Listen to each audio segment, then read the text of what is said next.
Okie dokie, we're gonna get started right here, and yeah, welcome back, guys, to the double stream. Yep, I'm live streaming again. Why? Because I'm playing Genshin Impact, and I really want to get through the Tribal Chronicles as much as I could before I do the Archon quest. So yeah, new version for this game has released, which released the new Archon quest, and what else? And yeah, and I haven't even done the Tribal Chronicles, so I want to get the trouble. I want to do it like at least do the Tribal Chronicles first before I start doing the what's it called, the Archon quests. So yeah, and yeah, let's go ahead and get started immediately. There's not much to say. So the stream that I did was we beat the Team Dark story of Sonic Heroes, and hopefully tomorrow morning I get started on the Team Rose story campaign on Sonic Heroes, and yeah, man, I had this plans, and then do another stream, which is Genshin Impact. Depending on how much we get through this. Yeah, so depending on how much we can get through all these Tribal Chronicles, yeah, we can do we can do the Archon quest on the next few streams. So let's go ahead and enable focus mode. So let's enter focus mode. Right. Now let's come out and mix the situation. I don't know if it's gonna be like, I don't know, like, I don't know if it's gonna be like just like the world quest, or it's gonna be like a story quest, and then that every NPC does like can talk. You know what I'm saying? Well, let's find out together. Let's switch to 6 a.m.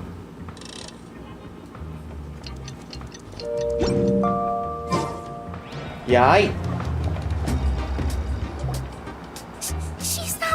Okay, that voices. I hope nothing bad happened to Master Chevin.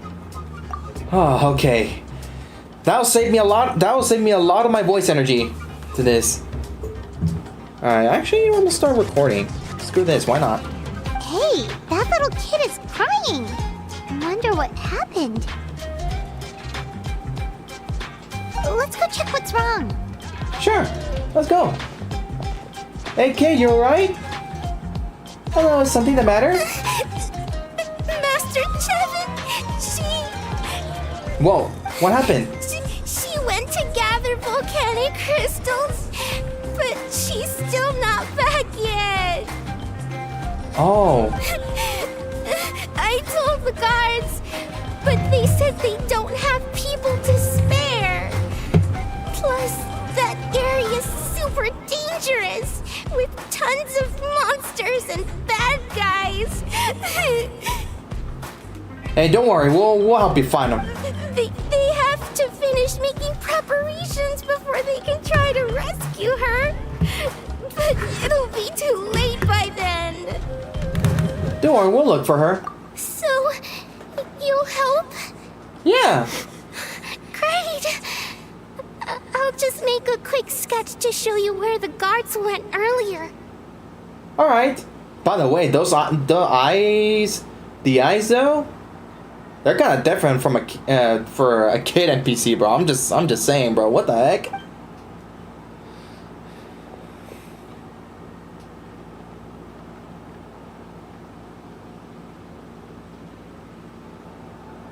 Alright. They said Master Chevin might have stopped around here.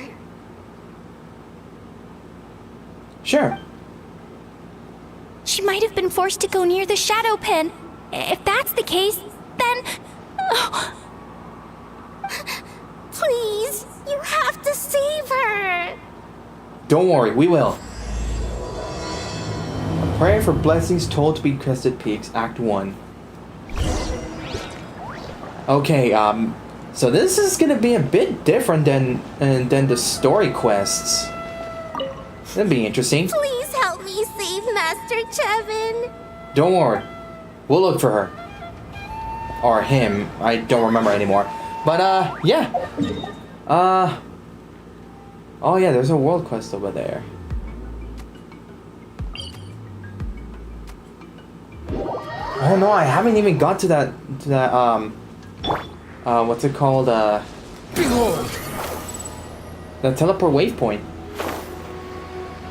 Oops. Reunion reward. I almost forgot about this.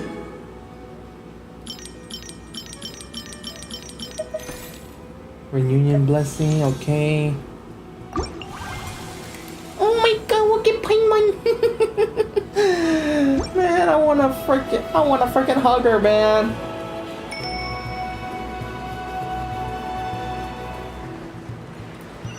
Alright, how far is it? Very far. Is that a chest? There is. Sorry, boys, just passing through. Can I get this?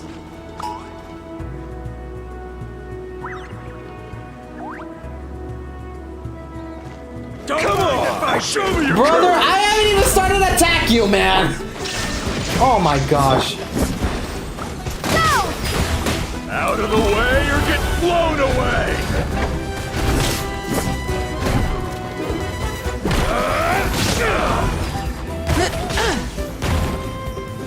That was quick.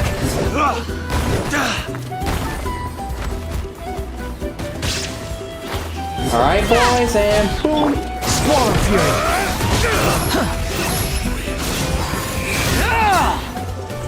Oh my gosh, bro. See, man? Stop trying to look for trouble, man. I don't want to fight you, but if you're gonna start throwing hands on me, bro, I'm throwing it back, bro. Is this Pause. an answer from this world? That's not what you think, okay?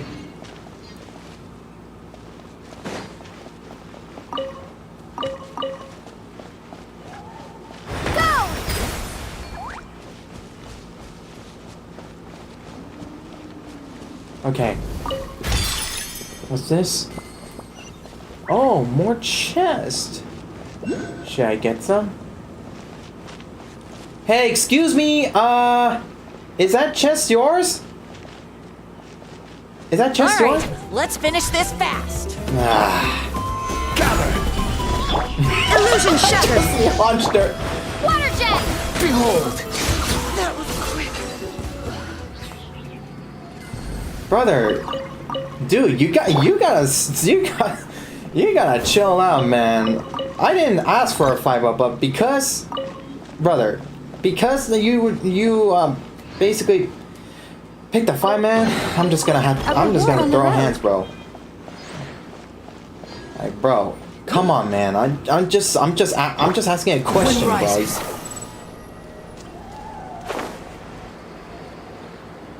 Oh boy. I see treasure hoarders. What the freak? I don't want to hurt you. Oh wait, does he climb? No, wait, what am I saying? Of course he can climb! Oh yeah. According to the map, we should be getting close. And we're here. Let's search the area. Stay on your toes, though, traveler. Get away from me! I got you! Look, over there! That Master Chevin? On the gale. Where did you come from? Oh, frick, I didn't mean to. Wait, is okay, it's focus experience. Oh, frick. Well, they didn't put up much Dude, of a what the fight. frick? Bro! Bro, what's that guy doing? Bro, really? Okay, rewind.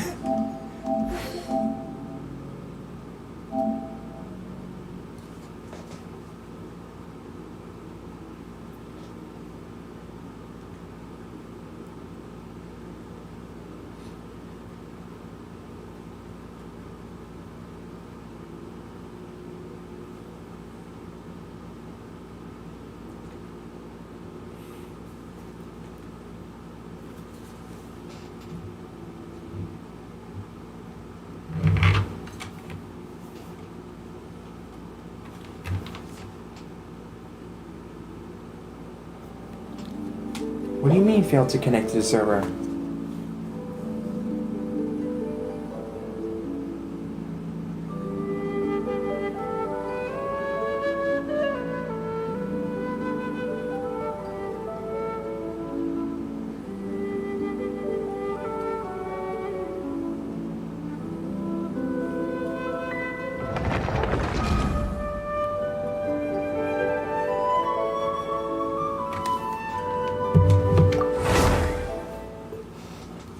Alright, rewind.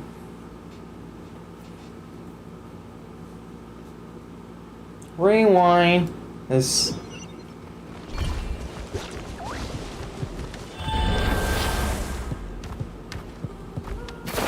There we go. Well, let's talk to her. There we go, that's much better. Well, they didn't put up much of a fight. Guess they knew they were up against. Our reputation has its perks.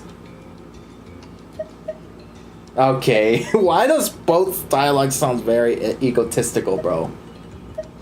Come on. Alright, I'm gonna choose the first one.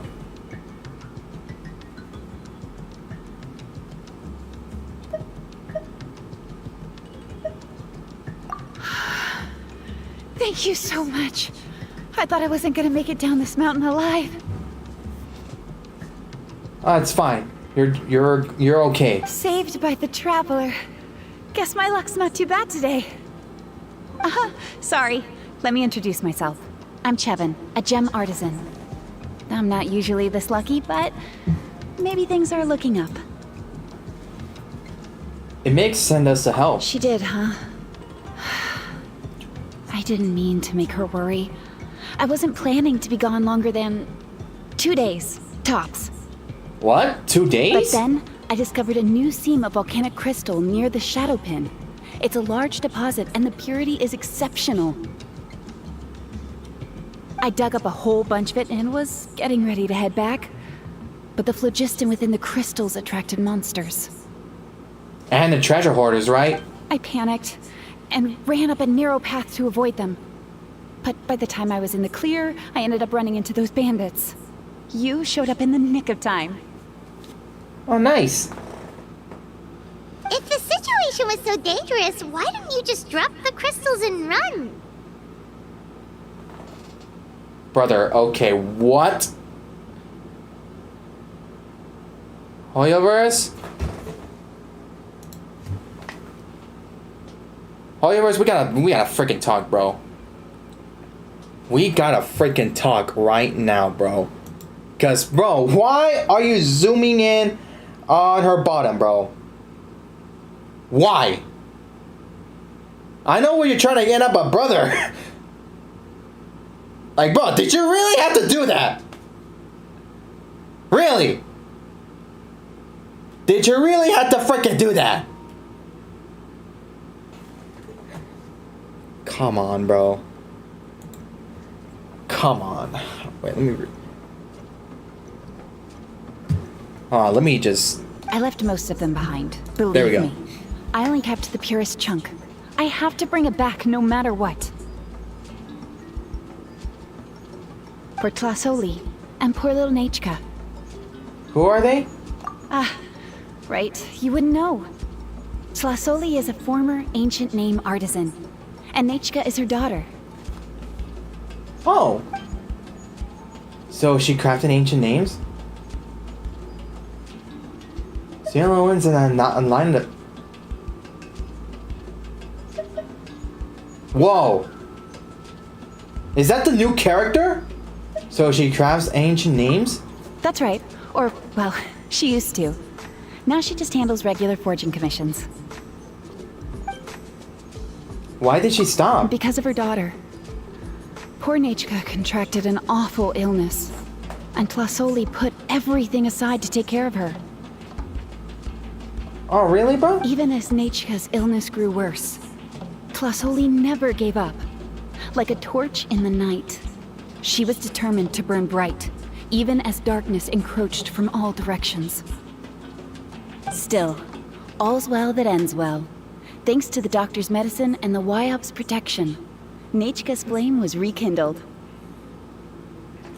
Oh, thank goodness for Her that. condition has been slowly improving ever since. She's still weak, of course, and has to recuperate at home. But she's well enough to write letters already. She often writes to Shilonen, apparently. Her dream is to become an ancient names forger, just like her mother. Aw. Her birthday's in a few days, so Tlasoli asked me to find a pure volcanic crystal to give her as a present. So that's why you were out here. No wonder you wouldn't leave the crystal behind. Or that's why you were talk here. about an important chunk of ore. What a nice gift. Paimon hopes it helps her feel better. Brother, how is it nighttime already? I'm sure she and her mother appreciate your well wishes. All right, let's head back. I'm sure Imish is worried sick. Actually, why don't you come with me to visit Tlasoli tomorrow? It's all thanks to you that I managed to bring back the crystal. You deserve a reward for helping us protect something so significant. I just hope it makes Necha happy. That's right. A good mood makes for a quick recovery. Yep. And of course, we wouldn't say no to a little gift.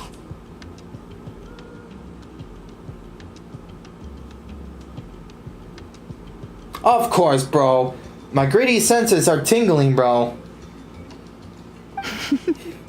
Don't worry, something tells me you'll like this one.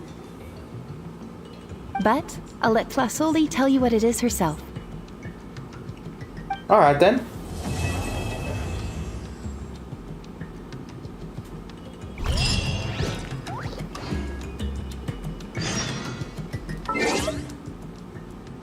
Whoa! That was short? That was short! Hey!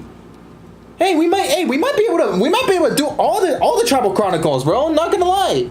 We might be able to do all of them within one stream. You know what, bro? Let's not waste any more time. Let's just get right into it, bro, because holy smokes, bro. Bro, I did not expect it to be that quick. Whoa. Actually, you know what? I will change the thumbnail of this stream, bro. I'm gonna replace it with the three characters, you know, Monlani and Kinich and Kachina.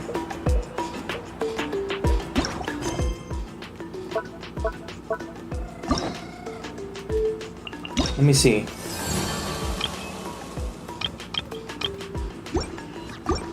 Brother.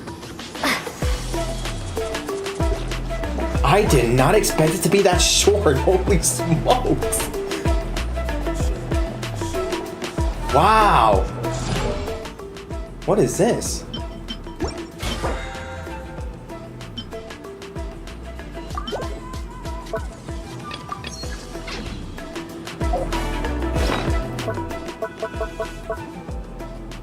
Where's the... Oh, this one.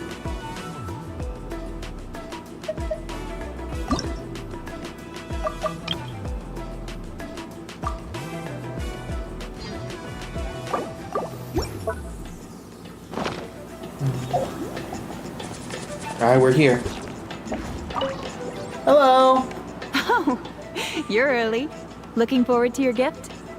We're just happy to visit Talozi and Necha. That's right. Nechka's been so sick, and Tlasoli had to give up what she loves. Things might get better, but they could probably still use some cheering up. Yeah. I've already asked someone to swing by and let Tlasoli know we're coming. She's probably made all the necessary preparations. Let's go then. Do you mind watching the story, Mish? I'll be right back. Already Act 2, bro. Holy smokes. Alright, hold on. Let me check a look at the map. Oh, what the freak? No new areas?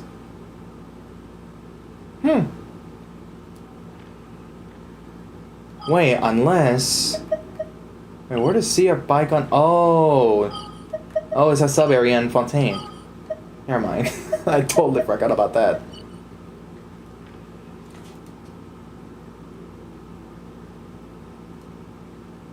You know, honestly, bro, I thought, you know, Natlan would be would be, I don't know, like,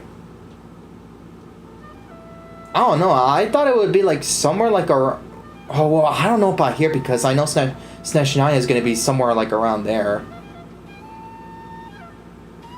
But you know what I thought of? Like somewhere like down here. I want to be honest. But yeah, but once we get to Snezhnaya, you know damn well that it's gonna be over here. Like I think we're gonna have to go to Fontaine from over here to this harbor, and then make our make our way to Snezhnaya. But bro, one thing I can tell you right now is that Snezhnaya is gonna be crazy, bro. And also I heard that the Snezhnaya region, you know, it's based on Russia for some reason. Like obviously I don't know how yet because we don't know what the Snezhnaya region looks like. Only bits and pieces, you know, of the palace and the stuff, you know, were basically like the Fatui headquarters or something like that. But yeah. Anyways. Again. All right. You two take care of Master Jevin, okay? Don't let her go anywhere dangerous. Sure. The old tools really are the best. Screen time.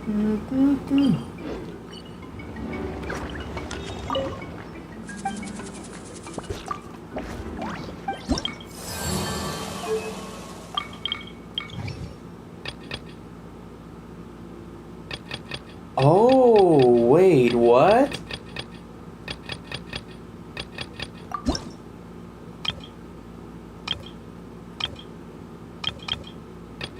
What is... Oh... Bro, okay. Dude, this looks like... Bro, this wing glider, dude, like... Bro, it looks like it's from the abyss. I don't know why, but if you look at, like, the middle part of it, that just literally looks like the abyss.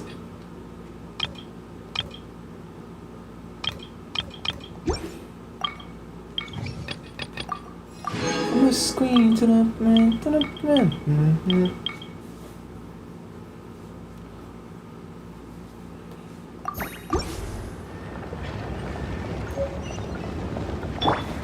Behold!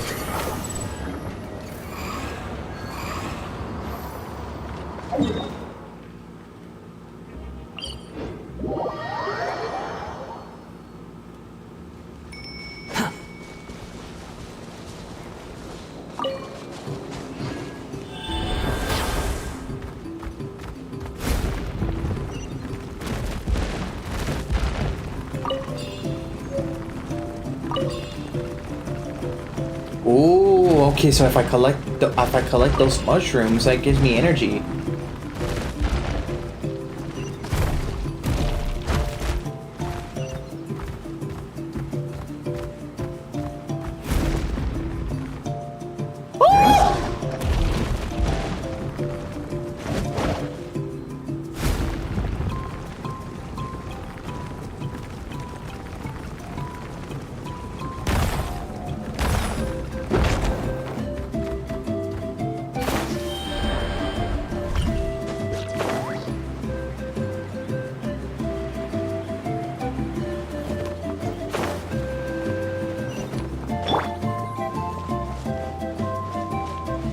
Okay, we're here. Here we are. Nice house, right? Give me a sec, I'll go knock. Yeah, it is a nice house. Flasoli, open up! They're here! Flasoli? Are you home? Open the door! What?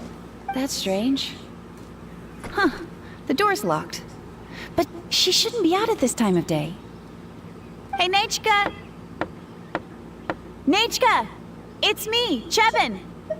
Open up, please! No response or need me to break down the door. No response. Still, Let's not be that I hasty. told Flasoli we were coming. Maybe she had to take Nechka out to get some medicine.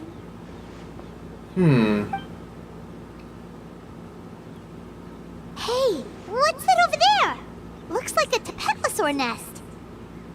That's right. Tlasoli has a tapetlosaur companion. If I remember right, its name is Iengu? When she was still in the forging business, she'd often have Iengu help with some digging work. But since Nachka fell ill, she hasn't let it dig much recently. Wait a minute. What the... This place is a mess!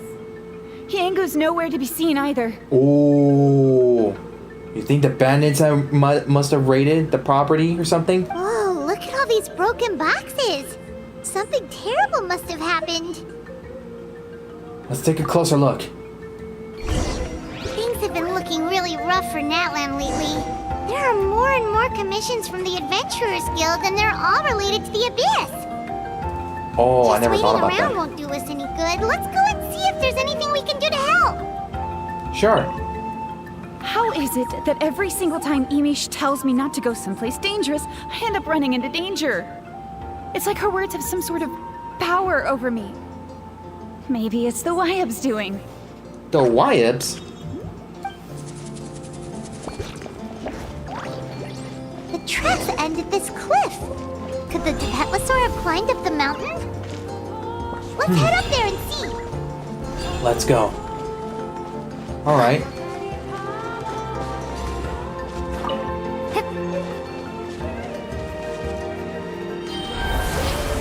Alrighty.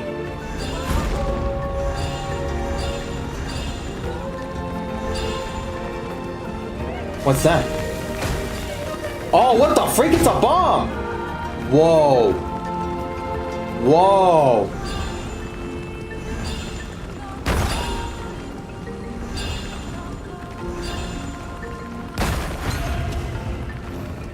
Oh, what's this?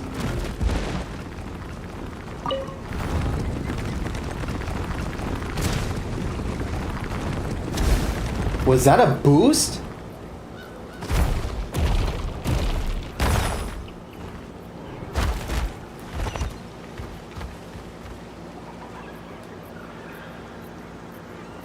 Huh. There really is a tapetlosaur up here. Might not be Tlasoli's companion, though. It's like it got up there on its own?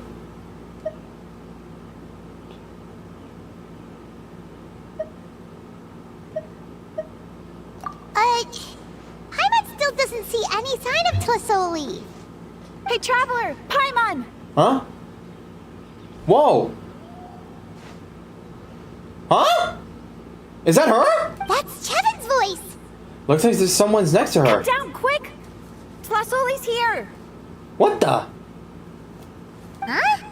We just got up here and Tlasoli's back already? What a coincidence. Yeah, quite a coincidence. Well, guess this means we should head back down. Yeah. Why is the tapetlosaur coming along? Oh, what the? Oh, hey, don't run, you'll hit us! You descend the mountain with the teleposaur. Iengu, come here. Are you being naughty again? That's the Ingu? Bro, I legitimately thought he was gonna run. He's gonna freaking launch us off the cliff, bro. What the heck? Huh? Oh, that's a good saurian. Oh, you must be hungry. Sorry. I'll whip up something for you later. All right, run along and play now. I'll come along in a sec.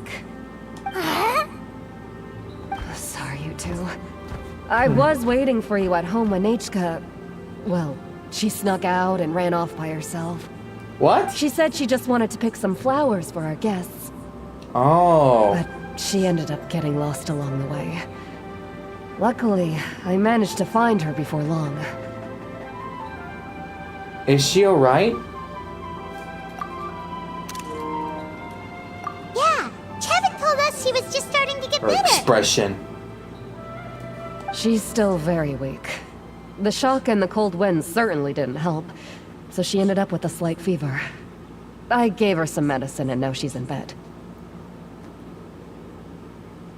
Okay. But it's nothing a good night's rest can't fix. That said, she won't be able to meet you today. I'm sorry you came all this way for nothing. Don't worry about it. We know she's still recovering. Chevin told us how serious her illness was. Yeah. Her health definitely comes first. We were just dropping by to check on her. Is she all better now? Well, she can at least speak to me and go about her day normally. That's already more than I could ask for. Hey, cheer up.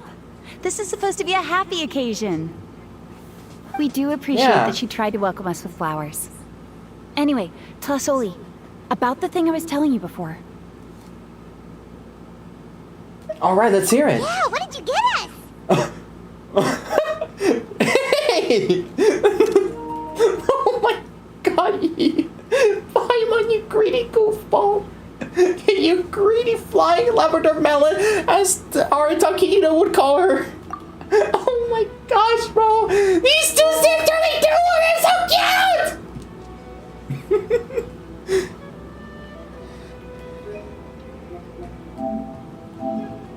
This right here's a perfect picture right there. Well, it's a blaze gem inscription. I made it from Ooh. the purest ore, so it's almost completely resistant to erosion. Oh, interesting. The techniques used to make it are all rooted in ancient name forging. So it's like a simplified version of an ancient name?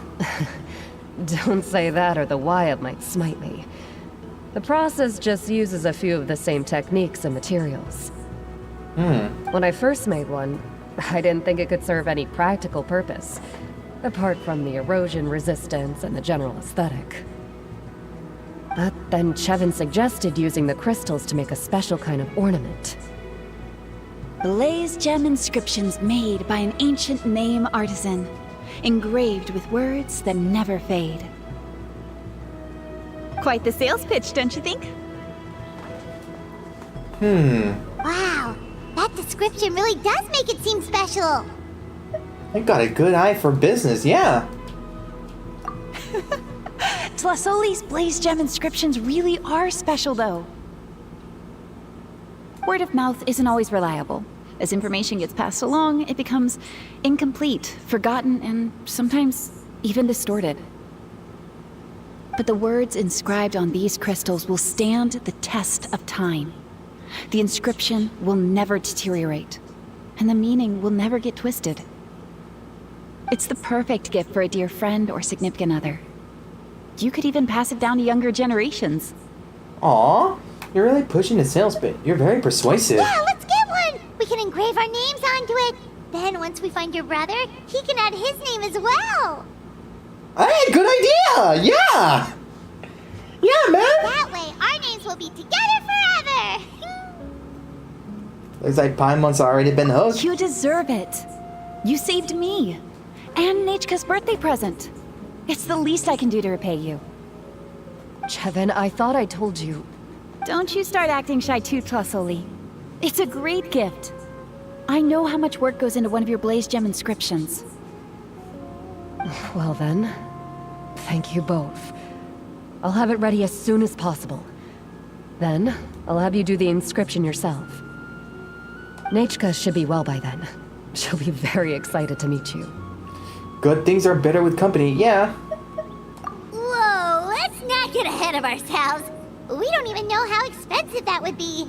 You sure we have enough travel funds? Wait, what? Wait, Paimon, why are you bro, why are you making it sound like and then I want to get all the gifts, bro? I mean, buy all the gifts, bro. Like, what the frick? What exactly did I say? Hold on. This isn't part of some scheme to make us spend all of our mora, right? Chevin? You never Okay. know. You do look like you have some savings to spare. No, don't listen to that traveler. You'll end up losing all your mora. In any case, it's up to you. Oh no, it's the Tapatlosaur again! Quick, someone stop it! Paimon doesn't want to get run over again! Whoa, there. Oh my god, these two these two sisterly duo. Aww. Also, if you don't mind, Tlasoli, I'd like you to help me repair my blaze gem inscription. I dropped it when I was attacked earlier. The rope and clasp both snapped, so I haven't been wearing it. I tried fixing it myself, but I just couldn't get it to stay. Could you help? Just leave it to me. I'll make it as good as new. Thank you, Chevin, for going all that way and... It was nothing. We all just want Nachka to get better. You're right. Yeah! Yangu, behave yourself. I'll feed you in just a second. I'll have Chevin contact you once everything's ready, Traveler. Okay. Maybe we'll even line it up with Nachka's birthday. We can even have a little party. Oh, that sounds great! We'll look forward to all the good food, and we'll make sure we're ready to eat.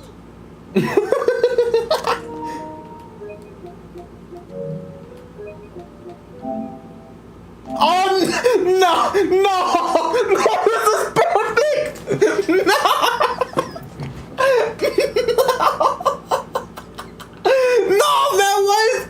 No! Why was this so perfect? Oh my gosh. Bro, in this scenario here, both Lumine and Paimon are ready to do some mischievous things.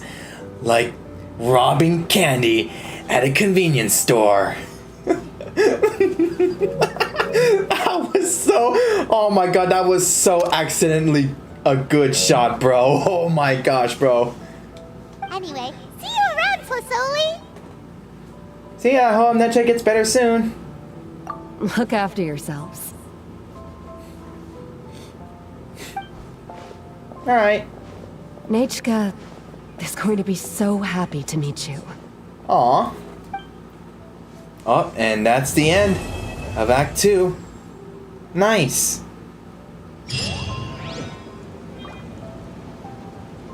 And here I am, playing as Godzilla. Brother, I should have named him Godzilla.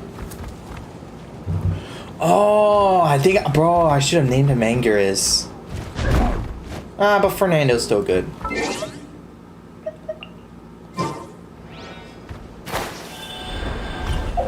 From the screen to the red. Dun, dun, dun, dun, dun, dun. Wait, don't tell me.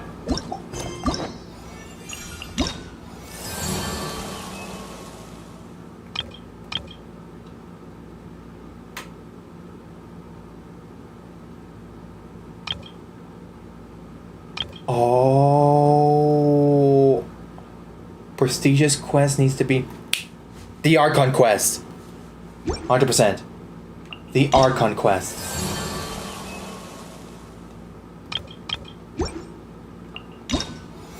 Okay. Okay. Okay. Okay.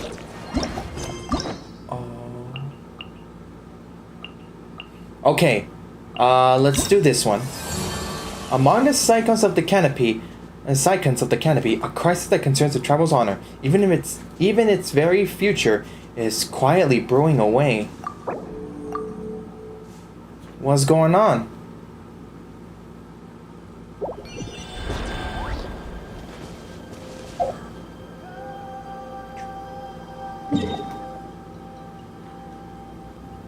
Over here?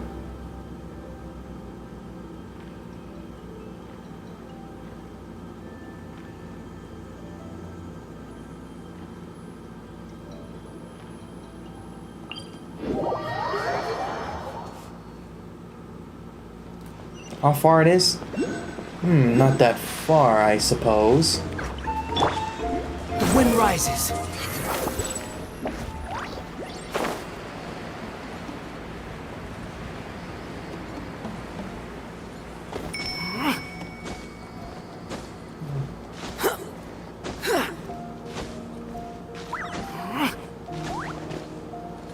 Behold!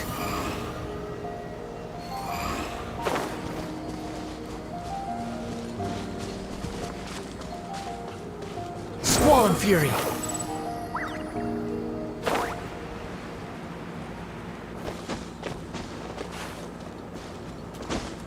The wind rises.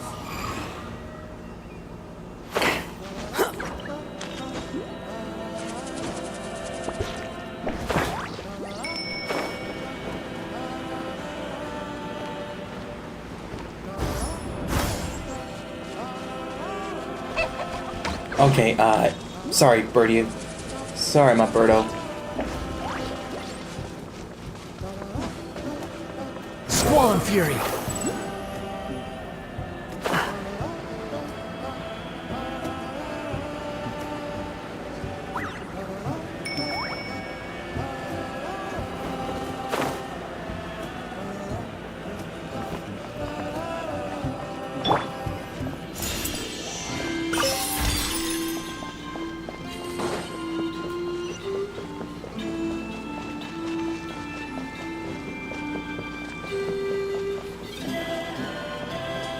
Oh, there are children here.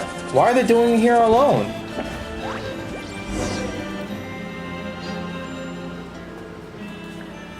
Hi, I'm Hooney. Are you here to help find the baby saurians? Huh? Baby saurians? And I'm Toba. You must be the helpers that we've been waiting for. It's nice to meet you too, but we're just passing through. Oh, but Uncle Sanka said he was gonna send some of his friends over to help us. You sure he didn't mean you? I'm afraid we don't know anyone called Sanka. Yeah, sorry. Whatever this is about, it sounds like you've got the wrong end of the stick. Wrong end of the stick? Darn it! We've been tricked, Hooney. I should have known that Glasses Guy was a con artist. What are we supposed to do about the baby saurians now? Time's running out. It's okay, Hooney. Don't worry. Why don't you tell us what happened with these baby saurians, huh? There's been a lot of unrest in the tribe lately, and my dad's saurian got injured. Her name's Nana, and she has 3 little babies. Aww. After what happened to Nana, her babies were so scared that they ran off and hid. I'm really worried about them, so I decided to go look for them. Oh no. Well, you know what? Let's just go help them. If Nana is your dad's saurian, why isn't he the one looking for them? My dad's one of the elders, so he's busy getting ready for Turnfire Night. It's a really important ceremony, more important than this, anyway. I'm not supposed to be out here either, but I snuck out without telling him. I didn't think it would take very long, but then that guy we ran into made us tell him loads of stories, and it wasted so much time. Yeah, he was so selfish. He doesn't have a heart. Dang, okay. It's alright, don't let him get to you. We're here now and we'll help you, because we care a lot, don't we, Traveler? We sure do. So, are the baby saurians nearby? They should be. I already managed to find their tracks, and it seems like they're hiding on the cliff. Really? Wow. Oh, frick. Leave it to Paimon and me. It shouldn't take long. Really? Wow. Thank you so much, Miss Traveler and Miss Paimon. Awesome. You gotta be careful out on the cliffs, though. They're really steep. Even grown-ups have trouble climbing them. Got you. A mysterious visitor from Hoyoverse. Alright. Bruni said the baby saurians are on the cliff, so let's find a way up. Right.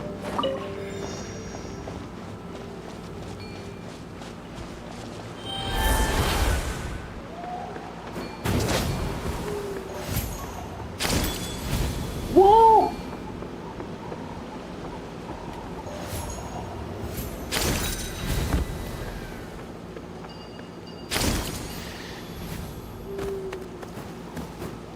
Poggy. Oh, these guys? The Mountain King.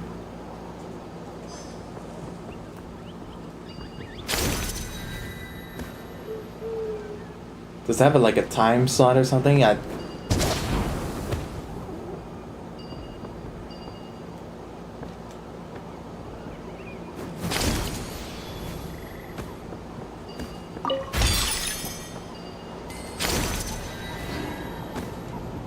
Panini? Bro, I was gonna say Pomni from the Amazing Digital Circus. Too high. I'm scared. Aww.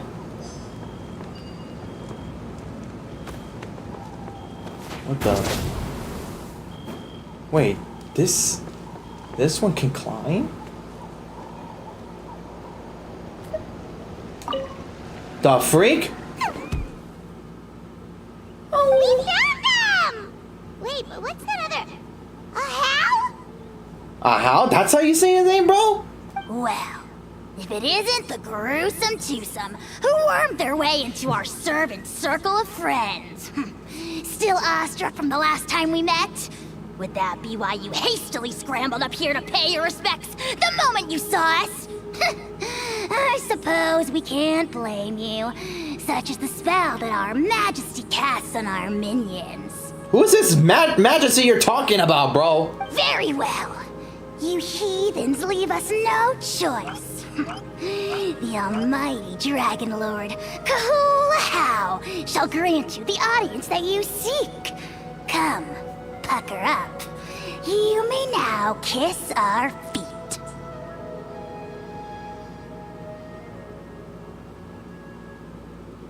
Brother, who do you think you are? King Koopa? Cause we're not the Shy Guys, bro.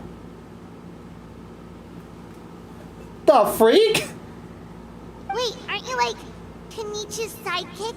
What the heck are you going on about? You're somehow managing to be even more annoying than the last time we met. True. Silence! Who are you calling sidekick? We are the Dragon Supreme, sovereign ruler of the Nation of Flame. We shall have you know that last time, were it not for Kenichi's earnest pleading on your behalf, you would have received not a single word of mercy. Oh, come on. You talk big, but Kenichi clearly has you under lock and key. So, little munchkin, what you doing up here? That's great, sovereign to you! You dare invite the wrath of the almighty Dragon Lord, Kahula How! You will burn in turn fire for 1,000 years for your blasphemy! Oh no! I'm gonna be burnt to crisp! What shall I do? I don't want to become a medium rare steak! Yeah, you can go ahead and try, brother. If you must know, our humble servant begged us to investigate an abyss incident near Hoyoverse, and we chose to grant his request. Abyss incident? What? See this little lizard? Its mother, a medium-sized lizard, came under the influence of abyssal power. In her confusion, she attacked my servant's tribe, then assailed her own offspring. What? Yikes. So how is she doing now? She was but a lowly bug fighting against the power of the abyss. Naturally, she has departed for the Night Kingdom. Brother, honestly, bro, I don't know, man, bro. If you've been a little nicer, man, then... Homie, you're gonna have... Then you wouldn't have to force me to freaking troll the heck out of you, bro. Like, bro, this guy has... Like, honestly, bro, this guy has some freaking issues. Such a fragile creature. Apparently, she ended her struggle by leaping from a cliff. Say psych right now! Leaping from a cliff? My dear anemic flying ant, as addled with questions as your head may be, please keep them to yourself and wipe that absurd expression off your face. We are the almighty Dragon Lord Kahula How, not a wish-granting fountain. Yo, Paimon, Paimon, bro, if you like somehow, you know, get powers, you know, to fight, I want you to smack the heck out of a jaw, bro. Anemic flying ant! Cute! Just you wait. Two can play at the ugly nickname game. Oh boy. We sense a faint abyssal energy. An evil sorcerer must be lurking nearby, but they are well hidden. If you encounter any suspicious outlanders, be sure to give them a robust interrogation. Suspicious outlanders? Wait, are you mocking us? Oh, wow. Yeah, honestly, I'm about to hate this little dude. How dare you cast aspersions on your ruler, heathen! You're just lucky that our servant has such vile taste in friends! Otherwise, we would beat you black and blue, and then purple, then black again! Yeah, I would like to see you try, bro. You wouldn't. Trust me. If you're not here to kiss my feet, then get out of my sight. Do not impede the work of the almighty Dragon Lord, Kahulahau! Why would we kiss your feet, you sicko? What kind of fetish do you have? Potty mouth on that guy! Paimon is furious! Still, good to know about the abyss threat, huh? Wasn't expecting that. Let's not get sidetracked. Yeah, good idea. Let's not get freaking sidetracked. Brother, watch, man. Yeah, honestly, bro, I really wanna beat the living heck out of that guy, bro.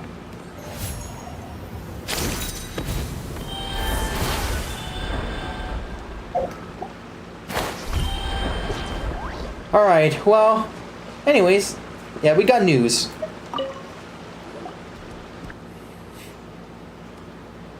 We brought them back. You're back already? That was so fast.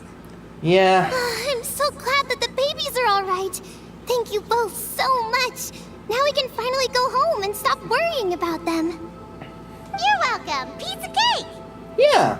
You're not from Natlan, right? Because your clothes look different than ours. Hey, you must be tired after all that climbing. You should come take a rest at my house. Yeah, please come. I promise you'll get a big Scions of the Canopy welcome. We love having guests, and you're really nice people. Not like Glasses Guy. Who's the Glasses Guy, though? By the sound of it, Glasses Guy wasn't from Natlan either, right? Uh-huh. Well, his clothes sure weren't. You know what? Now that I think about it, there was something really fishy about him. What if that guy must be a Fatus? Really? Maybe he was the suspicious outlander that Ahau mentioned. Could you tell us a bit more about him? Sure, if you're interested. Oh, let me think. How did the conversation go again? Oh, please, mister. I've told you so many stories already.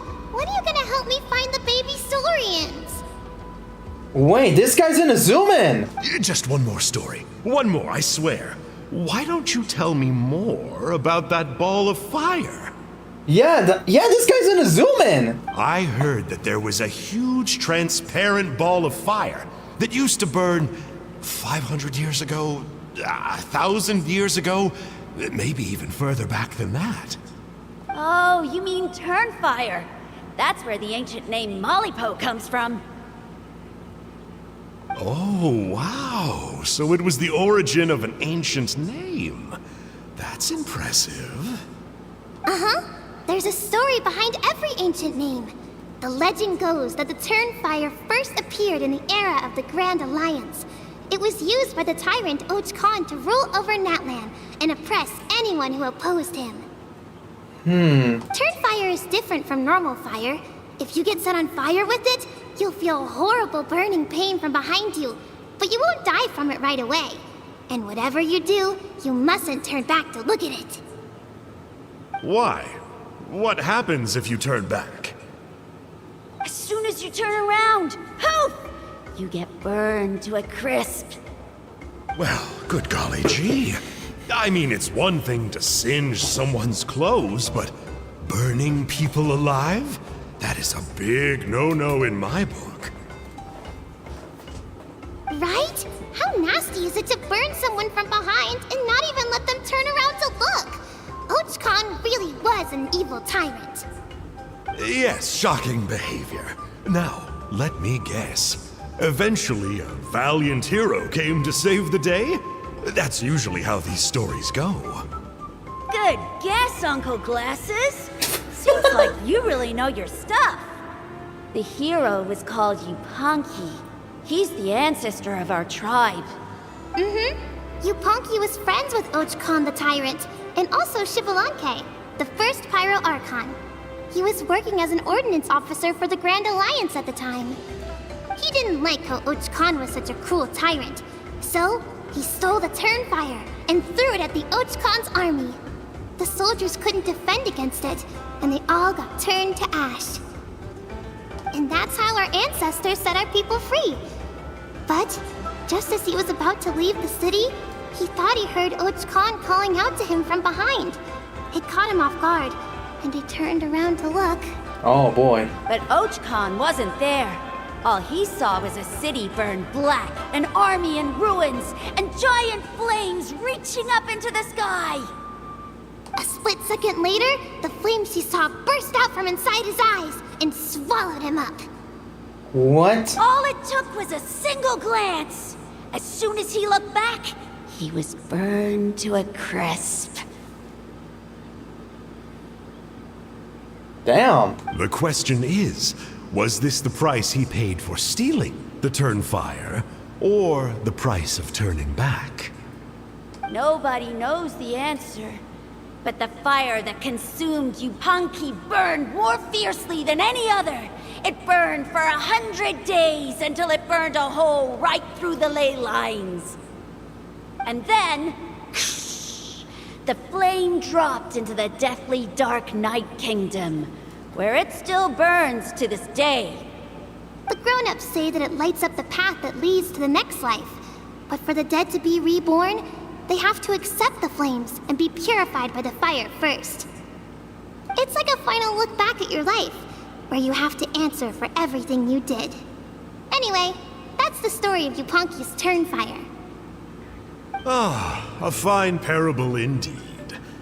So, is it true? Is it really possible to find this fire in the Night Kingdom? Bro, are you planning to go there? Cause it's too dangerous there, bro. I don't know. I think it's just a story. Oh, Frank.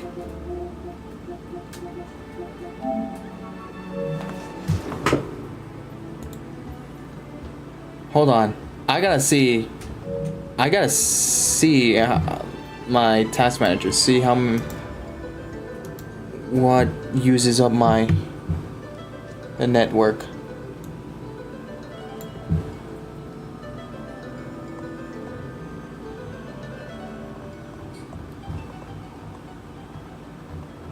None. Oh boy.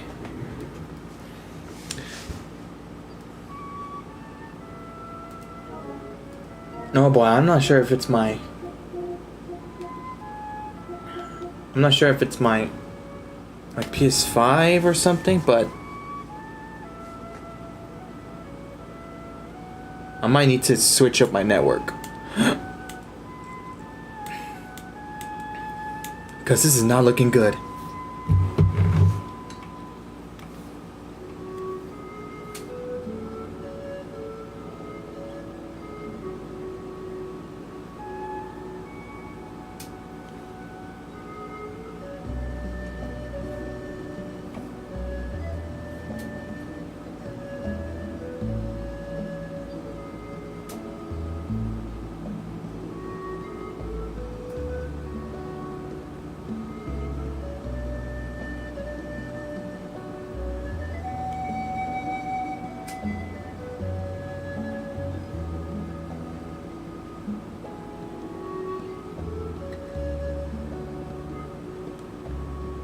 Okay, it's green again.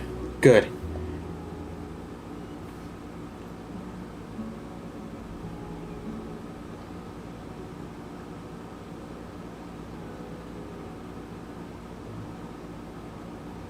Hold on.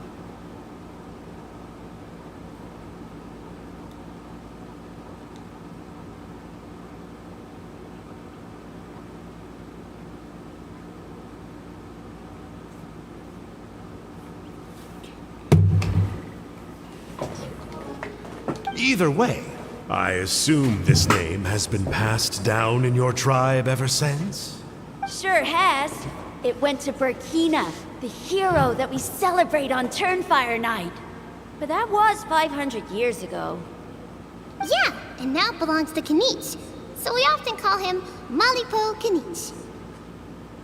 Interesting. Kinich, huh? Oh, All him! right, Uncle Glasses, that's enough stories. Now, can you please go find the baby saurians for us like you promised? I would, but doesn't the legend of the Turnfire teach us not to look back? That sounds sus, bro. What the Tell heck? me more about this Kinich guy. One more story, I swear. Starting now. No? Careful, Toba. You look dangerously close to cursing me out right now. Tut tut. We can't have that. Cursing is for grown-ups only. Uncle, you'd better not be trying to trick us, or the Turnfire will get you when you die. How would it get me if I'm outside of Natlan? Uncle Glasses isn't from here, you know. Unlike you. Huh? Wait. Is that? Huh? All right, kiddos. I'm a man of my word.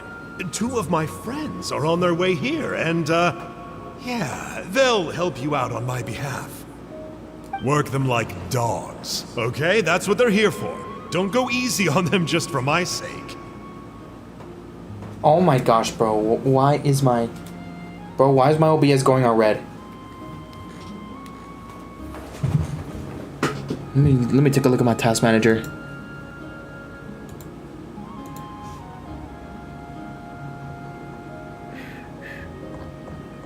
Okay, good. Let's go on green again. Really? Well, first, can you tell us your name? We met at the foot of this cliff, so beneath the peaks, let's go with Sanka. Seriously? What? If you don't believe me, turn around and see for yourselves. They're right behind you. Huh? Where? Oh. Wait! Uncle Sanka, where did you go? Yeah, definitely a fishy character. It sounds like he was digging for info about the ancient names. Oh my god, why is it going on red again?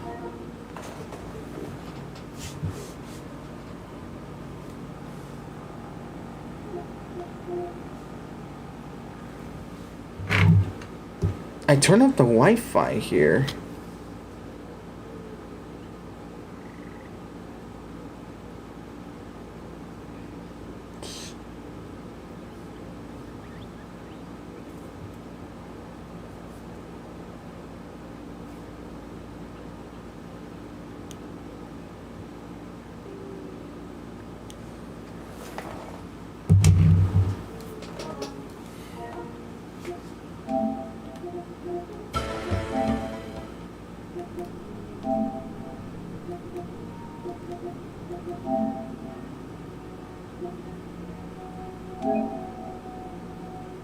Let me see if this works.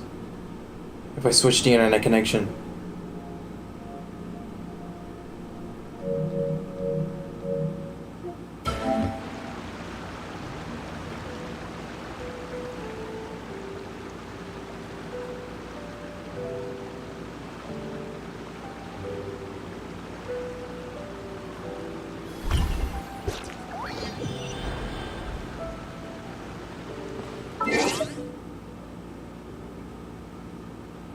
It's not helping at all.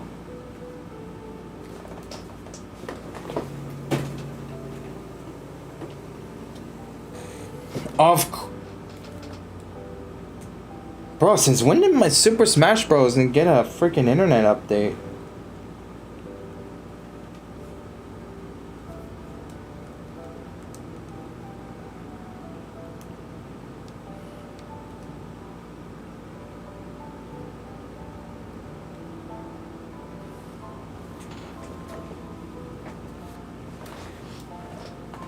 Dude, again. Okay, hold on. I'll be right back, guys.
Okay, I switched up my hotspot.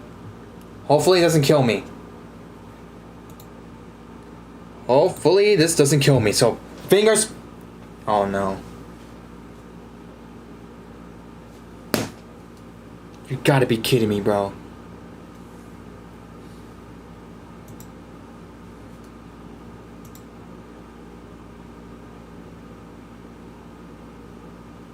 You have gotta be kidding me.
I'll be right back, hold on.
I'm back. My OBS is at green bar. My OBS is at green bar. I just hope it doesn't freaking lag.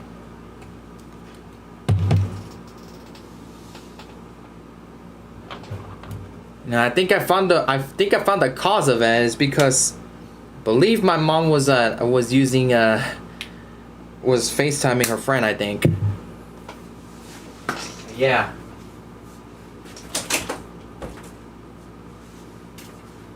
Now hopefully that doesn't happen again. Where's my controller? Alright, let's continue on. Oh, we're... Wow, you're back already. I'm so... You're welcome. You're not from Natlan, right? Alright, we're skipping all this, man, because we already know. We already know what happened. You must be tired after all that climbing. Yeah, please. By the sound of... Uh-huh. Well, his clothes sure weren't. You know what? Really? Maybe he was the suspicious outlander. Sure, if you're interested. Oh, let me think. Oh, please. Just one more. I heard. Oh, you mean Oh. Uh-huh. The turn fire is... Why? as soon as you turn... Well, good God. Right? How nasty. Yes, shocking. Oh boy, she's my mom's FaceTiming again. Hopefully this doesn't... That's how our... But Ochcon wasn't there. It's at All it again! he saw was a city burned black, an army in ruins. A split second later... All it took was... The question is... Nobody knows. And then... Okay, it's on green like again. A final look. Please stay there, OBS! Either way. Sure has. Yeah, and now... Kinich. All right, Uncle. Tell me more about this Kinich guy. What? No? Careful, Toba. You look dangerously... Uncle... How would it get... Huh? Wait. Oh my god, it went direct that fast! Kiddos, I'm a man of my word. Two of my... Work them like... Really? We met at... Serious? If you don't believe me, turn around and see for yourself. Huh? Where? Oh, wait! Yeah, definitely a fishy character. It sounds like he was digging for info about the ancient names. You have got to be kidding me, dude.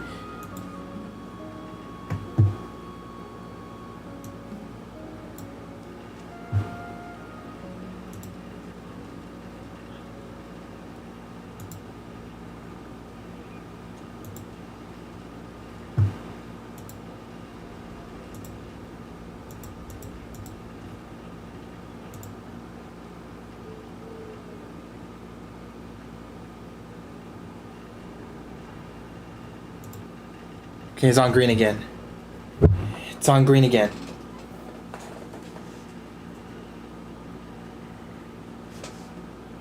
Please do not go on red. Yeah. And not only that, but he betrayed us too. He'll pay for this. All he got out of us was some stories, though. What's the worst that could happen? Traveler, maybe we should go tell Kinich about this. A house says he's investigating it, but he's a bit of a loose cannon. We probably shouldn't take him at his word. True. Let me see.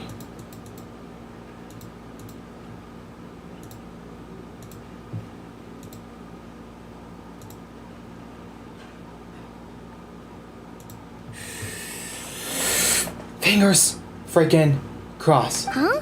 You know Kinich? Yeah? Not very well, but we have met him before, and one time we had a meal together. Yeah. Aw, man, I'm so jealous. I never even spoken to him. He's so Again? cool. He's the Saurian hunter, and he has a really awesome ancient name.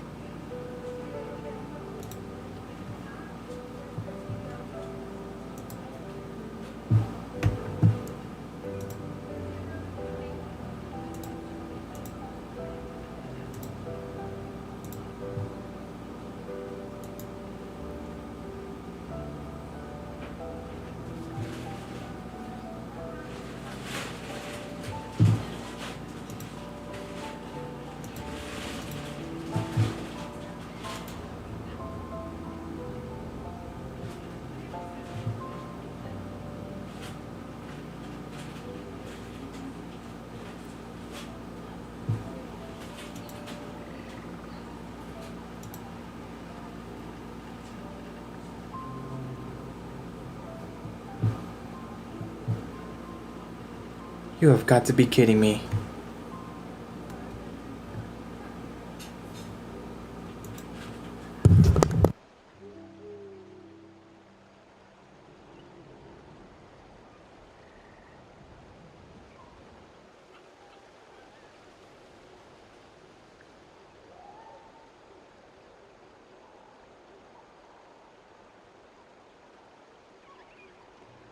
Go to green, please, OBS, man.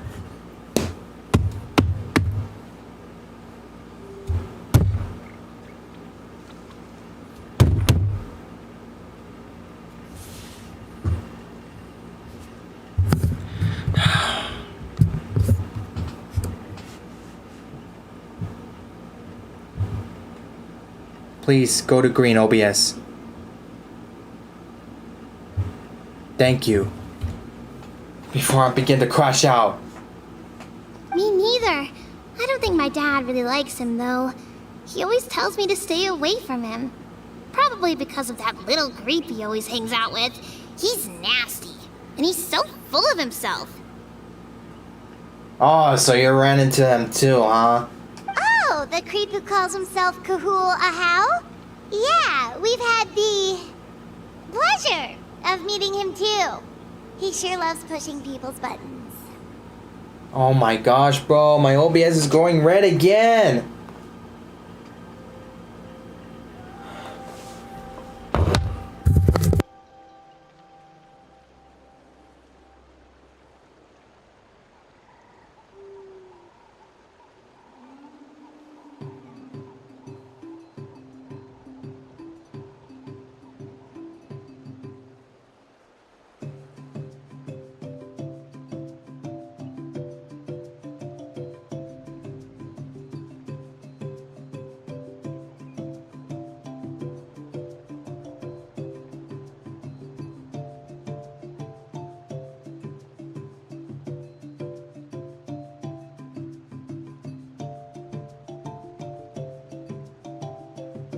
Please, OBS, stay in freaking green, bro. I don't got all day for technical difficulties. Exactly. I don't know why Kenichi partnered up with him. Why didn't he pick me instead? What, bro? Bro, do you want him to get on your nerves too? Oh, Huni, look how late it is. We've been out way too long. We better get home now or we'll get yelled at. Oh, yikes. You're right. Okay, well, this path here leads to our settlement. If you decide to visit, remember to come to my house. Sure. If there's anything you need, my dad can help get it for you. Hope to see you soon. All right. We gotta run. Bye for now. Bye.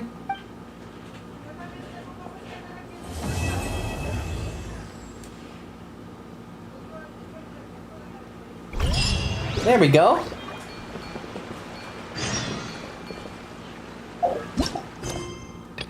A hero's right. Oh, back here.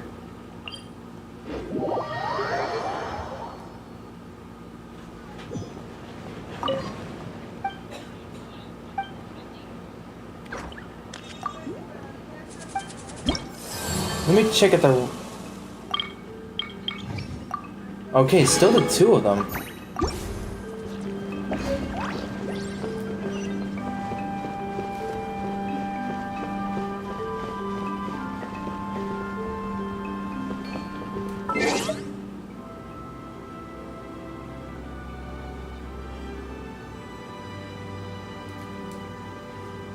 Oh my gosh, bro, my OBS is going to red again. Please stay in green, OBS. Thank you. Oh my god, bro. Honey, what were you thinking, going out by yourself? Don't you know how dangerous it is?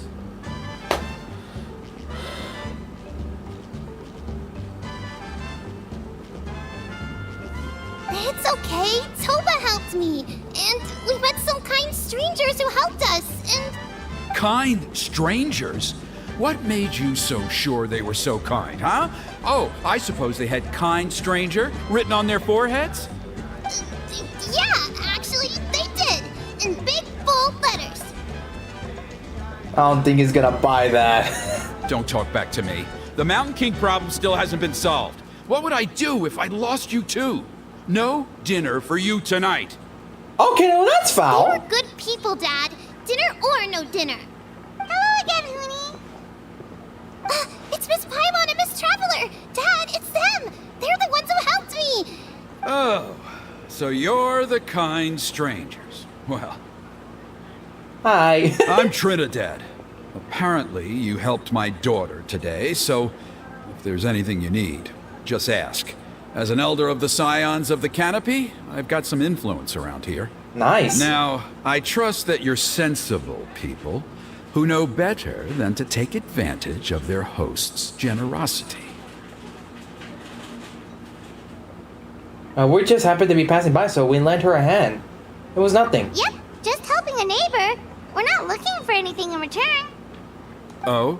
Well, let's hope so. What do you mean? Dad, please. They're not bad people. They've eaten at the same table with Kanich before. Be nice to them. Oh my god, bro, it goes on red again. Why? Dude, I disconnected everything, bro. I turned off my Nintendo Switch. I turned off my TV's internet. And I even turned off my laptop's internet as well. I even went to the task manager. There's no internet. There's nothing that's been using internet right now.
Bro, these past few minutes I've been having so much freaking troubles with my internet right now, bro.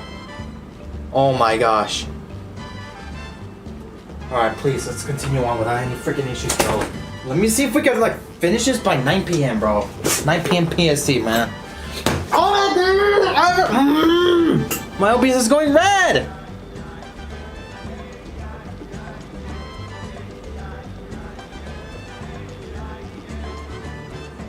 Please go on red. I mean, green. Oh my god, it's not going on green. It's not going on green. You gotta be kidding me. Hold on.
Okay, please.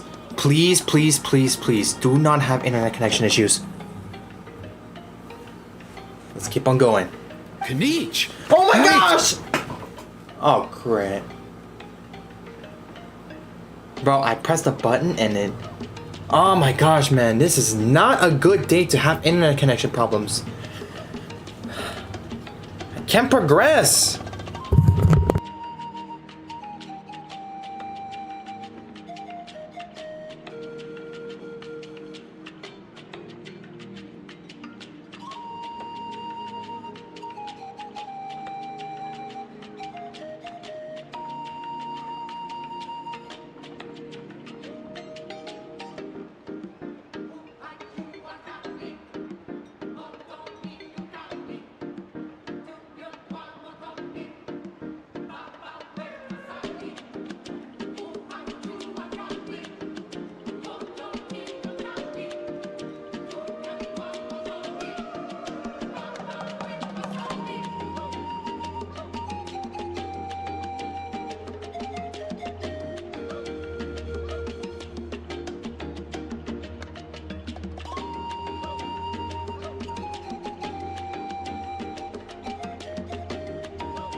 Please do not go on red, bro.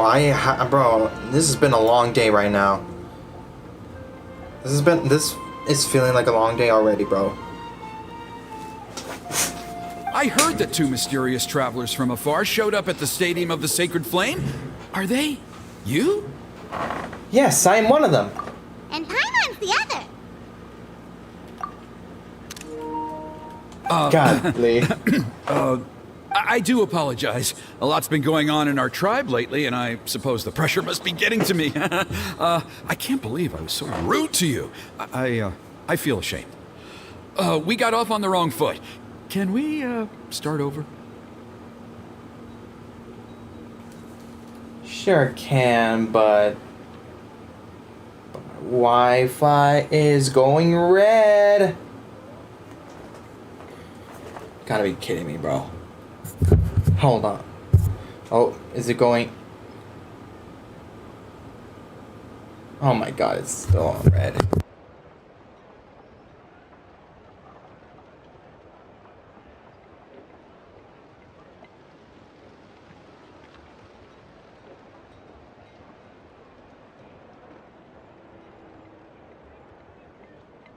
Oh, now we're talking.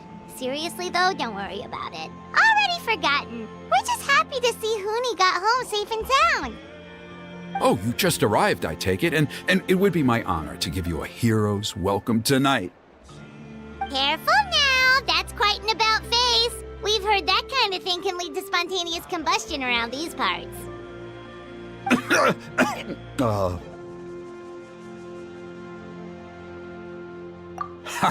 My dear traveler, you are very perceptive indeed. Go inside now, Huni. Dad's got some important business to discuss. Okay, look after Miss Traveler and Miss Paimon. They're very special guests. Well, we'll hear you out, but we can't make any promises that we'll be able to help. Well, this is a matter of utmost importance. Please, allow me to explain. For many years, our tribe has celebrated the Turnfire Night. It is a traditional ceremony among the Scions of the Canopy in which we remember our ancestor, Burkina, and his companion, Kangamato, the Mountain King. Burkina was a hero who bore the ancient name Malipo, and Kangamato was a powerful Yumkasor warrior. Together, they fought against the Abyss.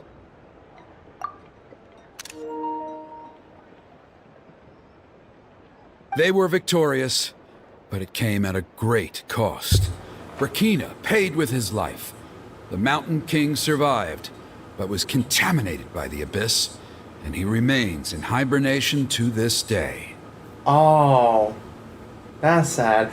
Also, for my freaking mic, I forgot to unmute my mic, and it's a bad time to do so because my freaking internet is going red again, according to my OBS. Oh my gosh! Hold on, just a moment.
Okay. I ended up watching some YouTube shorts right now because of my internet connection. But the only the reason why I'm hesitant to like continue on is because of my freaking internet. It's gonna go red and it's gonna go green and red being shortly, bro. That's why I was hesitant to continue forward. But at the same time, I want to continue forward, bro, because surprisingly, the Tribal Chronicles are freaking short. They're freaking short, except for the previous Tribal Chronicle that I did, because now I didn't finish because I need to get through the Archon quest that was released for this new patch that just released last night. Alright, anyways. Normally, Yum-Kasoras never live longer than a century. It is possible that the abyssal power is responsible for his unnaturally long lifespan. Whoa. Look at that thing right there. Wait. Those leaves that are like on his neck. Is that the... Wait, so is he still alive? Oh, that's right. The Mountain King is a living symbol of our glory, but even this glory comes at a price. The abyssal power inside him is highly sensitive, and when it is disturbed, he awakens and flies into a blind rage, attacking anything that moves. So, besides the ceremony, another important part of Turnfire Night each year is cleansing the abyssal power inside the Mountain King, so that he will remain sound asleep. However, Abyss-related incidents have been on the rise in Natlan lately, as I'm sure you're both aware. As a result, it has become increasingly difficult to keep the Mountain King in hibernation. Only 5 months have passed since the last Turnfire Night, and he's already showing signs of instability. Jeez. Has he woken up again? He has. We managed to contain the situation by performing a makeshift ceremony right away, but it was a close call. He could reawaken at any moment. Also, he attacked and wounded my companion, Nana, during the ceremony. She became contaminated by the Abyss as a result, and... Oh no! We heard. Such a tragedy. We're really sorry for your loss. Oh wait, hold on. Is that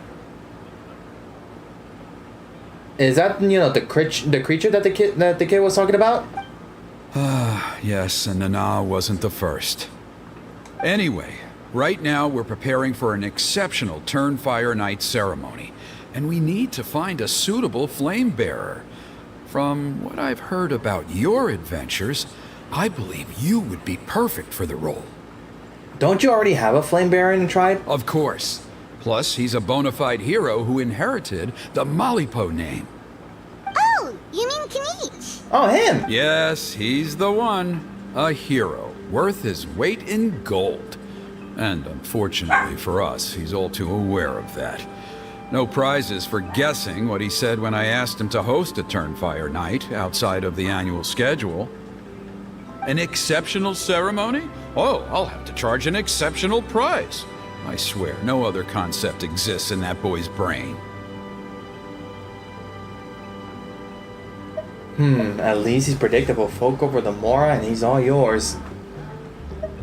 Sounds like a professional adventurer to me. I'm not the one to usually talk about people behind their backs, but I'm convinced the Wyub got hit on the head and took a wrong turn the day it chose to give that ancient name to him. I mean, have you ever heard of a hero whose mantra is, "What's your asking price?"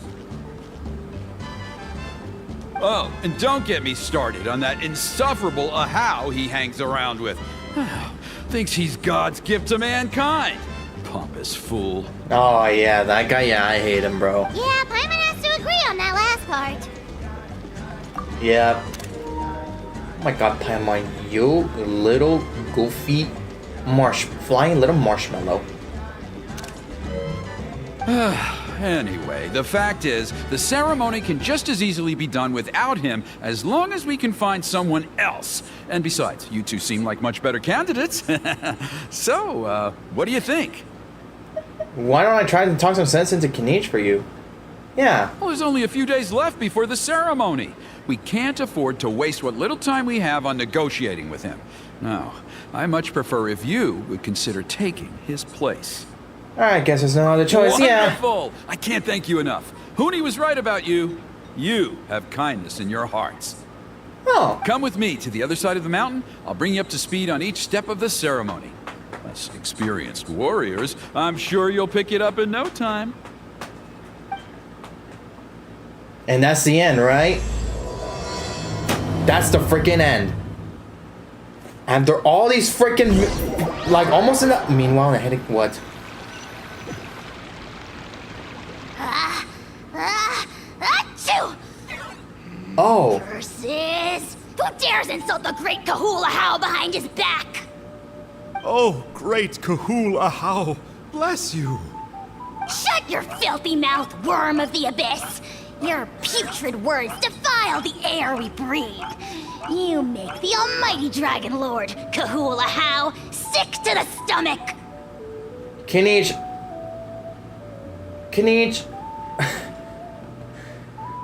Why did you take him with you? Why did you take this freaking 8-bit game thing with you, bro? Don't you ever get annoyed by this man, dude? Like, oh my gosh. Speaking as a member of the Abyss Order, that's music to my ears. Wait, what? Exactly the kind of reaction we're going for. But on a personal level, I gotta say, it's pretty hurtful. Wait. He's a member of the Abyss Order? What? Ugh, never have we heard such brazen blustering from someone who is inches from death! Up yours, Four Eyes! We spit in your face! What? Okay, well, that I am at a loss to explain. How do I manage to stay so chirpy and cheerful? I can only guess it's some kind of powerful magic. But I digress. Mr. Kinich, I admit it, you, sir, are a legendary hunter.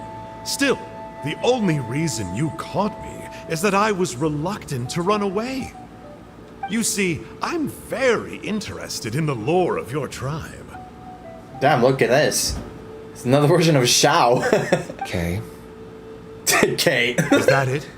Kay? Aren't you intrigued to know what it is about you guys that prompted a visit from the Abyss? It's the extreme sports! The other day, I narrowly avoided getting hit by a very brave soul who just leaped off a cliff. I think you call it bungee jumping? Anyway, I was very impressed. That is what I call embracing the spirit of adventure. What the freak are you even talking about, bro? Look, I even did a painting inspired by the bravery and freedom of the scions of the canopy. You scum-sucking swine! Ugh, I swear, if you go bungee jumping, it'll be without a rope! Head first off the tallest cliff, with a band of hunters on your tail, and nowhere left to run, and a bottomless cesspit waiting for you on the ground. You say that, but I get the sense that Mr. Kinich isn't planning to take my life right now. On top of that, I'm tired of spying on you from afar. So why don't we just negotiate a comfortable operating distance that works for both of us? I've heard that the most important thing in human relationships is to respect each other's boundaries. What do you say, Mr. Kinich? Bro, if you say that you're a member of the Abyss Order, bro, Kinich is not gonna let you slide, bro.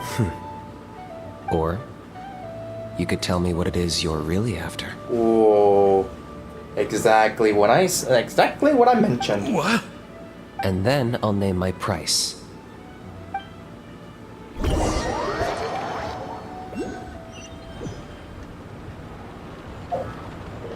Let me see the update.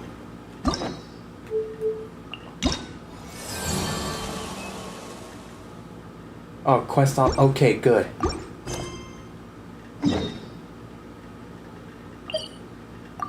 Wait. I legitimately thought that was freaking. That was already the quest to complete for some reason.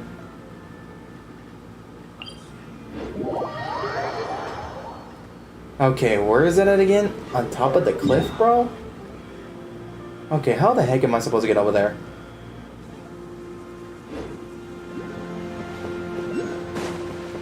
Alright, well, let's just follow the trail here.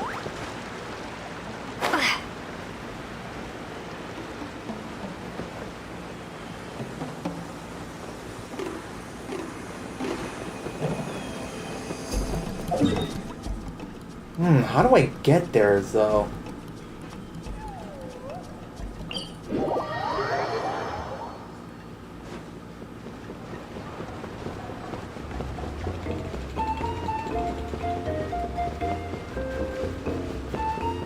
Oh?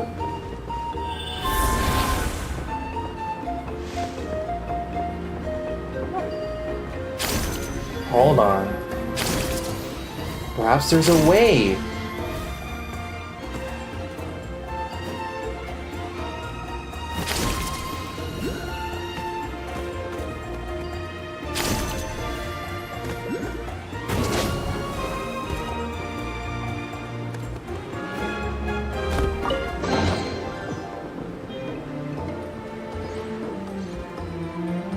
Or perhaps not. Wait, actually, yeah, perhaps yes?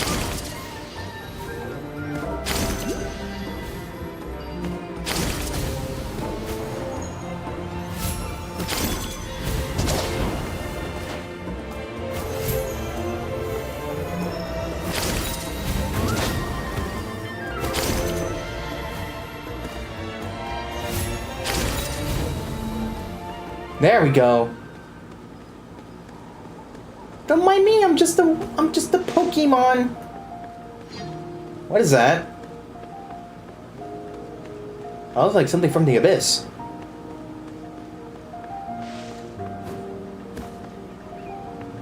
And there's a teleport waypoint.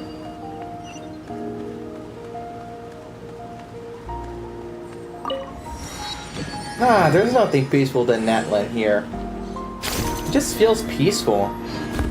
Well, apart from the abyss order, you know, messing things up.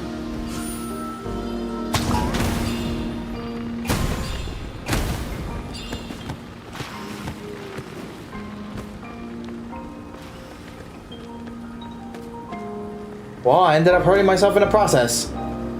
Frick.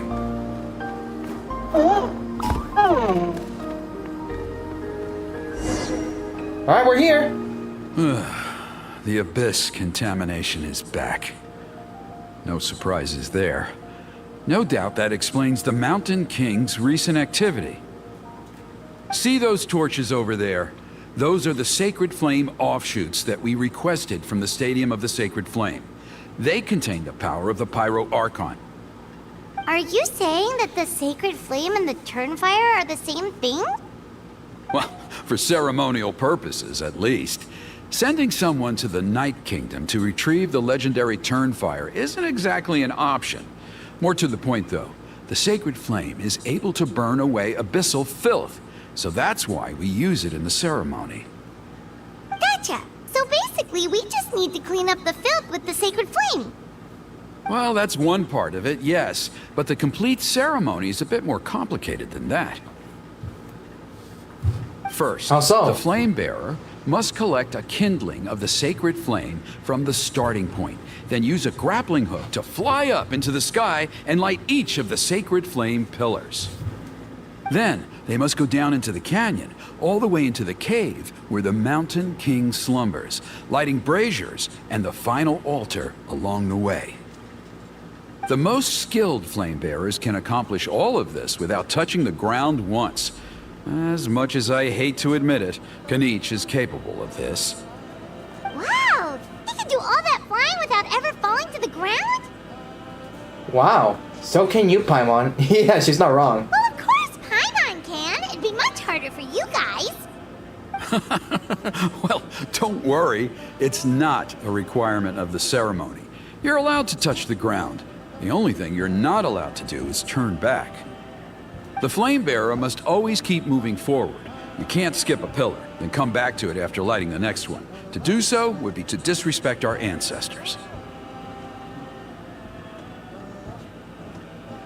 So, what actually happened happens if you do turn back? Surely the fires don't just go out. Well, if you're not careful, you might get burned. What about today then? Does the same rule apply? Oh no, don't worry. Today is just a practice. The order doesn't matter. You just need to take the sacred flame, cleanse the filth, then go light all the braziers. Are you ready? Let's begin. I'll repeat all the key points again. Gather the kindling, cleanse the filth, and light all the braziers. I'll wait for you at the end. Okay. Okay. Smaller flame spit from the stadium sacred. Oh, split from the stadium sacred flame. Turn that for the turn fire night ritual conducted by the Saiyans of the Canopy. They contain a blessed power that dispels the darkness.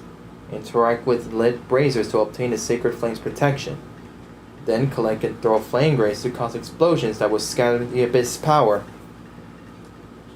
Okay, while under the protection of the sacred flame, you can approach until the blaze an unlit brazier and ignite it. Okay.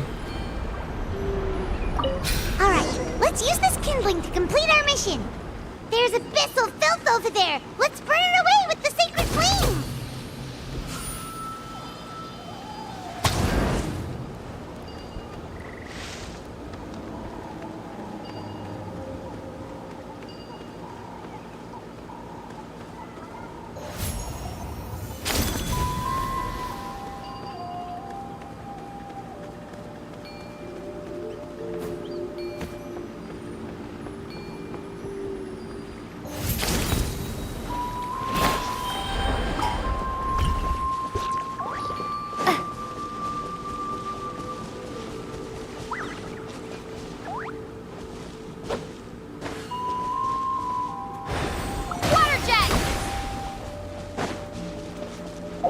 Wait, what?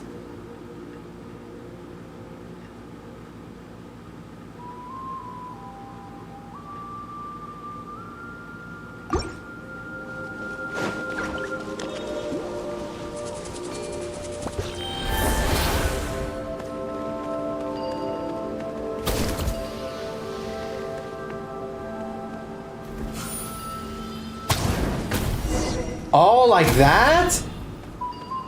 Oh.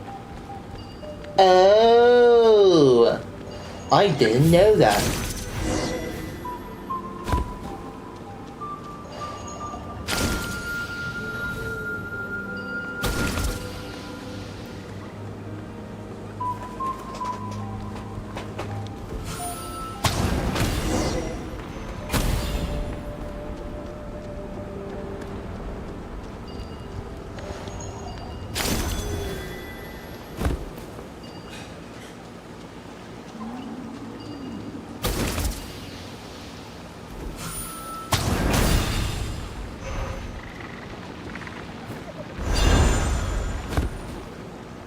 Oh, duh. Oh boy.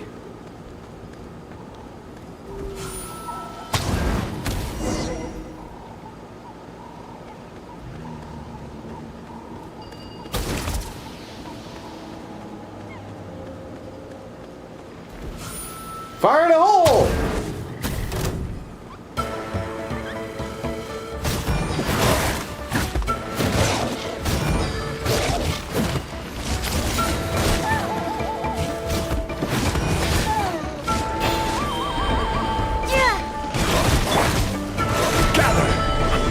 Illusion shattered! The wind rises. Jeez, bro. Alright, should be clear.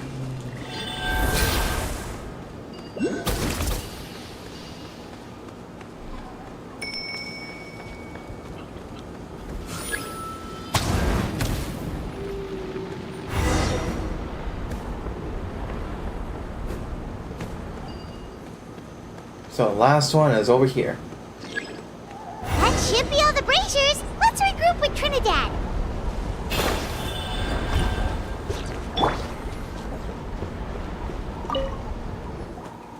I knew I was right about you. You have outperformed all of the other previous candidates. Oh, I was not If there was an ancient name for outstanding flame bearers, I'm sure the Wyab would consider you for the honor. Paimon could probably get the job done too. Yeah, although it would probably take Paimon quite a bit longer.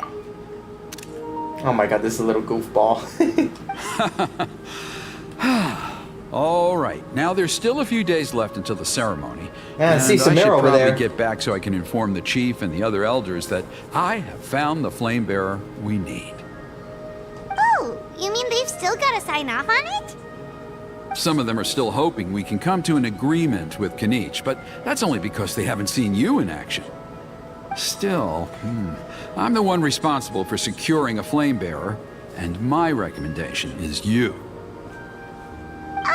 Just for Paimon's own peace of mind, are you sure it's not going to be a problem having Outlanders take on such an important role in your ceremony?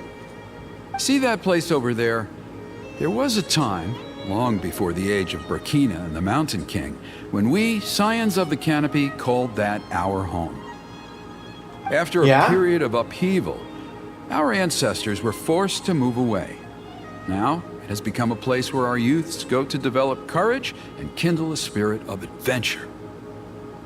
If we fail to keep the threat posed by the Mountain King at bay, it might not be long before we have to move again and find a new home. So, to answer your question, I think everyone will agree that you are the right choice. Fair enough. Desperate times call for desperate measures. Yep. I'll need you to drop by my place at some point before the ceremony, if that's all right. There are still a few final details that we need to discuss. Okay, see you later then. You have my gratitude. We've helped out with a lot of other local festivals before, but this one feels a little different. Anyway, let's take a break before heading back to Trinidad's place. Okay.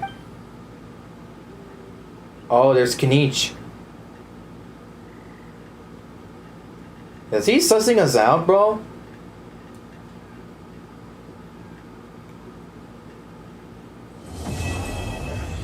Oh, bro, there he is, bro. He's leaving.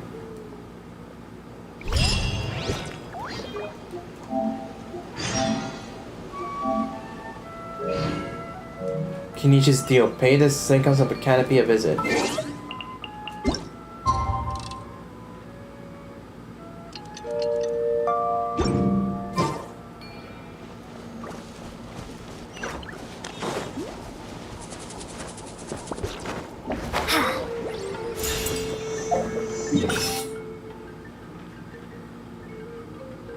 Alright, let's go. Alright, let's see what's next up on the agenda. Swan What Fury. we need to do. Oh, there's Kinich. Hello.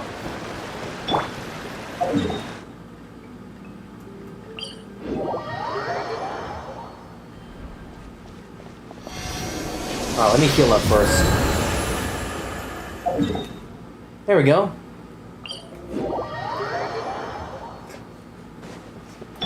The wind rises. Hello, Kinich. What's up? Traveler, Paimon. Hello. Kinich! Fancy meeting you here. We've actually been looking for you. Hey, then I see you again. I'll get straight to the point. I hear you accepted a proposal from Elder Trinidad. Oh, the Turnfire Knight, you mean. You were still his first choice. It's just... Oh, jeez. It's not what it looks like, promise. Joe, it's cool. I only mention it because there's something you should know. And I suspect Elder Trinidad hasn't been completely forthcoming with you. His true intention is to resolve the Mountain King problem once and for all. What? Once and for all? You mean this'll be the last Turnfire Knight ever? That's right. He wants to use you to send the Mountain King to the Night Kingdom. Why? To the Night Kingdom? You mean... To his death. Huh? Whoa, are you serious right now? You shouldn't go blurting out accusations like that. It could get you in trouble. Too blunt? Okay. I'll phrase it more gently. There is potentially a possibility that Elder Trinidad may be hoping that during the course of the ceremony, you kill the Mountain King dead. But that's ridiculous. He told us the Mountain King is a living symbol of your tribe's glory. And that glory comes at a price. Oh, that's right. The Mountain King is a living symbol of our glory, but even this glory comes at a price. That's what he meant by that? Yes, and Nana wasn't the first.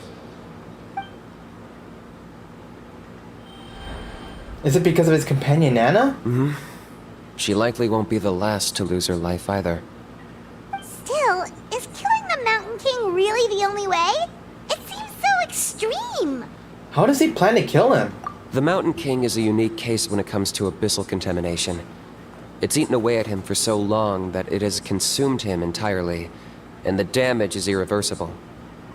That evil power has both driven him insane and kept him alive over the centuries. So, to look at it one way, once it's completely purged from his body, the Mountain King will finally be able to rest in peace. In past ceremonies, we've only purged around half of the abyssal power. This was to strike a balance, to keep him alive, but also keep him asleep. What? Trinidad didn't say anything about how much power he wanted us to purge, but he did say there were some more details to go over before the ceremony. Then it sounds like you'll know for sure soon enough. If he really asks us to kill the Mountain King, what should we do? Is it too late for us to back out? I know this must come as quite a shock, so I suggest you act like you didn't hear anything for now.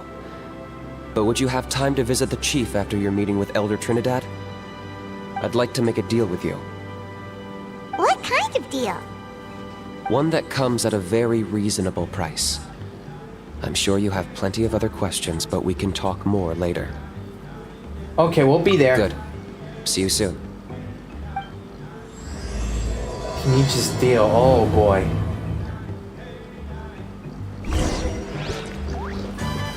Oh boy, I don't know.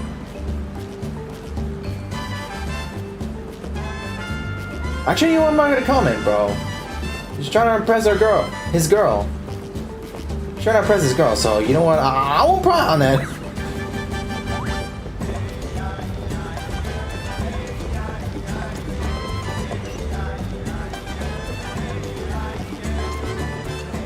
Alright, homie.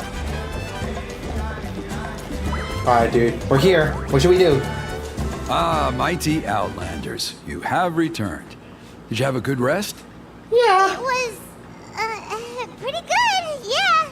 Yeah, it was. Glad to hear it. Things are progressing very smoothly on my end. Many of the elders have heard of your heroic deeds, including the chief. They all speak very favorably of you.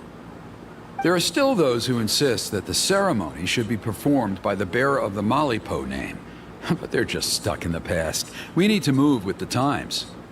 Plus, Kanish doesn't want to do it anyway. Exactly. Yeah. So, now, it's time for us to discuss the finer details of the ceremony. We covered the fire lighting part of the proceedings yesterday. The next part is the purification of the Mountain King. How does that work? It's quite simple. You just need to use the sacred flame. We've done it plenty of times before, and it's always very routine. I'm sure you won't have any problems.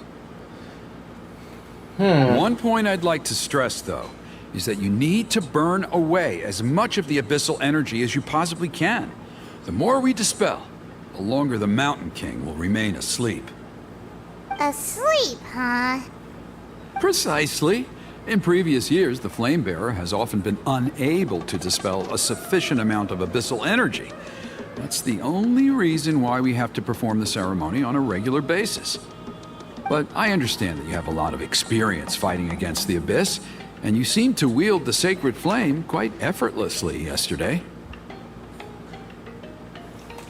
With your help, I'm optimistic this time we can dispel all the remaining abyssal energy from the Mountain King's body, freeing us from this ever-looming threat for many yees to come. traveler.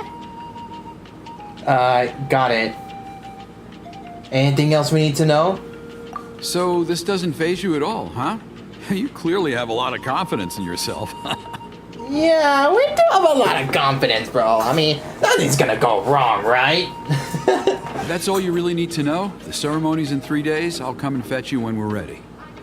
In the meantime, feel free to take a look around our settlement. It would mean a lot to the elders if you got to know some of our people.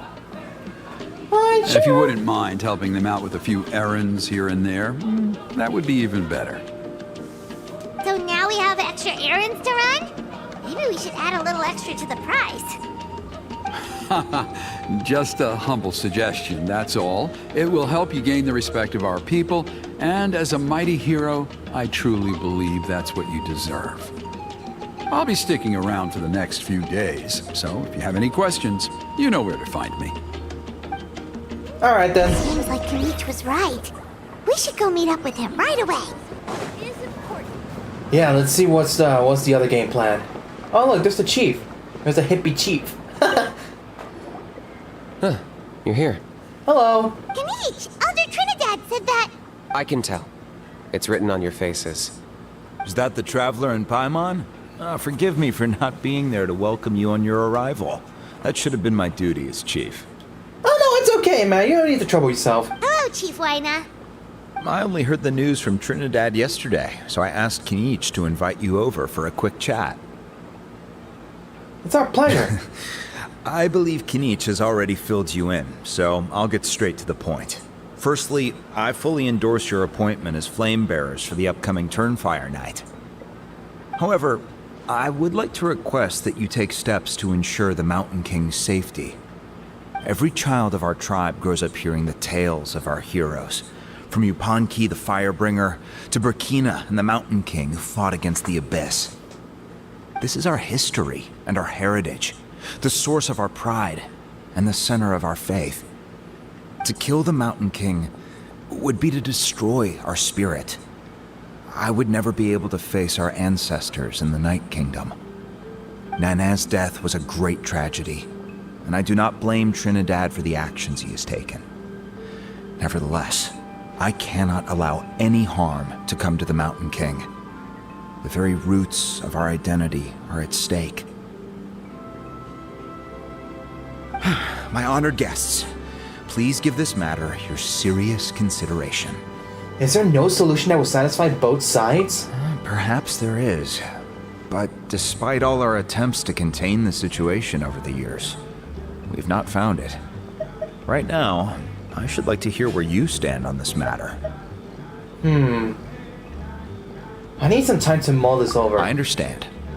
There are still 3 days left before the ceremony. I hope they will bring you clarity. So, Kinich, earlier you were saying that... Let's walk and talk. I'll show you around the tribe. Oh, really? That works too. Paimon needs to get some air after this. Although you're already getting air. Alright, where's my boy Kinich?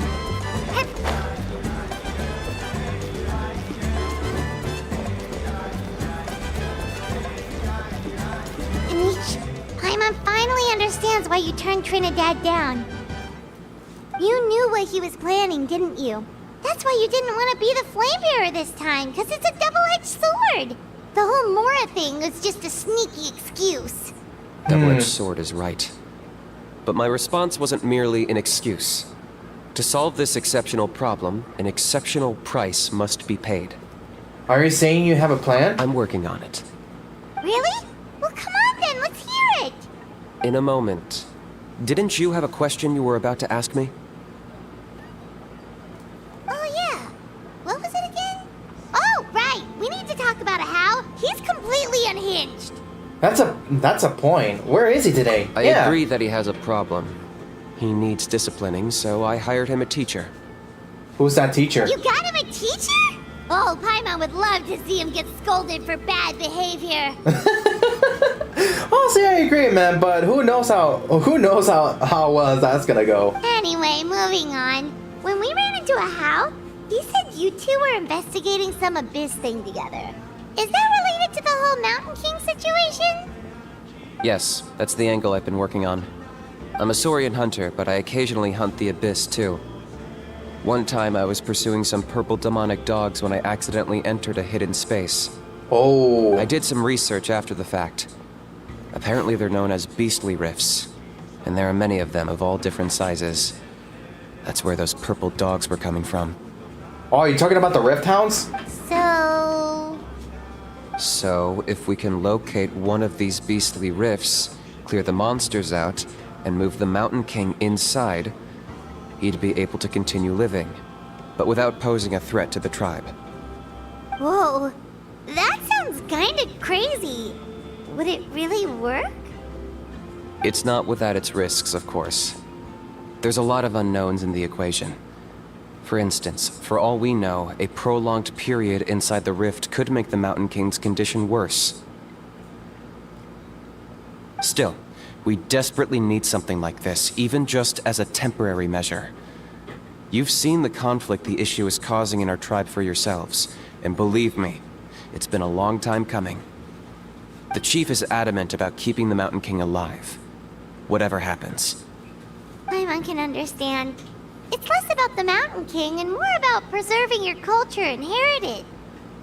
Yes, but on the flip side, you've got people like Elder Trinidad, who is more concerned about protecting the people he cares about now and into the future. And he has every right to take that view. It's one thing to try and preserve the last remnants of a glorious past, but making your kin pay the price for it? No one can seriously tell them that's a fair trade. You're right. There's no easy answers here. Let's leave that to one side for a moment and assume we go with your plan. How do you actually intend to find one of these beastly rifts? Because at least in our experience, the dogs open the rifts when they want to attack us, not the other way around. True. Yep. Speak that in experience. Especially when we first saw them a bit, like, I think in Inazuma. I think I know a way. Are you really gonna do this? You have any better ideas? Not at the moment, but it just feels like using the power of the Abyss for our own ends isn't gonna end well. After all, the Abyss is what turned the Mountain King into a monster in the first place.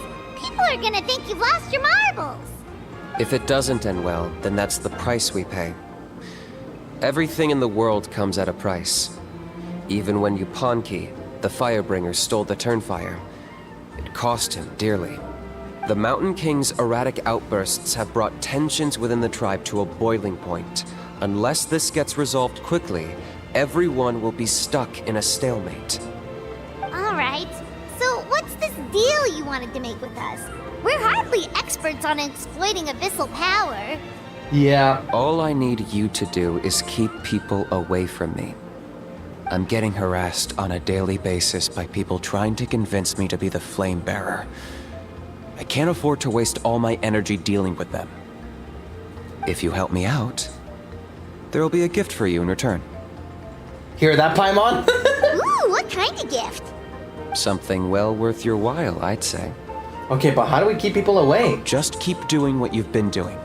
Integrate yourself with the tribespeople, so everyone comes to terms with the fact that we have a new flame bearer. That way, I won't have an endless stream of people coming to beg me to join the ceremony, and I can focus on finding a way to summon the beastly rift. Then, when the day of the ceremony comes, we'll move the Mountain King into his new home. Still sounds pretty crazy.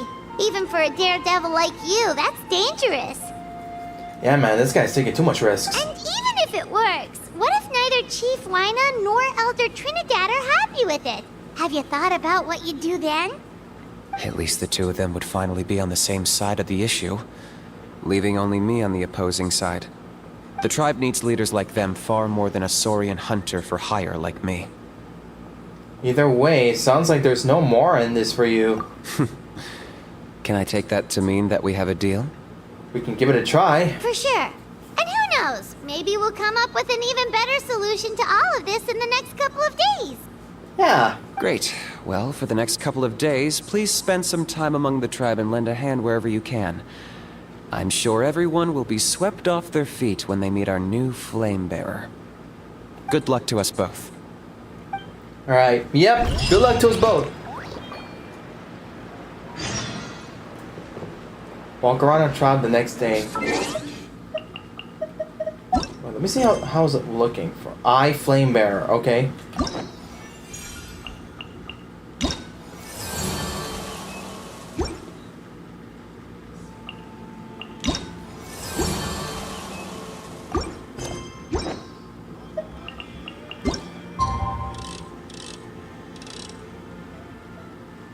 Frick. Oh my gosh, man. It's so 7:05 p.m. bro, and oh my gosh, bro. Duty's like past loads of minutes. I've been having issues with my internet, bro. Like almost up an hour, bro. Okay, task for the day. Meet the tribe's people and take some heat off of Kenichi's back. Okay.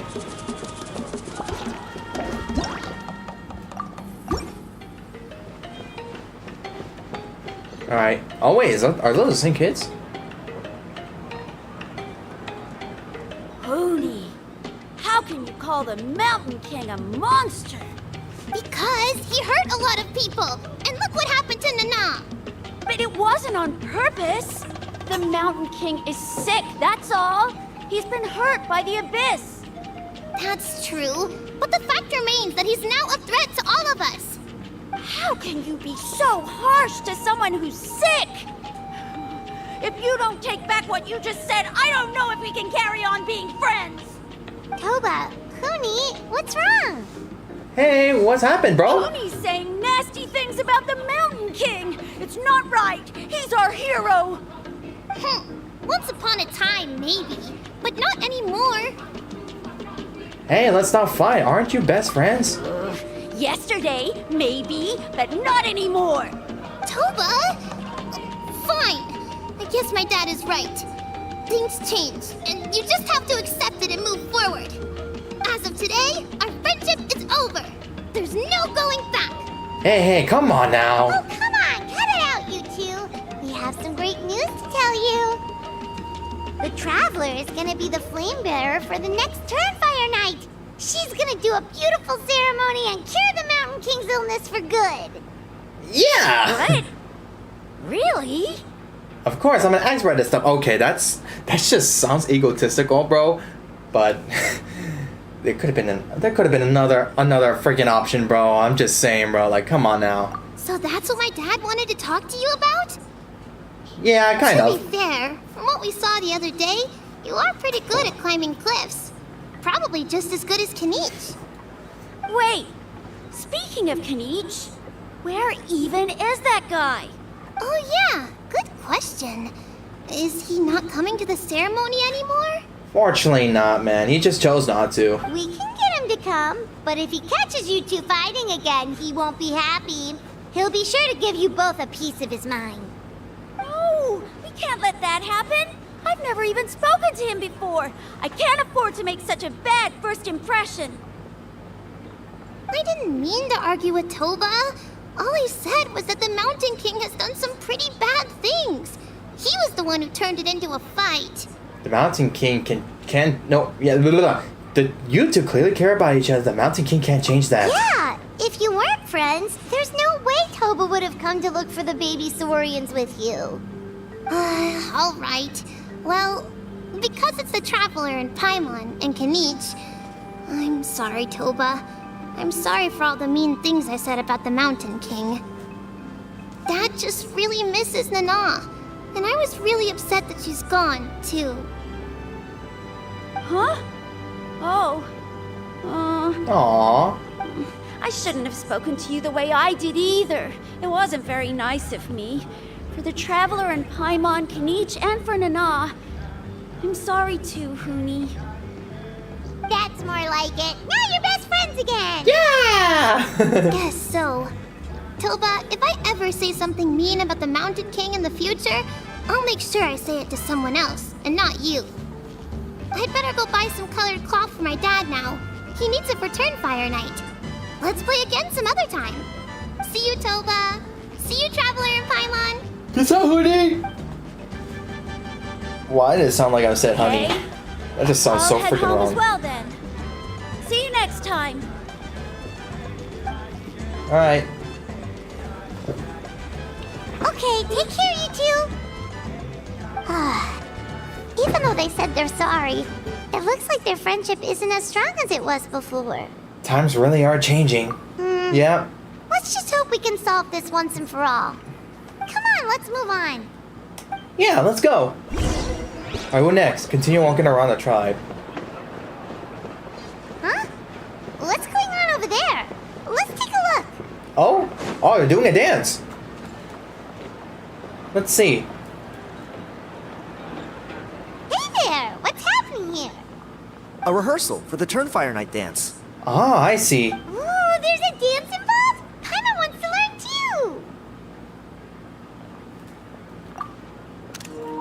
too. You don't know it? Ah, I guess you're not from these parts, huh?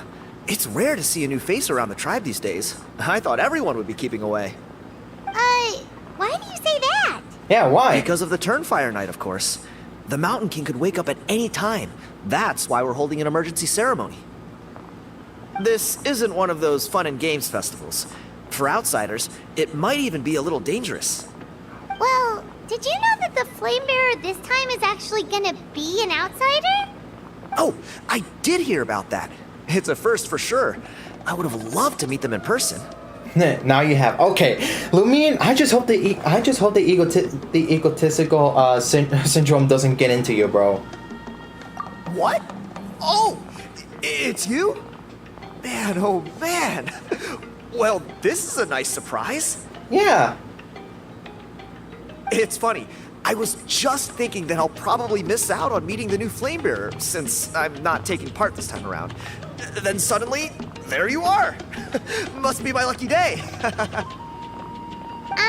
You're not taking part in the Turnfire Night? How come? You're not an outsider too, are you? Wait, what?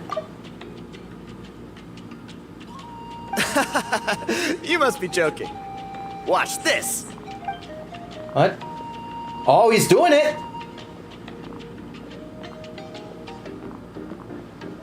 Paimon, what were you saying?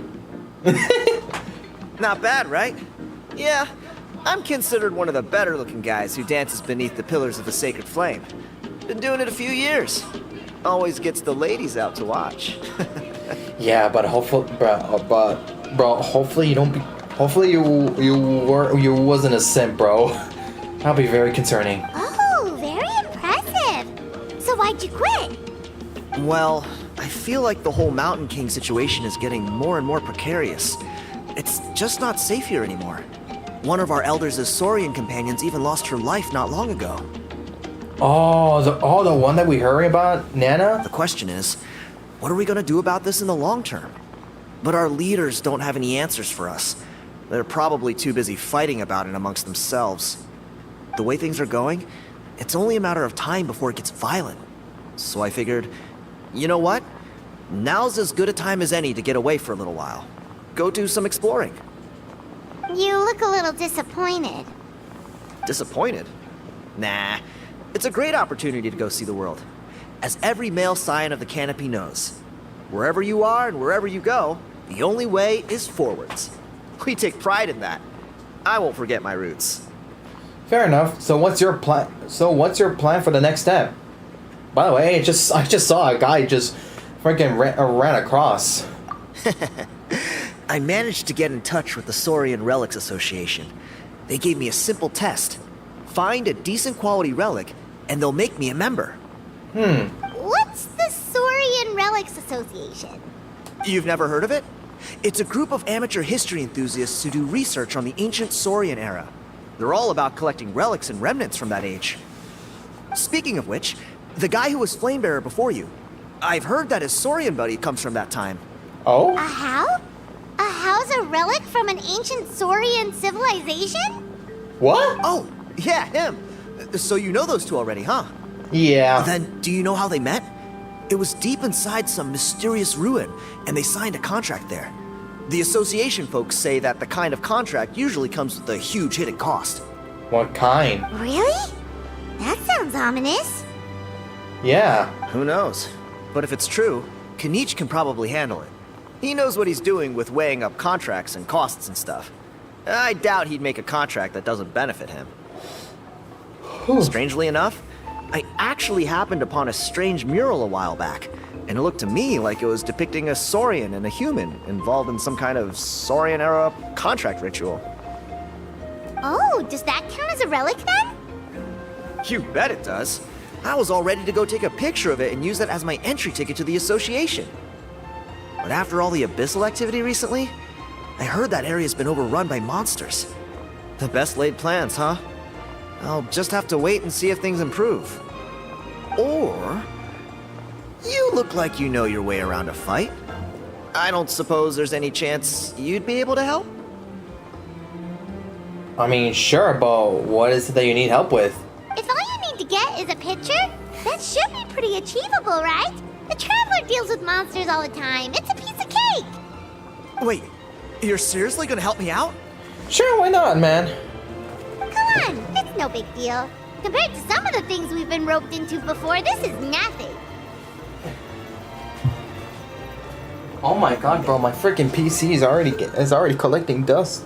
Pyroarchon above, you two have hearts of gold, you know that?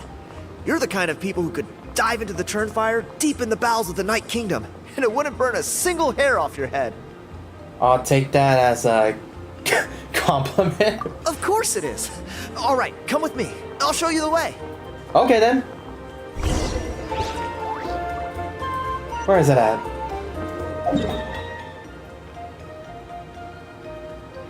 All the way back there, bro?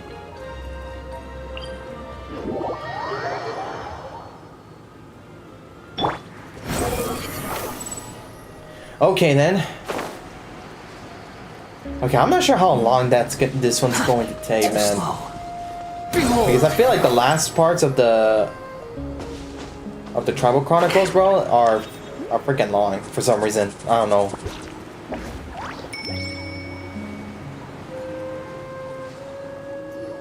Oh, we're here. Oh, them? There it is. It's inside these ruins. As you can see, the place is crawling with monsters. Alrighty then. Stay back and take cover, Tiago. This could get dangerous. We'll take care of them. Yeah. Great minds think alike. I'm not about to cramp your style.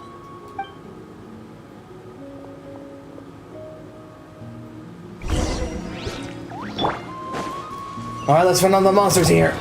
Come here, brothers. Solidify! Shine down! Squall and Fury!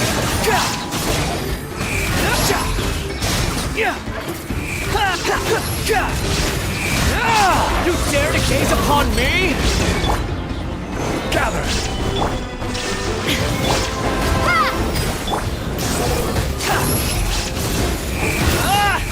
Oh boy, this guy.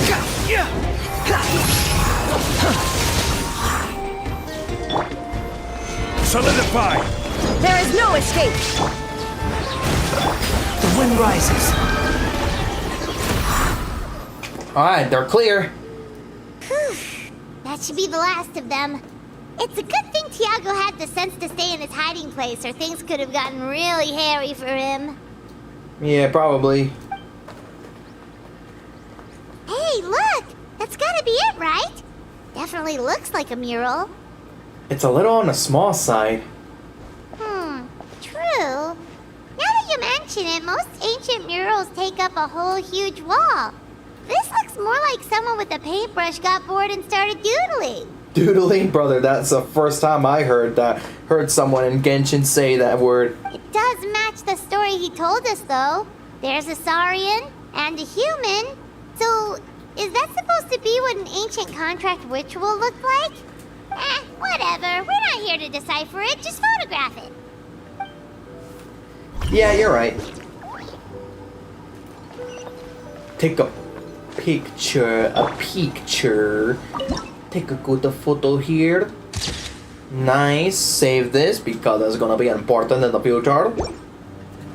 That's Alright, right. Let's take it back to Tiago. Yep. Alright, Tiago, we got the picture. Behold! Thank you for staying out of trouble, bro. Man. Bro, I never thought, you know, the Natlan region will be close to the Samara's desert. It's kind of crazy, honestly. And boy, oh boy, look at this view here. Oh, look, there's the tree there. And there's, you know, yeah, King Deshret's pyramid. How crazy. Hello? You've been robbed? Oh, Ponche. And I thought my luck was bad. Oh, I put blood, sweat, and tears into that, and now I've got nothing to show for it. Some gap-toothed... Oh, frick. He said something stole from him. Sorry, God. Tiago, is this the picture you were looking for? Hello. Hold on, let me play that again. Oh, I put blood, sweat, and tears into that, and now I've got nothing to show for it. Some gap-toothed goon stole it from me. Tiago, is this the picture you were looking for? Let me take a look. Yep, that's the one. Pyroarchon above, you two are superhumans. Hey, Ponche, come and say hi to these guys. They're gonna be the new flame bearers, and they're tough as nails. Wait, are you the Traveler and Paimon? Hi. Huh? You already know each other? I don't think so. My nephew Toba's been telling everyone about you. He says you're crazy strong, super friendly, that you helped him out, and that you're gonna be our flame bearers this Turnfire night. Oh, him. Oh, so you're Toba's uncle. Great to meet you, sir. Yeah, great to meet you, Uncle. Sounds like we managed to make a bit of a name for ourselves. Yeah. Oh my goodness, look at them smiling. They're smiling. Oh my gosh, bro. Toba's not wrong, my friend. These two are honestly some of the nicest, most genuine people I've ever met. Everyone speaks incredibly highly of them. Seriously, if you're comfortable telling them about what happened, I guarantee you they'll sort it out in no time. Really? All I want is to get the fruits of my labor back. Allow me to explain. Ponche is a well-known scholar within our tribe, author of the widely acclaimed book, Yupanqui's Turnfire. Unfortunately, the book was stolen by a treasure hoarder a few hours ago. Oh, what? You have got to be kidding me.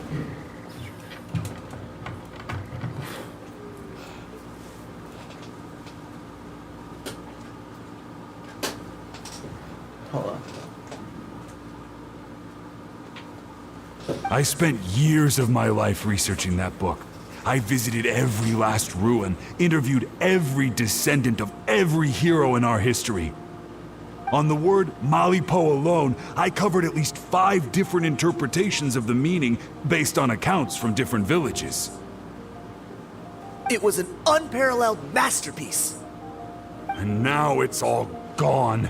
That little goon ambushed me during my morning walk. He snatched all of my belongings, including my entire manuscript. Oh, jeez. That book was everything to him. It's like they robbed him of his soul when they took it.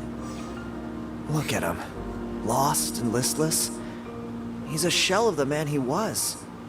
Dear honored guests of our clan, I am but a helpless old student.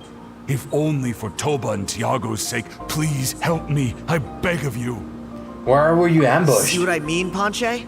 Now you've run into these two, your luck's about to change, big time. I don't know if he's still there, but come on, I'll take you. All right then.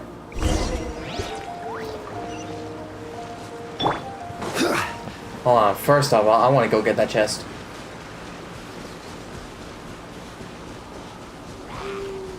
Hey buddy, sorry, but I'm gonna need to take that treasure though. That treasure belongs to me now. Swarm Fury. Oh snap, I didn't even realize that was a freaking bomb. A reward on the road.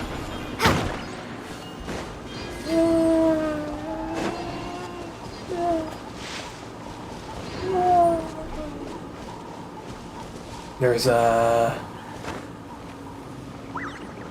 this. There is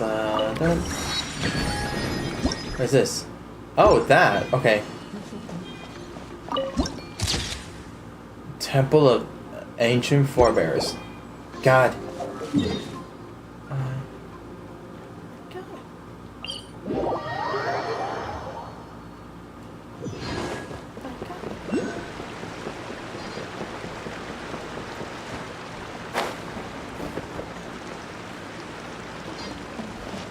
Hey! Oh, it's him! You thieving rat! Give me my things back! What do you want now, you old bum? God, you're a waste of space. Prepare to get shoved butt first into a tree hollow. Bro said God, bro. I dare you to try. Oh, what's this? Brought a little bodyguard with you, huh? All right. Let's see what you've got. Eat dirt, suckers! Oh boy. He's already running away? Hey, homie! Stop, please! By all the warriors, heroes, gods, and kings, I can't run any longer. You're giving up already? Weakling. Please, I don't have your stuff anymore. Have mercy. Where did you last... Oh, yeah? Well, where is it then? I threw it away. You threw it away? Huh? The old bum's bag didn't have a single mora in it. Just a tatty old book, worn out pens, and some old rags. Kill him. I'm kidding. All that time lying in wait was for nothing. I was so mad, I just threw all of it away. Is that really the truth? Okay then, where did you throw it away? The same place you found me. Look, I swear on the pyroarchon it's the truth. May all my worldly possessions be turned to ash by turnfire if I'm lying. Okay, that's a pretty strong oath. What do we do now? It sounds like he's telling the truth. Let's go back to where we were and see if we can find anything. Right. Let's hope nobody gets to the book before we do. We'll never get it back then. Meanwhile, in a hidden cave. Again?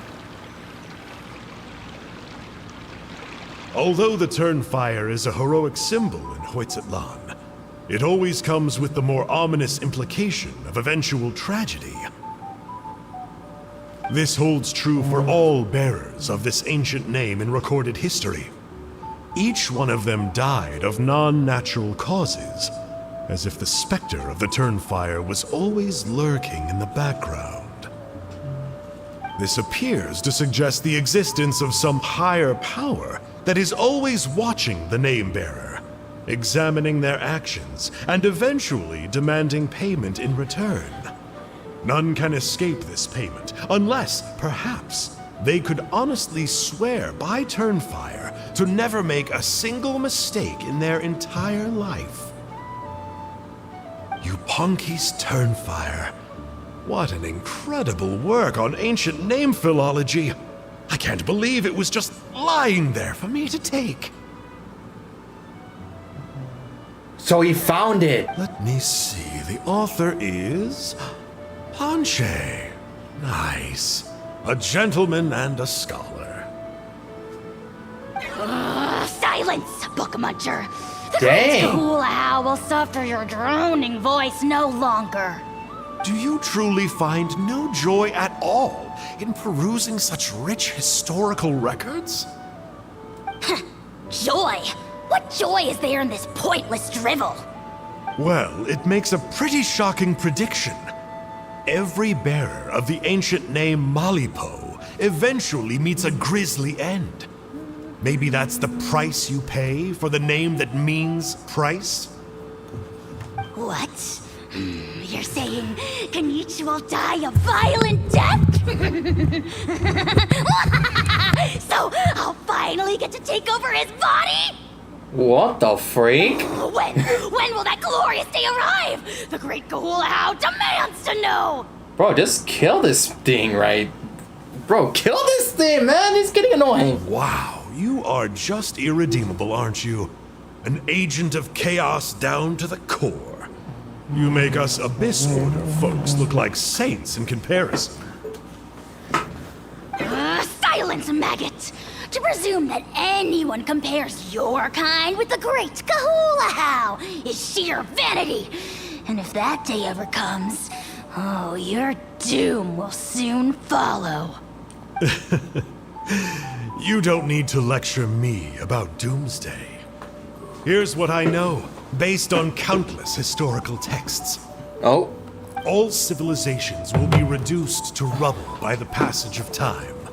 From ancient kingdoms, to heavenly thrones, to worlds beyond. There are no exceptions.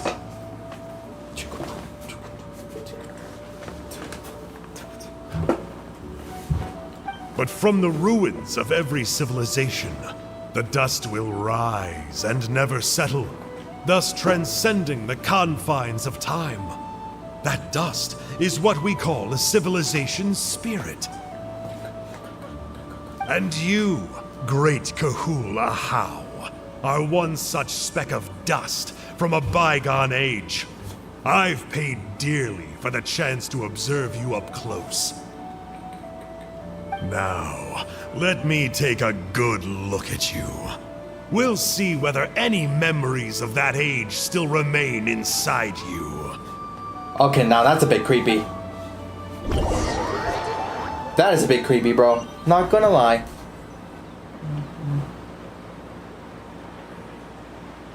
We're so sorry, Mr. Ponche, but we couldn't find your manuscript anywhere. Does that mean all of my hard work was for nothing?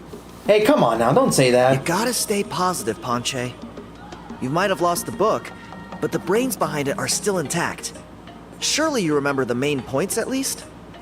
The whole reason I worked so hard to get it finished before the Turnfire night is because I hoped that maybe it might help us find a way through these trying times. You mean you solved the now- Mountain King problem? Well, not exactly. But I thought my research might at least be a starting point. Oh, really? So what did you find out in your research? I think the key to all of this lies in the power of Malipo. Ponche, you know as well as anyone that ancient names don't hold any real power. Symbolic power doesn't count. You're right, but Malipo may be a special case. Given that it first arose in the era of the first pyroarchon, it might contain remnants of Shibalanke's power. Yeah, I remember that story. My grandpa told it to me when I was a little kid. Maybe you're the special case. Most kids stop believing in that stuff by your age. I'm not talking about childhood superstitions here. There is evidence. Like what? Like the fact that the Mountain King is still alive. Everyone attributes that to the power of the Abyss. But there's more to it than that. The key factor is that Burkina summoned the power of Malipo at the cost of his own life. What?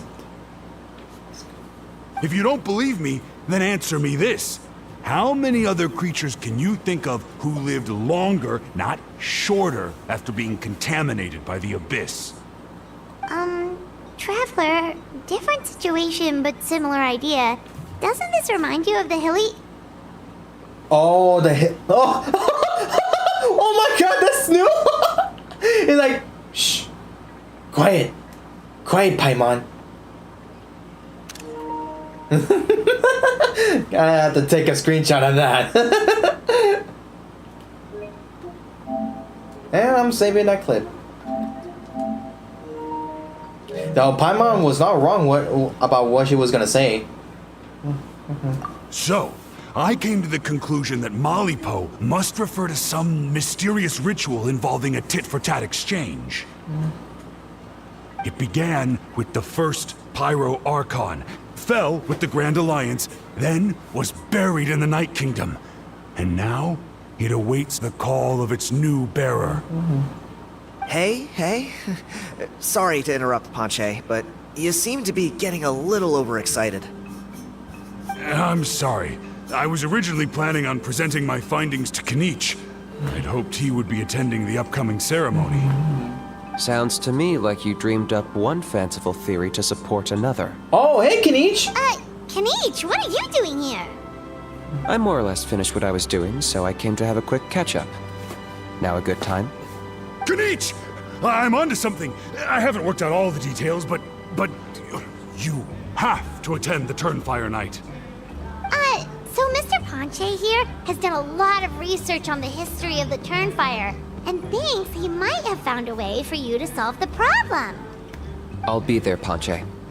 Let's go. Oh! Just like that? Okay. Did he foresaw this? Behold!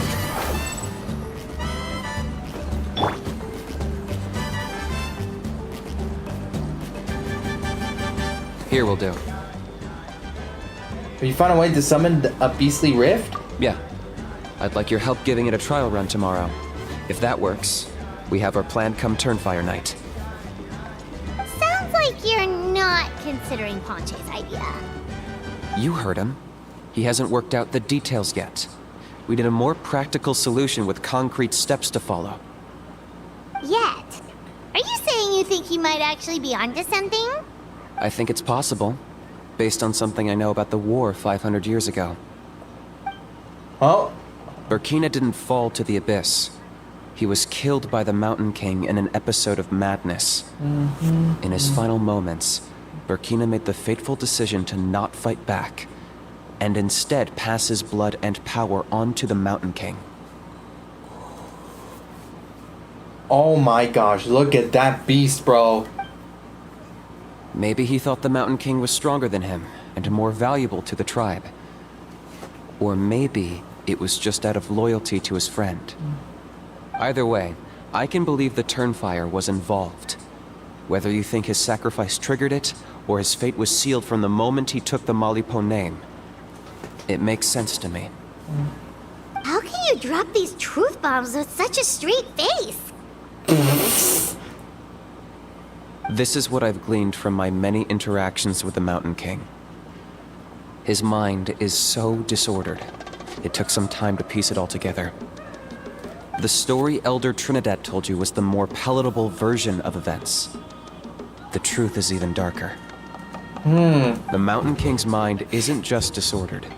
He is suffering and feels great shame. I believe he wants to be put out of his misery. What? Then what should we do? Should we grant him his wish? Aw, I don't want it. Of course not. We should help him move to a new home. So your goal hasn't changed. It's the only practical solution. The Mountain King is a hero to my tribe. An object of worship, even. Ending his life would be like desecrating a statue. Still, he's been the cause of multiple disasters, and we can't afford to have any more. Ugh. Practical solutions hurt Paimon's brain. Can we follow our hearts next time? Then let's break for the day. I've already found a suitable venue for tomorrow. Alright then. Okay, well hopefully we don't end up killing him, bro, because I don't wanna get the power treatment, bro. I still haven't played the game though, but I really want to play the game. I still can't find the time to play the game. And I want to buy the game as soon as possible before it might eventually, you know, get out of the Steam page. Over here, okay.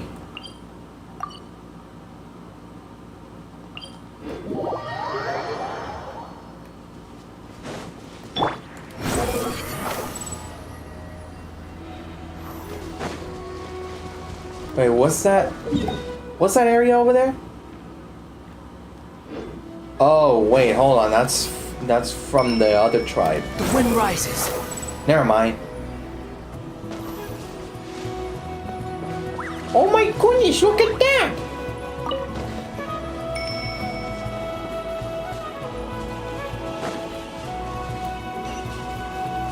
That boy is freaking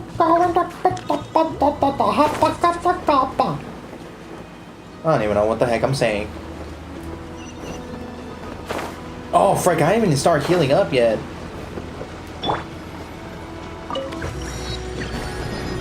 Alright, well, let's activate this teleport waypoint and head to Statue 7.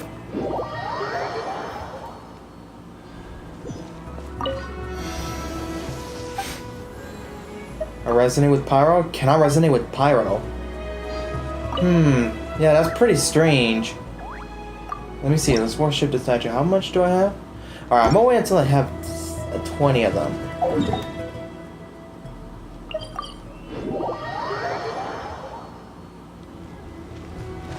Alright, there's Kanish. Heyo! You're here. Very punctual. the gruesome twosome come crawling back. Here to make amends after the gross irreverence you displayed last time? No. No. Not making amends. Very well. The almighty Dragon Lord, Kahula How, shall grant you the audience that you seek. Now, pucker up and kiss our feet. No, you freaking weirdo! You're not Koopa!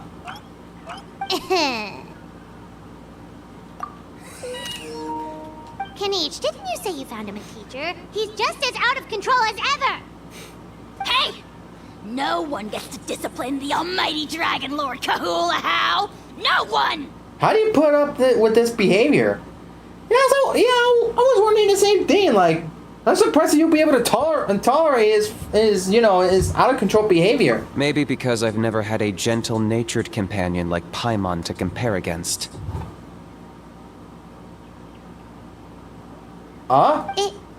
Is that a compliment? Look at Lumine smiling. Yeah, I see what I'm missing out on now. And it's a lot. Kinich! We could drown this measly flying ant in one droplet of spit!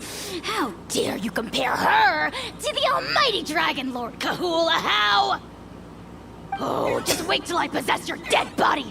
I will commit heinous atrocities! Tear down your legacy! Destroy your reputation! Wreak havoc on your... Huh? He's just ignoring him! Traveler, Paimon, let's get down to business. Once we've opened the beastly rift, you're welcome to toss a How in there for a couple of days.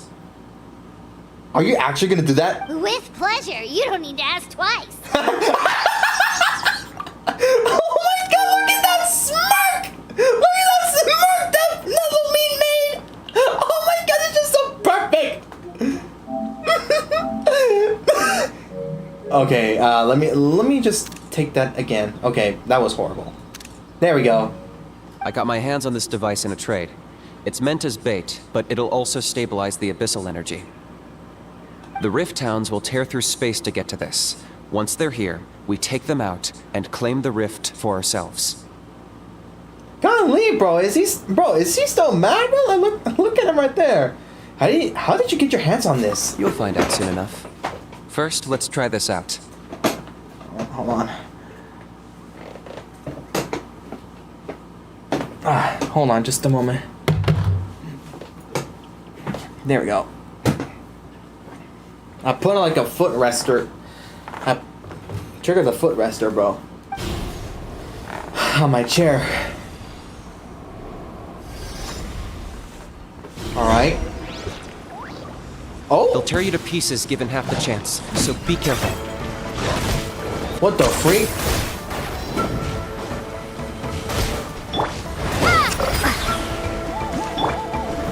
Gather! Illusion shattered! Wait! Oh snap! What the freak?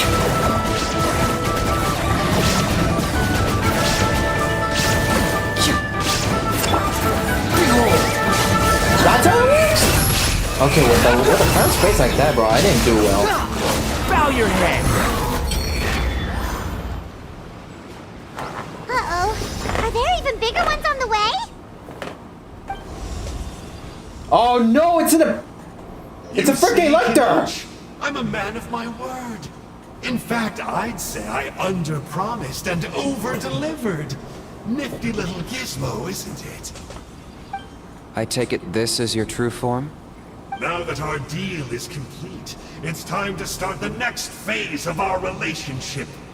I made a promise to the great Kahula How, and now I'm here to seize your body for his use. Cliché, I know. The hero's trusted partner sells him out to the abyss in a shocking act of betrayal. Cue bad guy speech and drawn-out death sequence. Huh? Angel? Huh? Oh, him? What are you two doing here? Oh, Mr. Kinich, this is not what we agreed on. Wait.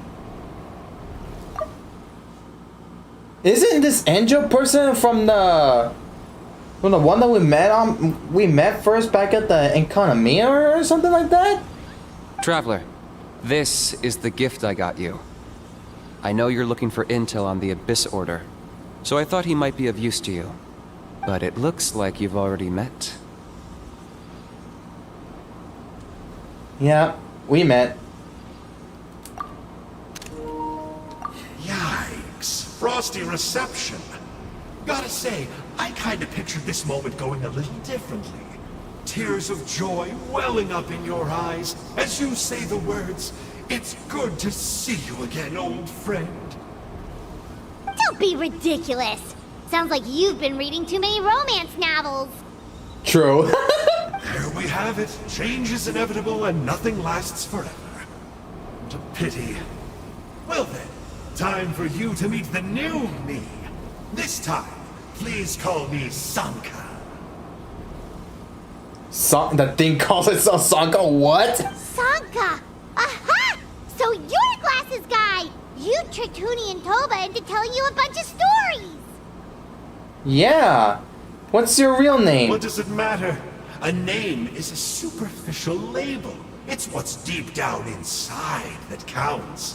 And I've shown you the deepest parts of me. Ayo? What do you really mean by that? That would explain a lot. Why else would you show up here and start acting like a wise guy? You looking for a fight? I'll pass. I do rather like you, as I've said before, but my one quibble is that you really don't know your own strength. Then what are you doing here? Wait. Of course. You're the one behind all the recent Abyss activity. Let Paimon guess. You've been provoking the Mountain King too. Haven't I told you before? I'm not part of the inner circle who do our Highness's bidding. My interests are far more low stakes. Reminder that he means ether when he said our highness is beating. I spend my time digging for truth in ancient doodads and books. You really think a benchwarmer like me is capable of more than that? I investigated him. He's not connected to the recent events. Just happens to be in the area. So, I struck a deal with him. He helps me summon a rift. I allow him to do some historical research. But that's all over. And now Kinich wants to hand me over to you. Well, I was hoping this would be an opportune moment to whisk away his body. That would have given me some more time to study the great Kahula How.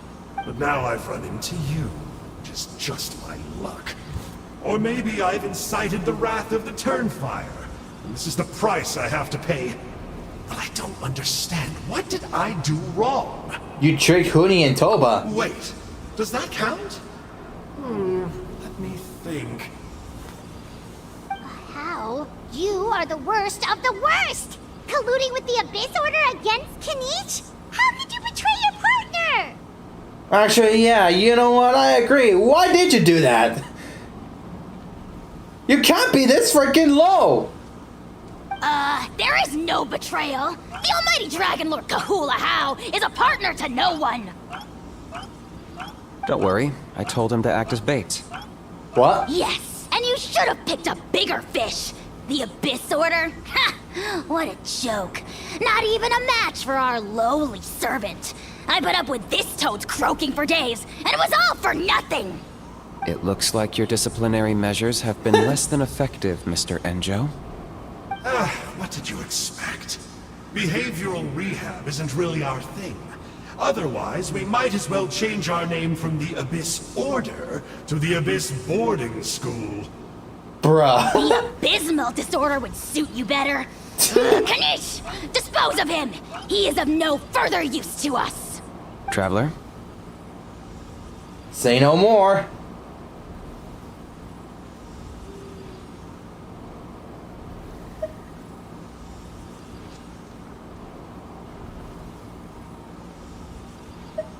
Oh, what the freak? Be my guest. The Abyss Order is a threat to us all. Yeah. Hey now, I may be a lowly clerk, but don't underestimate me. I could never beat you in a straight-up fight.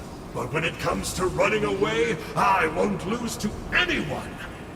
Do me a favor and remember how fast I disappear. Maybe then you'll show me a little respect next time. Nah, still won't show you respect, bro. Darn! He got away again! Couldn't you have stopped him? It's alright. He's not worth our time and energy. Besides, it seems like he's in debt to a lot of people.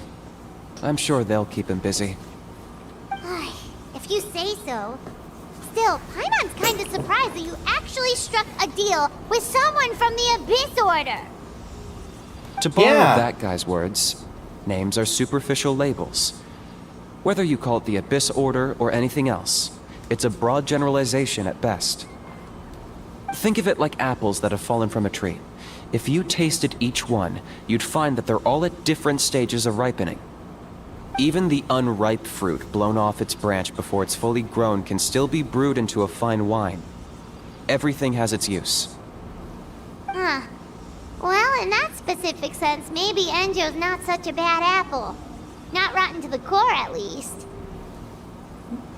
Yeah, I do. Yeah, I do. And especially how how quirky he sounds. Of course! Only the almighty Dragon Lord, Kahula How, is rotten to the core and evil beyond redemption. Can you explain to me why you took him in with you, bro? Ugh. So what exactly are you anyway? You're definitely the evilest little thing Paimon's ever met. True. Don't worry, he can't hurt a fly. Because you signed a contract? You could say that.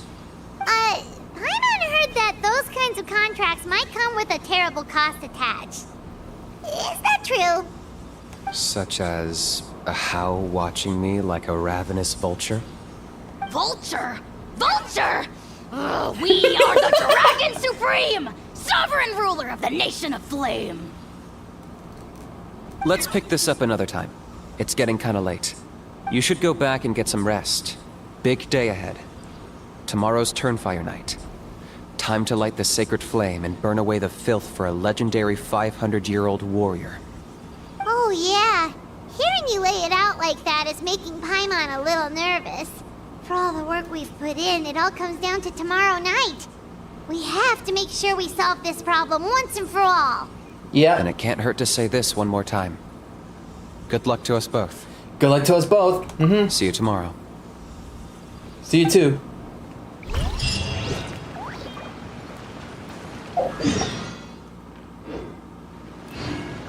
The last Turnfire night. Okay. I'm going to Statue 7 to get healed up and then we'll take a rest.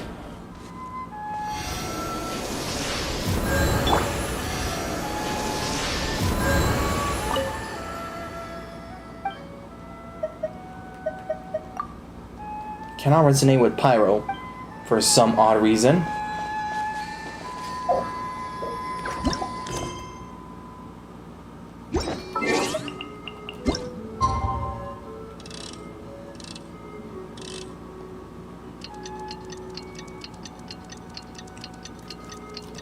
Oh boy, I don't think we might have enough time to do the other quest. Go to Elder Trinidad's home. Okay.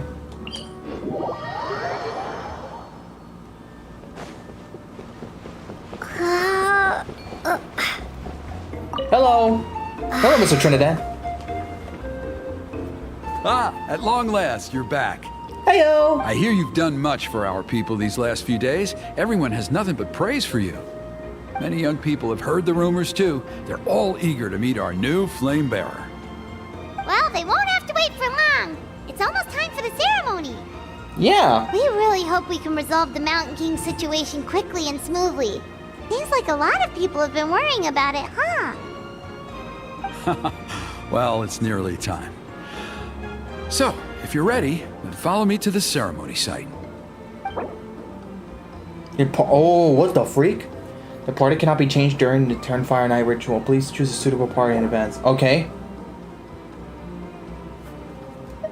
Of course, there's no rush.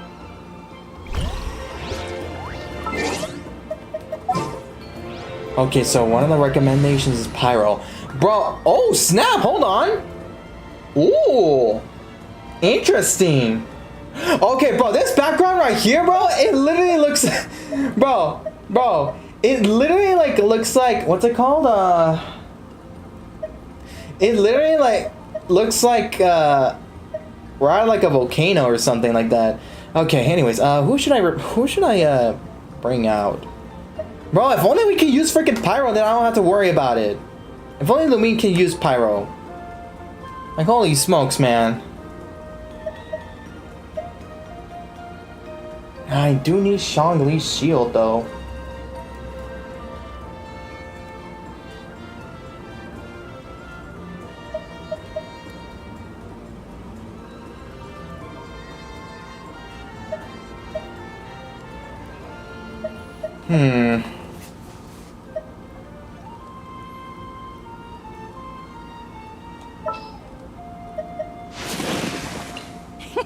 Let's go out and play.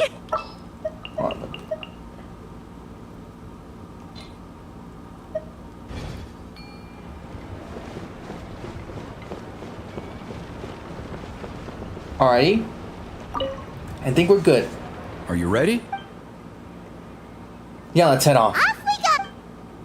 Oh, sorry. Oh, it's a domain.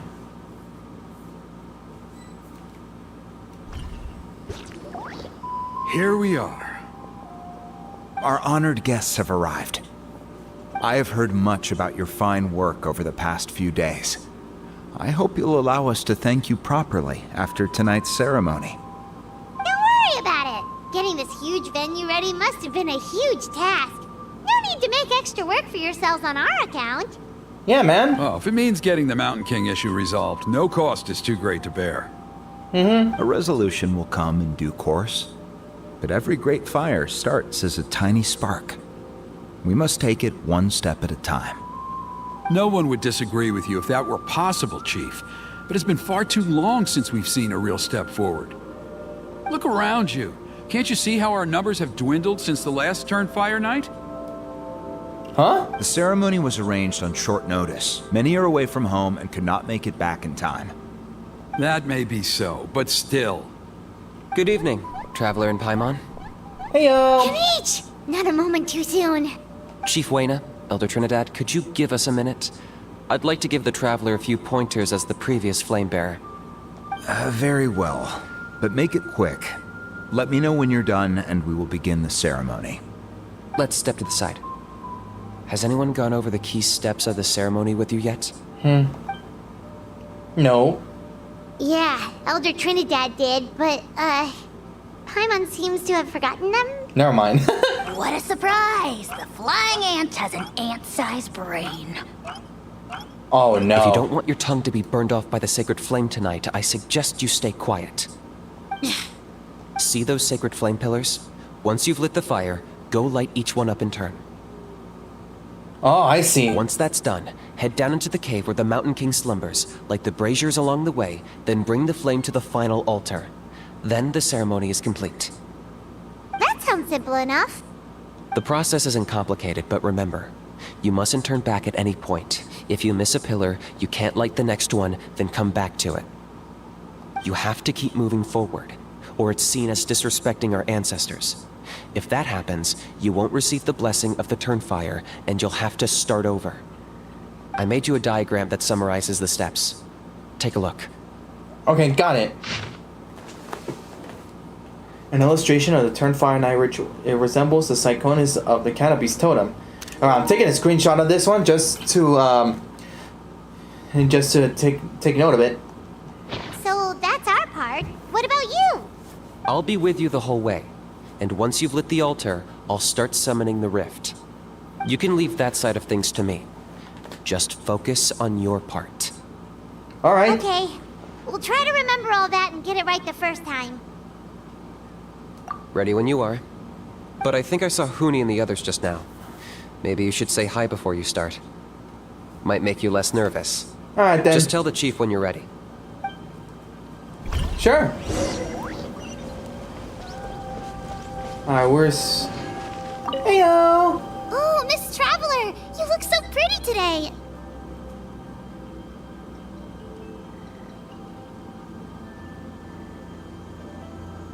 I don't know if this was on purpose or could there be like some sort of error in this by the, from the developers. Well, either way, I'm not so sure. The Mountain King never threatens us again, right? Oh my god! Just what kind of freaking coding is that? I believe in you. I'll be cheering you on the whole time. Aw, thank you. Alright, where's your other friend? Is he right there? Heyo! Miss Traveler, you're finally here! I even dragged my uncle out to watch the ceremony. Although I'd hoped for the Malipo name-bearer to perform this ceremony, that was never anything to do with you, so please don't take it personally. It's okay. I got thinking last night, and I realized if the lesson of Malipo is to look forwards, then I should accept that my book is gone and start anew. Besides, I'll have even more to write about this time, given this will be our first Turnfire ceremony featuring a flame-bearer from another land. I'll be taking detailed notes. Good luck, Miss Traveler! You got this! Oh, thank you.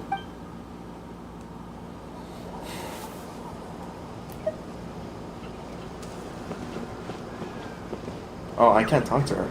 Okay.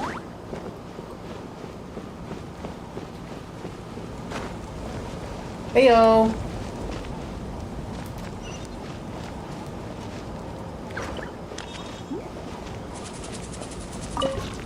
Hey! Bet you're surprised to see me. Didn't think I'd be coming, did you? I was all packed up and ready to go, but then I thought, I wonder if the ceremony will go any differently with the new flame bearer. So yeah, here I am again. I still owe you for that picture you took. So once you start, I'll be dancing to cheer you on. Oh! Don't be nervous. You'll do great. Oh, appreciate it. Though it'd be weird for me because I'm carrying the power of Hydra with me. Mighty Outlanders, the time has finally come. You know what must be done. Please remember, you must cleanse as much abyssal energy as you can. This is the only way to prolong the Mountain King's slumber. Understood. I am sure you have what it takes. I understand.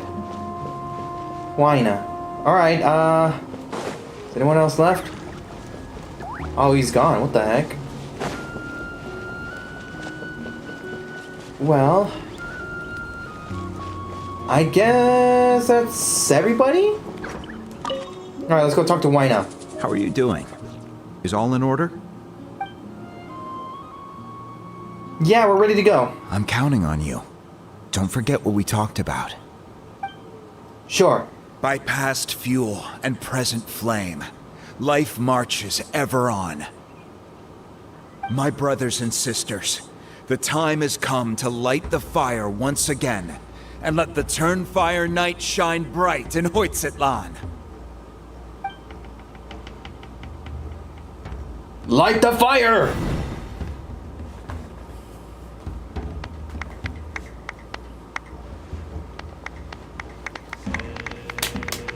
Let's go, Lumine! Go to the altar to obtain the kindling of the sacred flame. Once you obtain the flame, draw closer or raise it to ignite it. The ritual has a specific order. Pass the sacred flame according to the fixed order, or fail. Head straight towards the ritual's end. Turning back now will spell not but failure. Go get the sacred flame.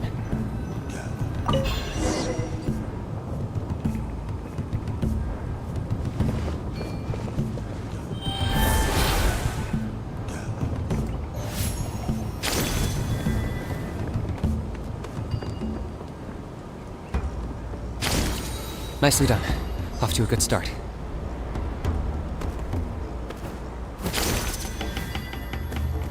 Great stuff. Okay. Gotta be careful now.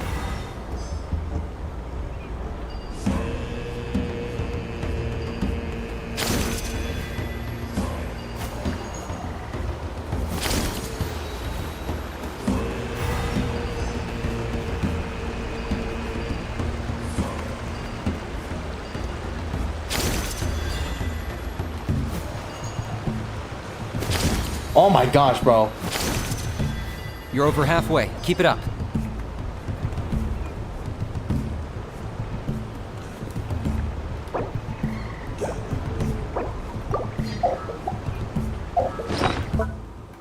Hold on just a moment.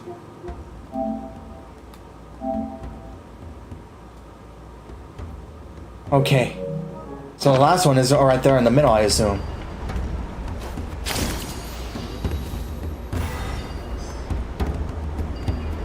We're not missing anything, right?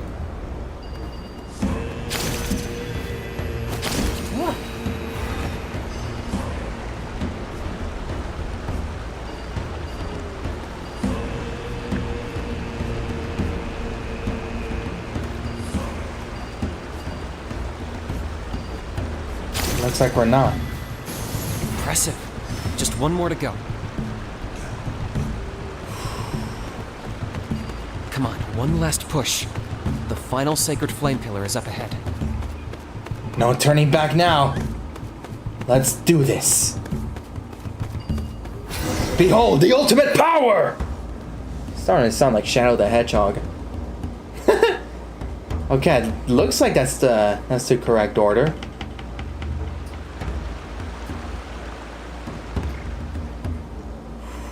That looks good. Looking cool, Joker!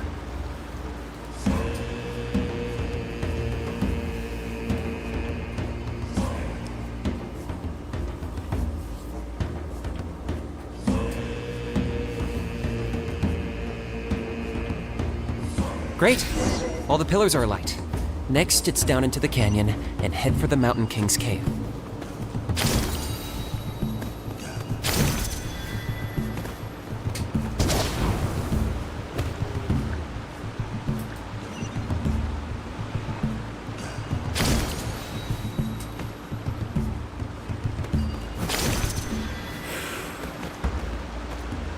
How will this condition Almost be? there. The cave is just up ahead.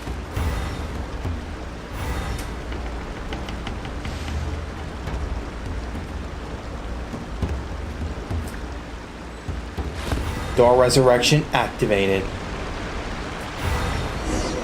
The Abyss presence is growing strong.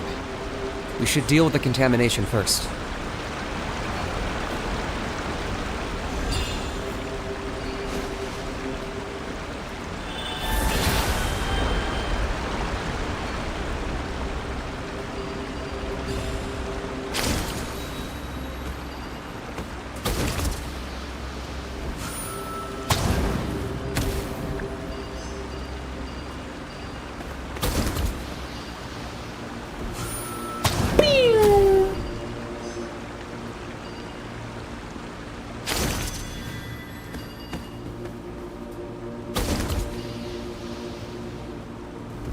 There it is. Thought I missed that, right?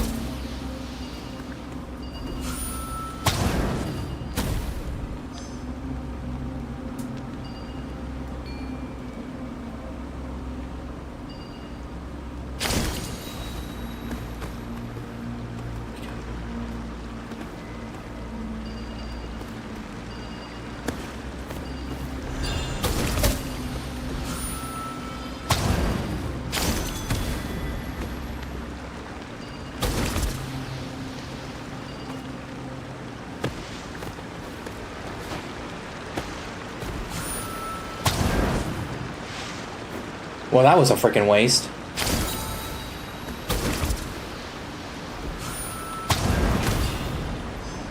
Alright, here we go. Last one.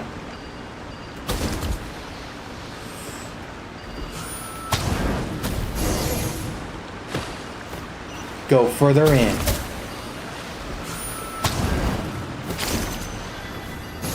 There's the altar of the sacred flame. Remember, light up the torches around it first. Understood.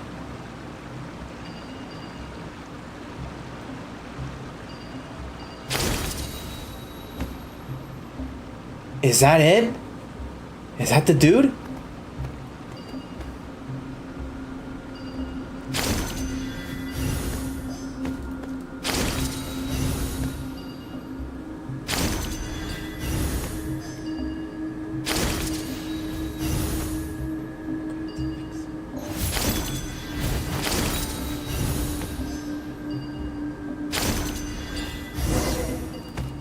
Implement the final step of the plan. Here we go.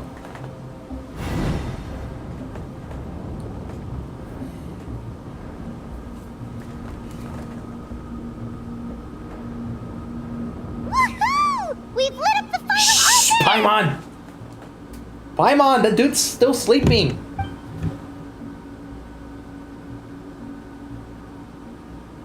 That's the Mountain King up ahead, right? Yep. That's him. Kangamato, king of the Yumkasaurs from 500 years ago. He's very powerful. Paimon can tell. He is huge. Let's tread carefully. We don't want to wake him up. Should we pretend to purify the king? You've made it at last. You did even better than I expected.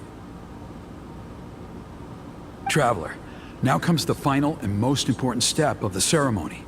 Please use the power of the sacred flame to cleanse the Mountain King of abyssal filth. There's no need this time. What? Oh, is he about to... He's about to do his own part, bro. Such strong abyssal power. What is that thing? Kinich, what is the meaning of this?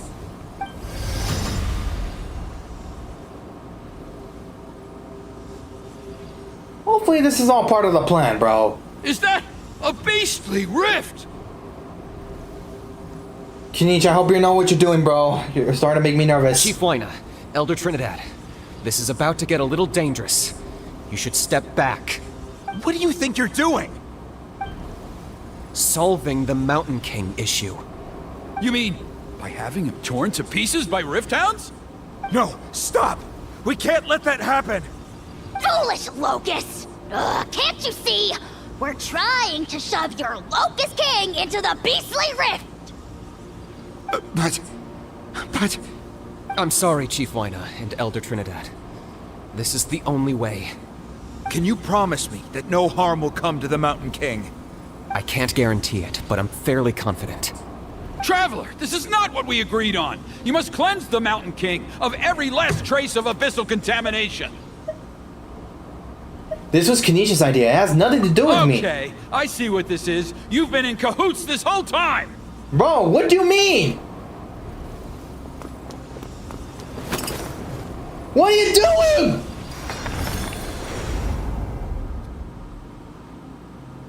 Ugh, you imbecile! What have you done?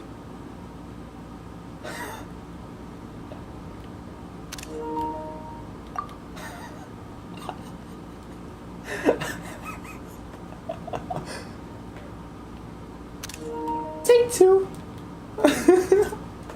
Before anything bad happens, we gotta remember this. Oh no! The device is destroyed! You forced my hand. I had no choice. Elder Trinidad! What are you doing?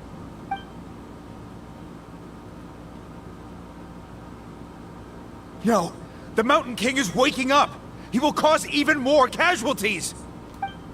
Everyone, out! Now!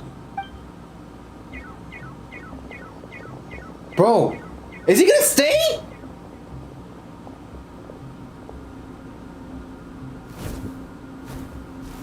Oh my god, look at him. Well, it seems there is only one way to awaken you all from your willful blindness. More sacrifices must be made.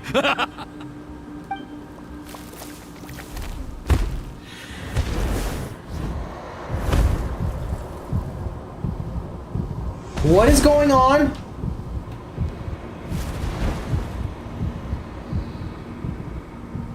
Take me, oh Mountain King! Take me as your next sacrifice! What is it that you think you're doing? I got cutscene.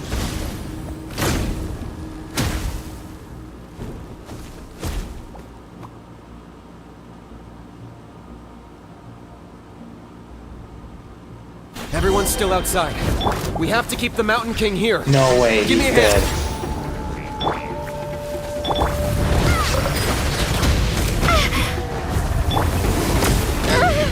Bro, how do I freaking beat this guy? Watch out for the fruits he's spitting out. I can use those against him. Oh. I see now.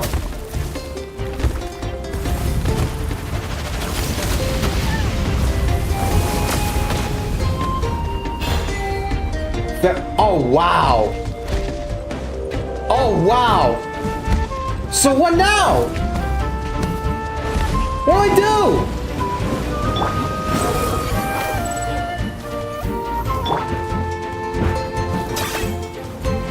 Locked up.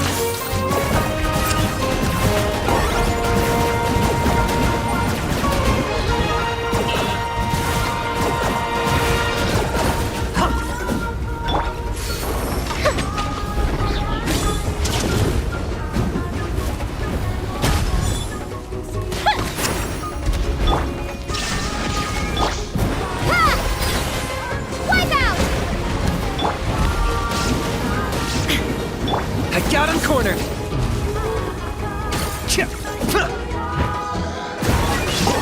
Oh snap! What the freak? Here come the fireworks! There, yeah, that's it.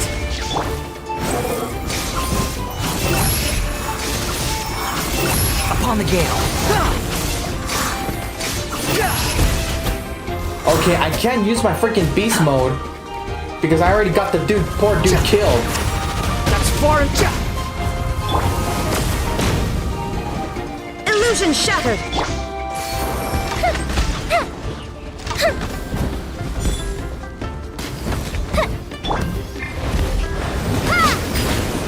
Man, I should have brought Shangli with me, bro. There is no escape.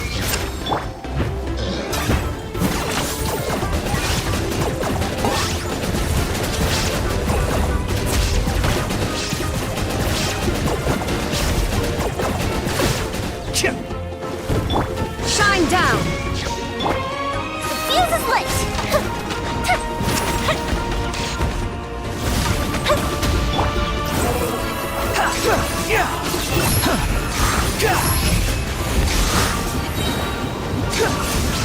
Wretched vermin!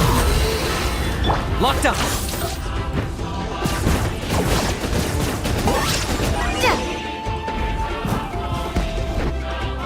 I have no idea what the frick is. Oh, cutscene again! Oh, now they switch up Lumine's sword now? I just... What the frick? Oh, frick! I don't think I ever made it! What do? We can't open the rift! I never thought of using his ultimate, bro. I want to see what his ultimate looks like. Kenichi's ultimate. Kill me! Put an end to Hoytlan's shame!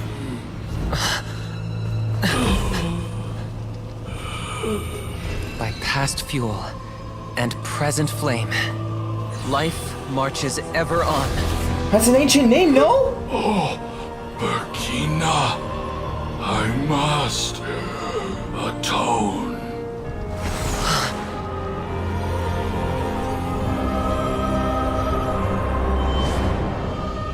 Patience. Oh, it's him! We will answer to the fire for all our deeds. Even if one day I fall behind, never look back. Keep moving forward, as we are now.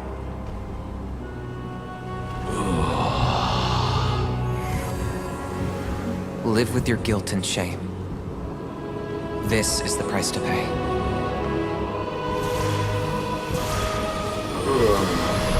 Heir to the Turnfire, See, please yo? use my ruined vessel to train the heroes of the future. The will of Kangamato will march ever on, till the abyss is stamped out.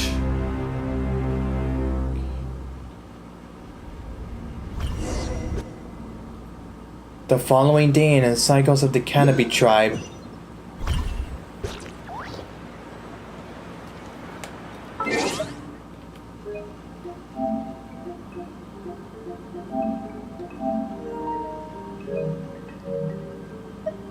I'm at a loss for what just happened, bro.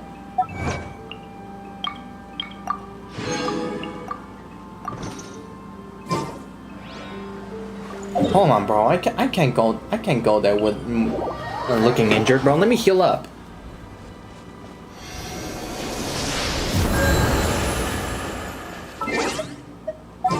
All right, let's bring Shangli back. Thank you, Emiya, for your service. What shall we do?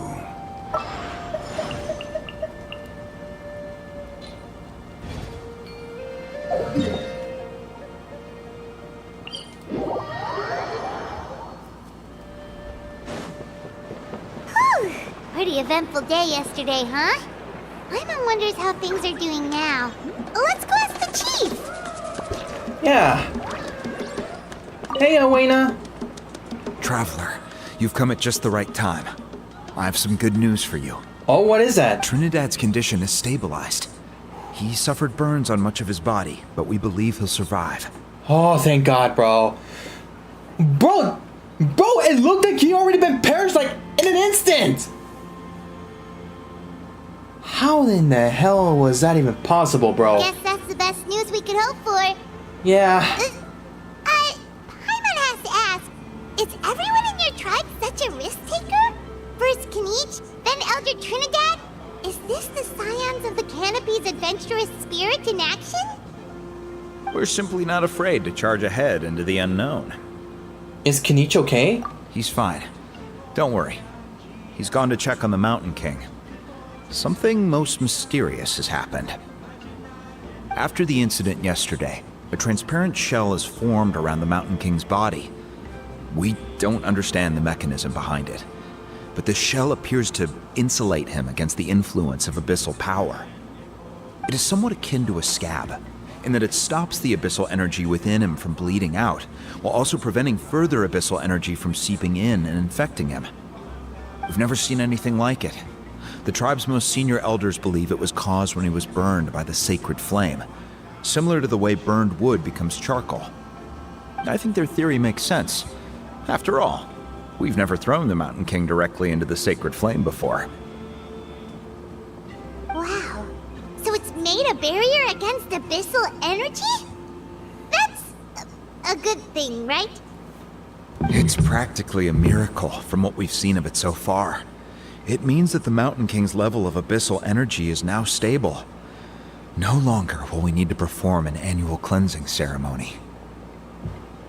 Wow. Let's go. Amazing.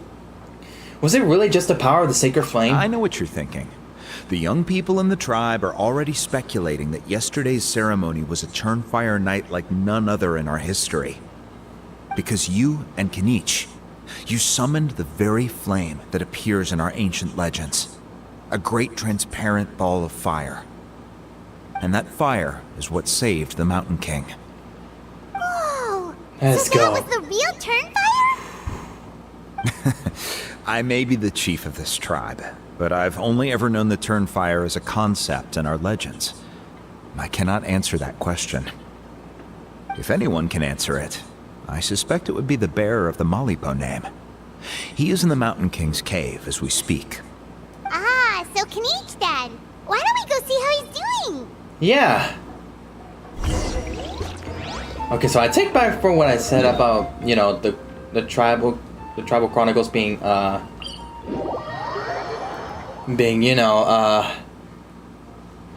short, but I seem to have underestimated.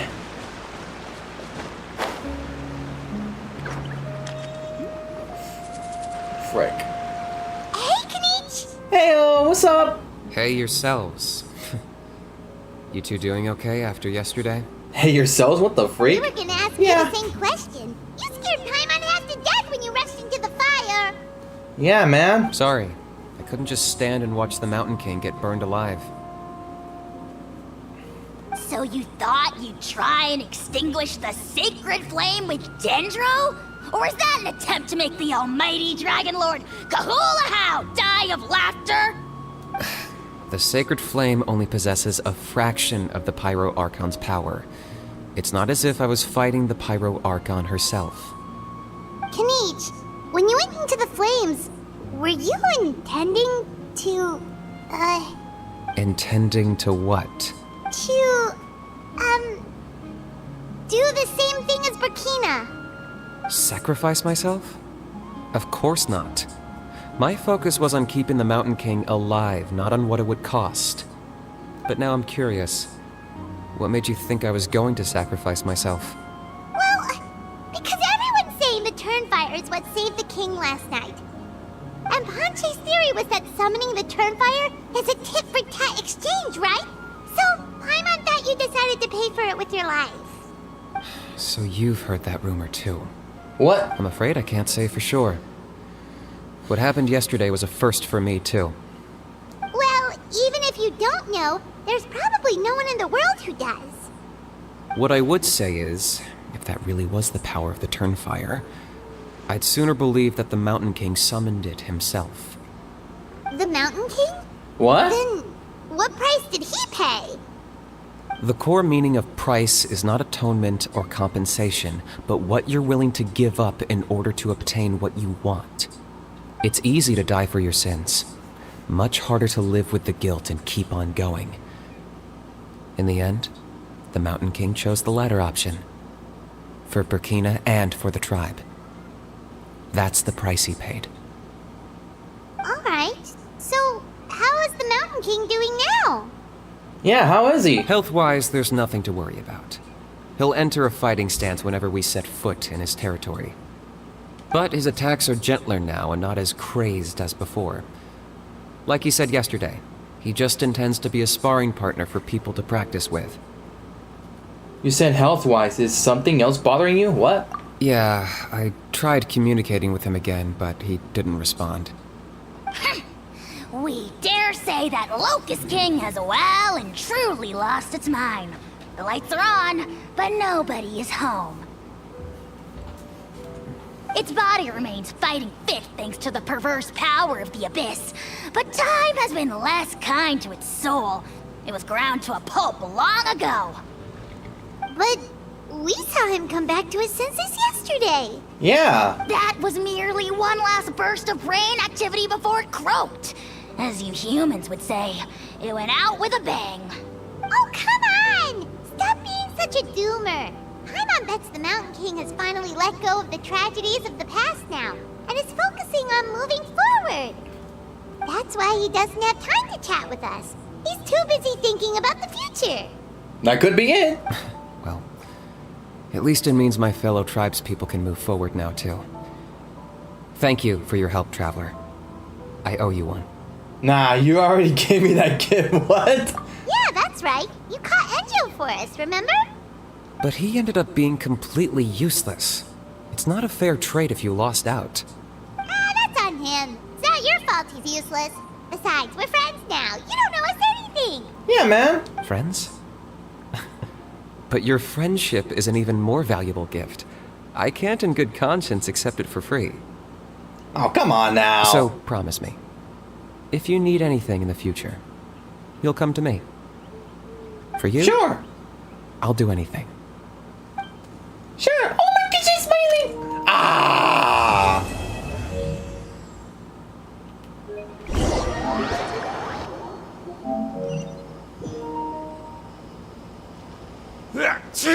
Oh.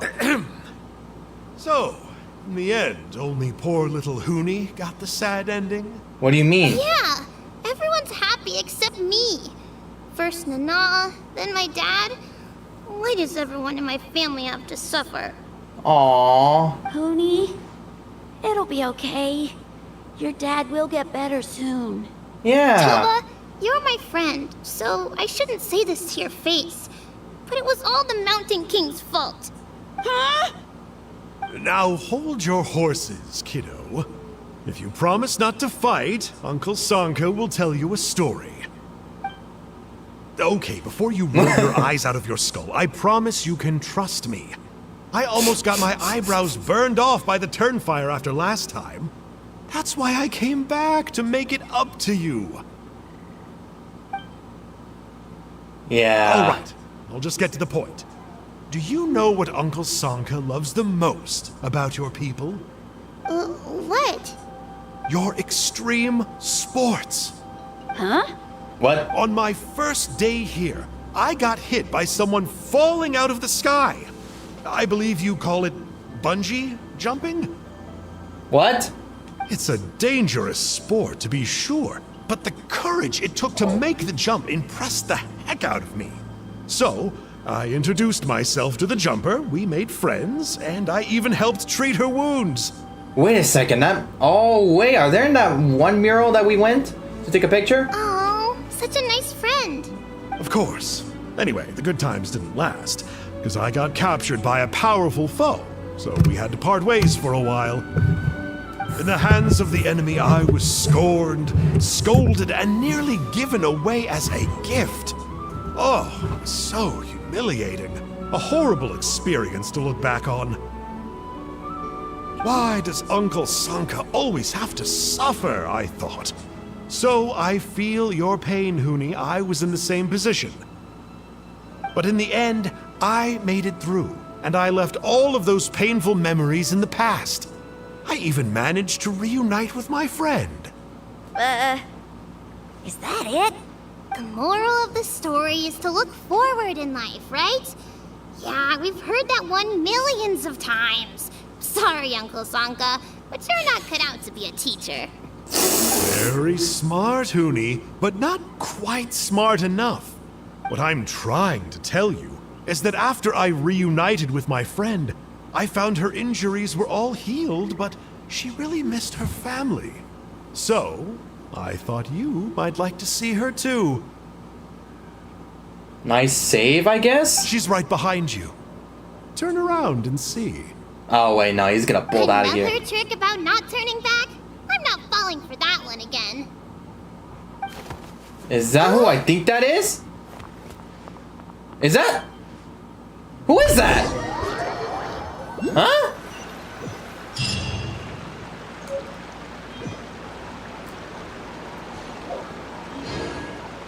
The cornerstone stars in the flames? What? It's not part of this one.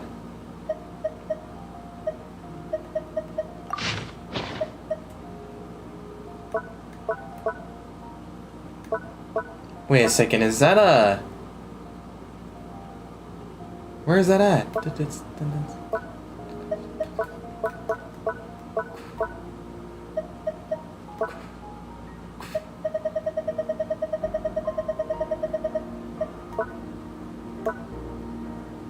What the heck did I get?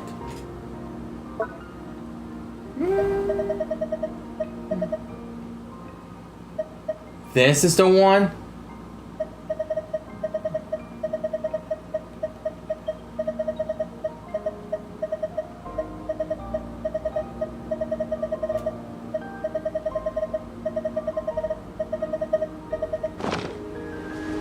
Alright, well, all's well that ends well, I guess.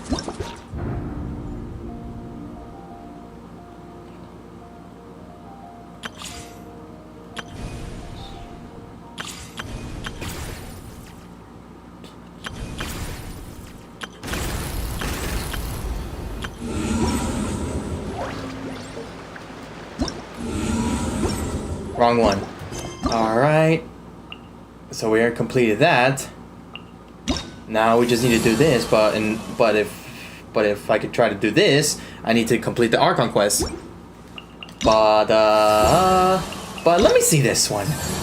An ancient legend circulates amongst the people of the springs that has attracted countless tourists before finally coming to your attention.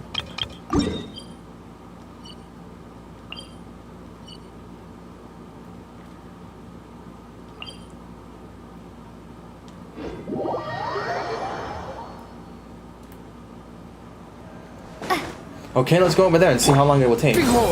Probably not gonna finish all of them, bro. Knowing how long it took. Plus the issues with my internet connection I've been having. For almost like an hour.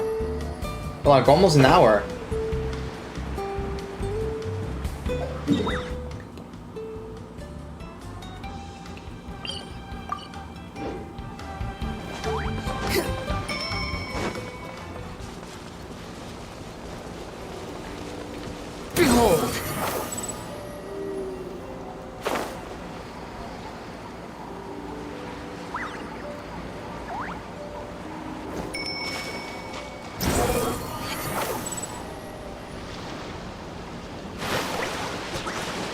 Oh look, there's a pyroculus over there.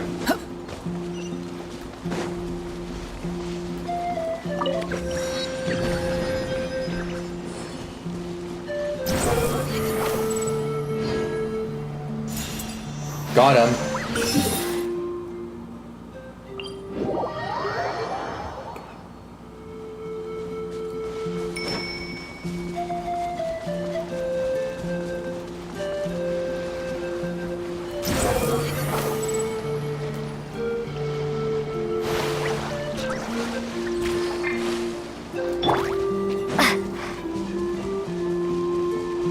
Hi, homie, where are you? Huh?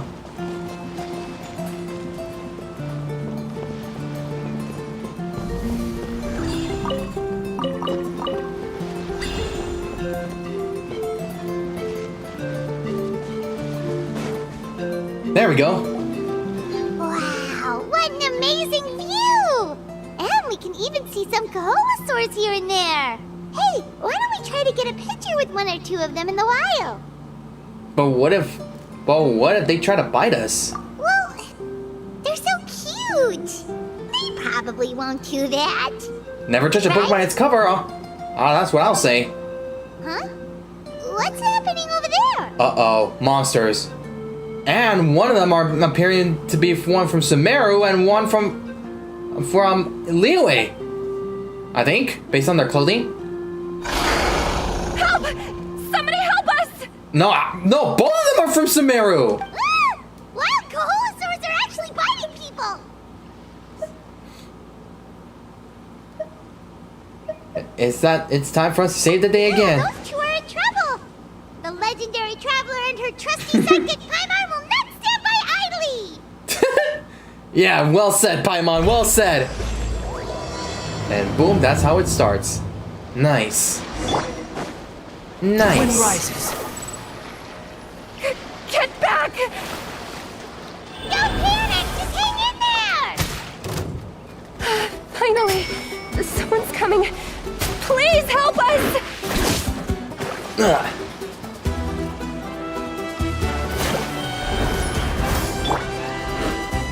Stabilize. There is no escape! Water jet! Squall Fury. Alright, buddy. Come over here, buddy.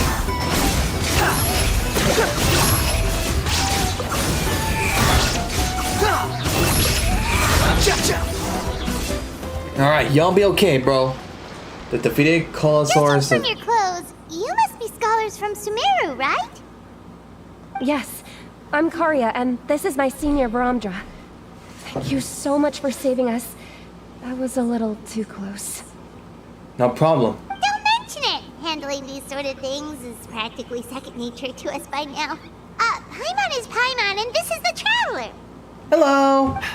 Still, it seems that all the Kaholosaurs just ran off. We need to capture at least one alive. Bro, they're too dangerous, man. It's too risky. Capture one alive? Correct. Say, I can see you are very skilled at dealing with them. Do you think you could use me as live bait to help us capture one? I will pay you for the efforts. As bait? That's dangerous, bro. Well... Apologies. Varamdra has been hyper-focused on his research. So please, don't be too hard on him. Oh, no worries. But why did you approach a whole group of wild Kaholosaurs, and what's this talk about capturing them? Don't tell me you want to get a picture with them, too. Paimon's pretty sure that's not what they're trying to do. I hope not. I'm sure we must look very silly. The fact of the matter is that we're searching for a mysterious island from a certain legend. It's said that a very important clue about the island can be found on Kaholosaurs, so... approaching them without the help of a guide from the people of the Springs was certainly an unwise choice on our part. A mysterious island? What mysterious island? Yes. There is a legend from the people of the Springs that mentions a mysterious island. And Varamdra believes the key to his research can be found there.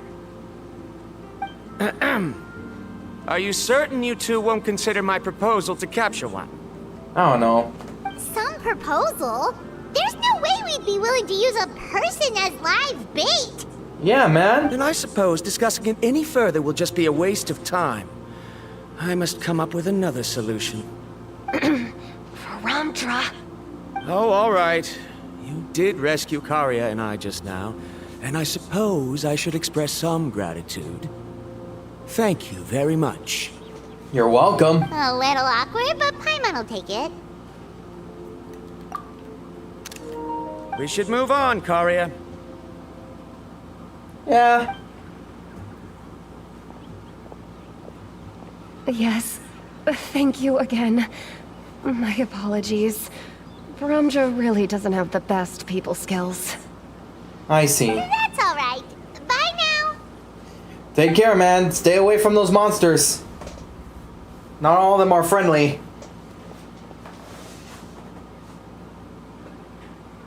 You really don't see a pair of adventurers like those two every day. They're more like scholars, bro.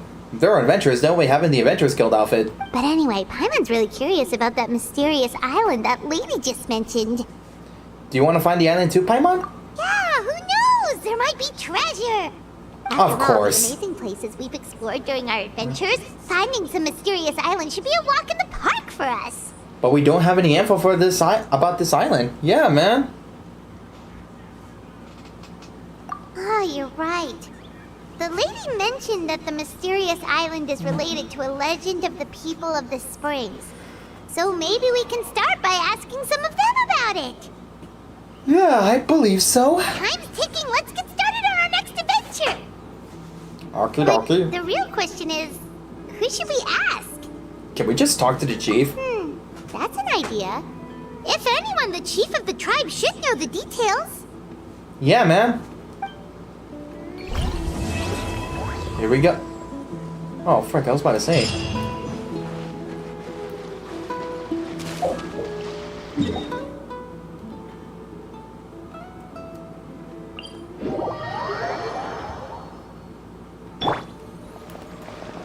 Alright, now, where is the chief?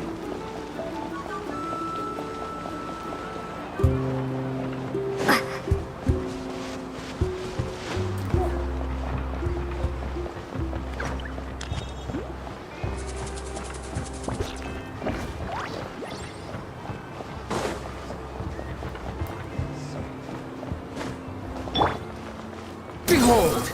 There's the chief. Hey, yo, chief! What's good? Someone looking for me. Oh, why, if it isn't the traveler and her companion. Hello. So what brings you here? Do you need help with anything? We want to visit the mysterious island. The mysterious island, huh? What happened? Is there something wrong? I'm assuming you two are already aware that this island is related to a legend of my people. Yeah, but now that you mention it, we don't know anything about the actual legend yet. Yeah. Then allow me to explain it to you two. It is said that the first chief of the people of the Springs was the most outstanding guide in all of Natlan. He discovered many deserted domains and found countless treasures. But to prove himself once more, he embarked on yet another journey in search of a legendary, mysterious island. He endured many hardships along the way, but he persevered and managed to reach the destination. Oh. The island emits a golden light where countless treasures are buried. But instead of claiming the treasures for himself, he left behind a trail of clues that lead to the island. Where can we find them? Since then, many people from later generations have undertaken the challenge of finding the island. After all, to find the island is to find riches and glory. Oh, that makes sense! So could you tell us how to get to that island? Oh, Paimon gets it! This is like a big secret for the people of the spring, so you can't just tell anyone, right? On the contrary, it's quite the opposite. The legend and the clues needed to find the island are all already known to the public. Oh! Well, then what's the problem? Yeah. Well, I'm willing to answer your question in exchange for a favor. What do you think? Sure thing. But what do you need us to do? Yeah.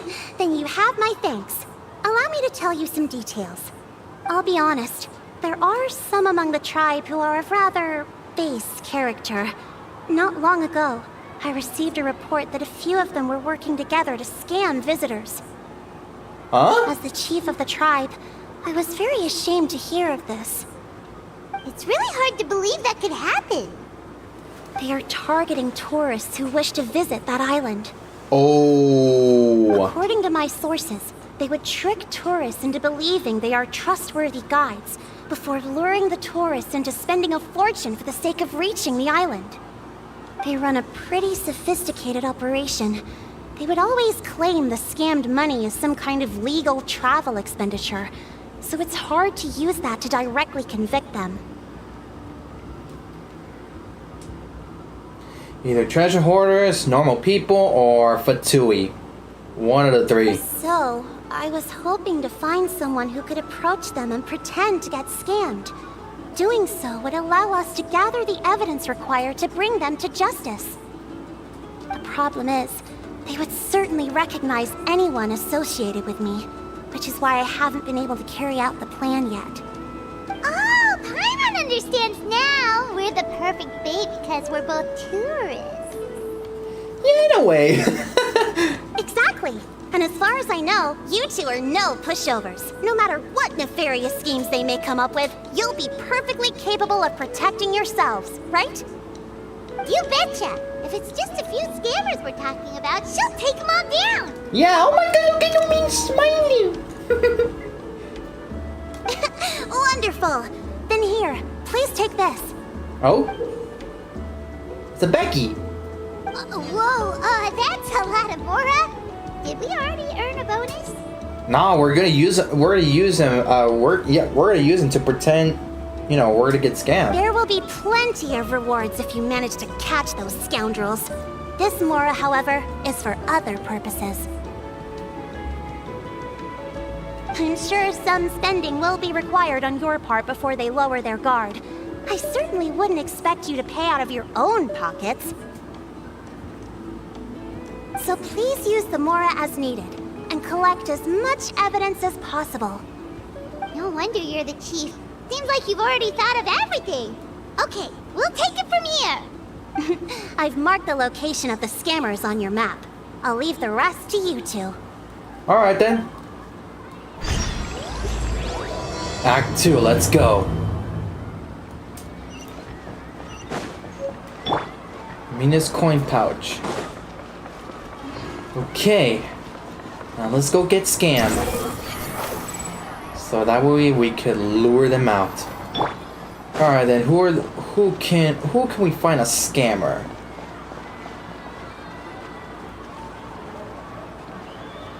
Who can we find a scammer? So that we can get scammed. Here, scammer, scammy. This should be the place. Now let's see if anyone around here looks like a scammer. Paimon? Oh, right. We should pretend we are innocent tourists with no idea about what's going on. But how should we lure those scammers out? Maybe try talking about the mysterious island? Yeah, man. What if the mysterious island is actually the Angel Island?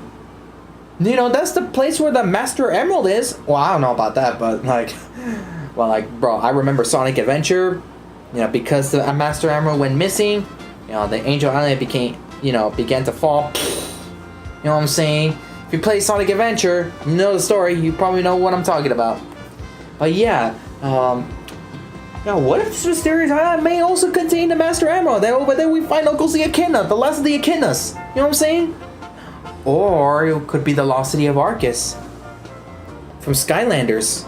What if it's a floating island? No wonder it's so mysterious because we can't even see. You know, it could be up in the clouds. You never know. Good idea. Speaking of which, Paimon's dying to know what kind of treasures could be buried on the mysterious island. Wonder if anyone's ever really seen them before. I know. I don't know. I had my suspicions, but I had a feeling that guy might have been a scammer. Ah, are you two visitors from afar looking to visit the mysterious island? Oh, looks like we managed to lure them out already. Come on, Paimon, don't forget the rolls. Oh, pardon. Is something the matter? I just happened to overhear you two talking about the mysterious island. I assume you two must be tourists, brought here by the legend and looking for the island. Am I right? Yep. Hello, Paimon is Paimon, and this is the Traveler. That's right. We were just getting ready to look for that island from the legend. Yep. In that case, as a qualified guide, I certainly cannot allow you to embark on such a dangerous journey. And why is that?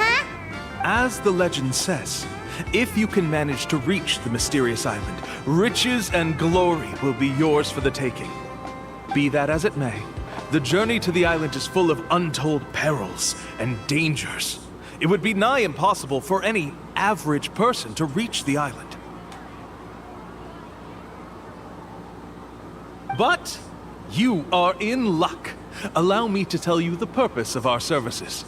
It just so happens that our mission as guides is to help visitors avoid danger, find shortcuts, and successfully reach their destination. So, this was all a pitch for your services. Please, there's no need to worry. This was just one point I had to make perfectly clear. Although the legend and the clues to finding the island are known to everyone, the leads left behind by our ancestors are as enigmatic as riddles found on a lost treasure map. Only guides bestowed with the legacy of our ancestors can correctly decipher the clues. Tourists who rashly embark on their own often wind up lost and encounter unnecessary dangers. He actually sounds pretty convincing. But it seems like fate has brought us together. So, Fate's Day Night. what say you to having me as your guide? So how much will you charge us? Not to worry. I don't intend to charge any fees. Nani? So you'd be working for free? For us, people of the Springs, guiding guests to the mysterious island is a great honor in and of itself, worth more than any amount of mora. Smooth. Paimon almost wants to believe him. We need to see what he actually wants us to do. Alright, thank you. Then please, guide us onward. Of course. Please, follow me. Okie dokie.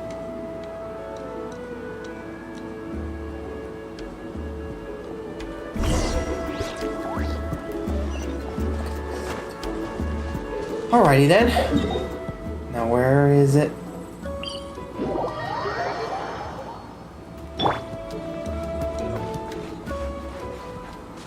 Squall and Fury. What was that? Behold! Too slow. Okay, follow the scammer guide. There we are. There's a camera. There's someone with the camera.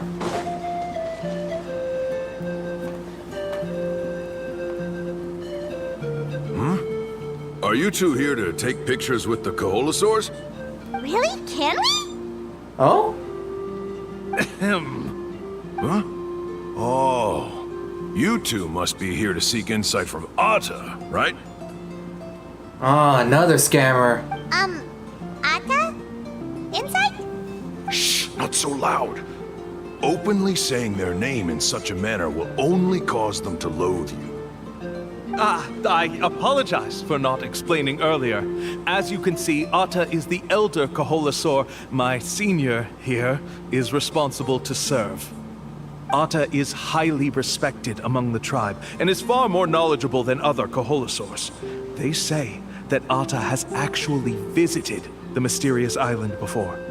Therefore, we must rely on Atta's insight to know how to get there. Really? But how do we do that? Can a Koholosaurus elder talk? You need only slowly approach Atta. Once Atta has confirmed your scent, they will provide their wise insight. In the language of the Koholosaurs, of course. But no need to worry. The ability to interpret this language is one of the basic skills required of a guide from the people of the Springs.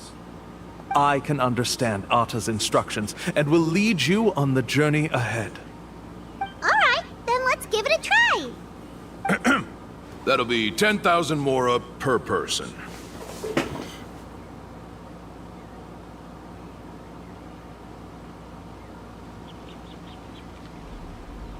Why that much? That's like the equivalent to 10. That's like the equivalent to 10 grand US dollars. In order for Atta to give us insight, they must recall their past, which can be extremely taxing for a Koholosaur. Costs to maintain their health can be quite high, you know. I'm sorry. Such expenses may arise in the process of finding our way, but as long as we reach the mysterious island, these costs will be quite trivial in the end. There you have it. Paimon knew there was no such thing as a free lunch. Just pay up. Let's not make any suspicion. It should also help us gather evidence, yeah. Oh, Paimon has an idea. She bets they've just made up all that stuff about the talking Koholosaur. But if we can get a receipt, that'll be proof that they're scamming tourists. With that kind of evidence, there'll be no doubt they're guilty. What's taking them so long? Well, what do you say? I'll even throw in a group photo of you two with Atta. You won't ever find another deal like this.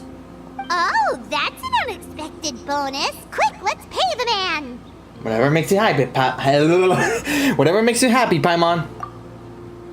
Alright then, there it is. Try to get closer to... Okay. Wait, hold on, let me talk to you guys first. Remember, approach them slowly. You don't want to scare Atta. Don't worry.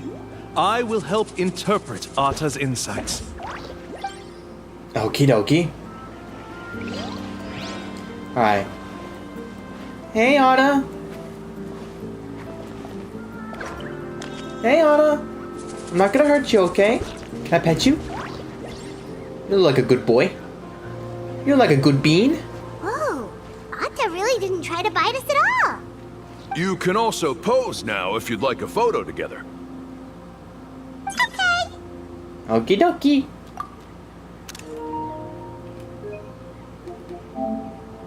Ah, frick, he closed his eyes. There we go.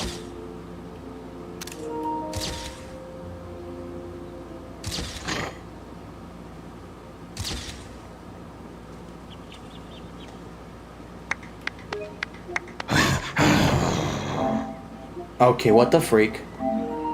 Scare.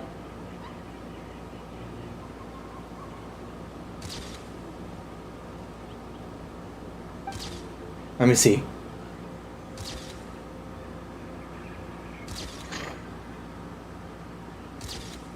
Alright, thank God. Alright, that should be good enough. Atta makes a noise, but it's hard to tell the meaning.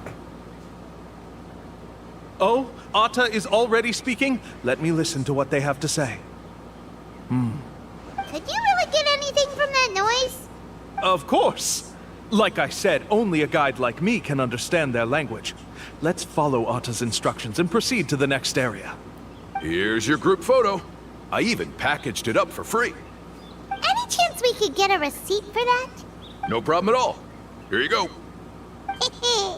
Please, come with me. Hey. We still have a lot of the Chief's Mora to use. Why don't we keep up the act and gather some more evidence? Good idea. Paimon's curious what other tricks these scammers are using. Under Kyla's guidance, you obtain one clue after another while focusing one more left and right. These guys are going way too far. He keeps coming up with some far-fetched reasons to make us pay for everything. With all the evidence we have now, we could bring him straight to the chief and he'd definitely be convicted. But after handing over all that Mora, Paimon kinda wants to see if he'll actually take us to the island or not. It wouldn't hurt to gather some more evidence. Sorry to keep you waiting. After all the clues we've gathered, I've managed to find a shortcut to the island. Oh, alright, then let's get going. Alright, then let's get it going. A Grufo with Ada. Let me see. Let me see what it looks like. Oh, hey, I still remember this. Man, bro. Bro, they gotta get reunited, bro, for real. That's... Oh, frick. They gotta get reunited, bro. They got to. Alright.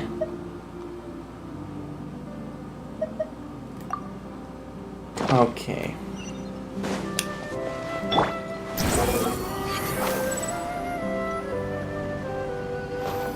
Quit following me. Let's go. This is the spot. The trails of sunlight will guide the way. Once you cross the rushing water, the light of the setting sun shall reveal everything. Ata's insights have already pointed us to the destination. It's just on the opposite bank. You mean we're almost there? Huh. But there wasn't even anything exciting about this journey. As I said before, this is a shortcut. If I took you on some arduous path after all the mora you spent, that wouldn't make me look like a good guide, don't you think? Fair enough. Anyway, there's no time to lose. We need to get there before sunset. Okie dokie. Reach that mysterious island. The wind rises. Where is that even in?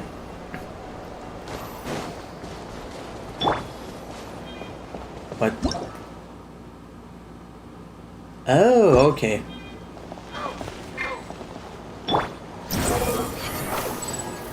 What? According to Ata's insights, this is the place. We're here. You mean the mysterious island? Yes, I've led you to the island just as I promised, which means it's time for me to say goodbye. Hold on! Are you serious? This is supposed to be the island? Then what about the treasure? And look at these wooden signs and artificial lights! Even we can tell it's fake! All that stuff about treasure is just part of the legend.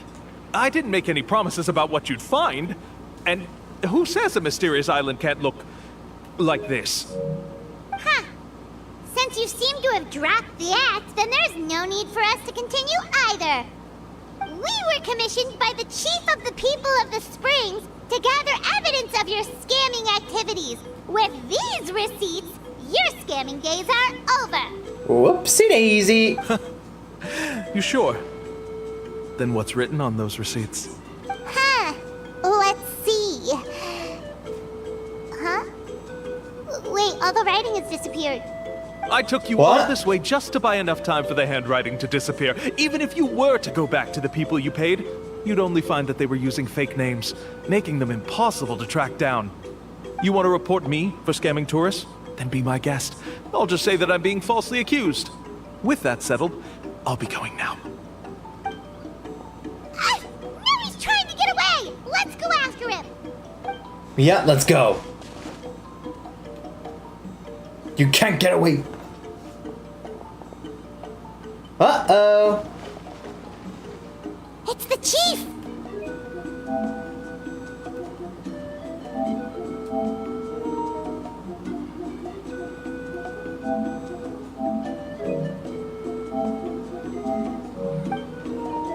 Uh-oh, now you're in trouble. What's the chief doing here? I had dispatched others to secretly trail you.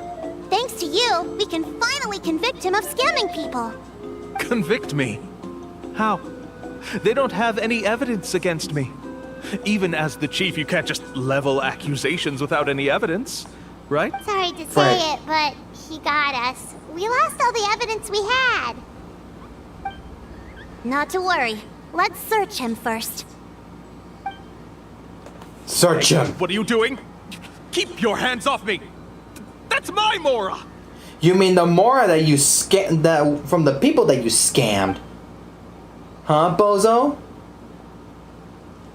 Yes, I see the mark. Looks like you already split the Mora before you let them here. What do you mean? The Mora that the Traveler and Paimon were using today were all provided by me. They all have a special mark on them. You... So, there must be an explanation why the Mora that should have been theirs ended up in your hands, right? There are no receipts to prove that any transactions took place, and you yourself just denied that there was a scam. So did you then take the Mora from them by force? Take Mora from others by force? Oh, that's an even more serious crime than scamming! Damn. You... All right. Sure, I admit that I coaxed them into spending a few times, but I wouldn't go as far as calling it scamming. Are you sure about that? We have witnesses standing right here, you know. Fine. Yes, it was all a scam. Woohoo! No wonder you're the chief of the tribe! Yeah. And he's a kid too. I still don't understand how so many people have been getting duped by them. You need only stop and think for a moment to see through the whole thing. If he claims to be able to find a shortcut to the mysterious island, then why hasn't he just gone there and claimed the treasure for himself? Why even bother guiding others there? Yeah, that's a question. That's a good point. Speaking of, have any guides from the people of the springs ever found the treasure of the mysterious island? I can answer this question along with your previous one about how to get there. The answer is actually very simple. What? There is no shortcut to the island, and most people don't even meet the requirement to ever reach it. If you don't meet this single condition, then even guides from the people of the springs, despite all of their abilities, will find it difficult to overcome the obstacles along the way. Which is exactly why, even though the clues to the mysterious island are open to the public, few have ever made it there. There's a requirement? What is it? Let me ask you something first. What do you think a real journey to the mysterious island should be like?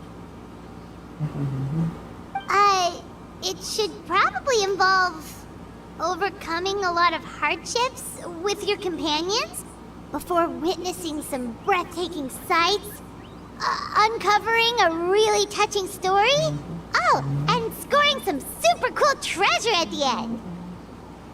And therein lies the key point. Overcoming hardships with your companions. Oh. It's said that when the first chief set out to search for the island, the ones who accompanied him were not clients nor tourists, but his closest friends.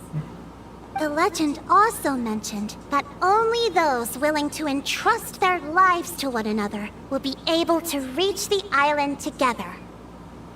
Interesting. Therefore, the requirement to reach the island is journeying with your closest friends.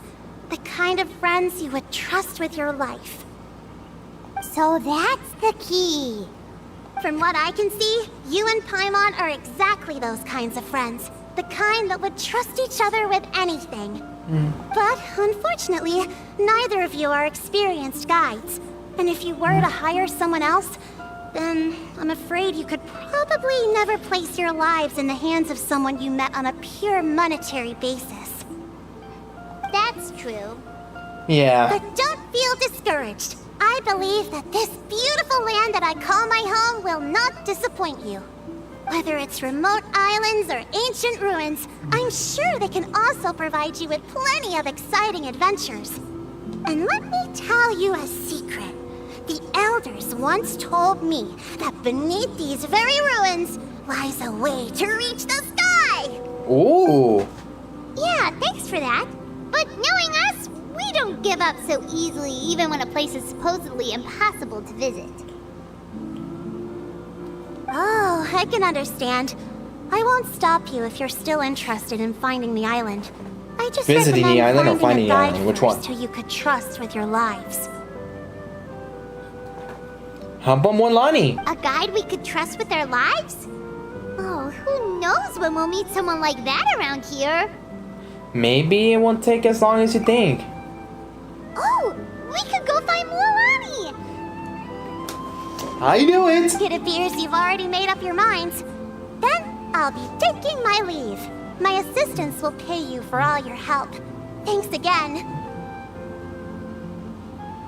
Okay, bye-bye! Peace! Golly, Act 2 already done. Nice. Nice. Nice. Okay, can we heal? Yeah, you know what? Let's heal up.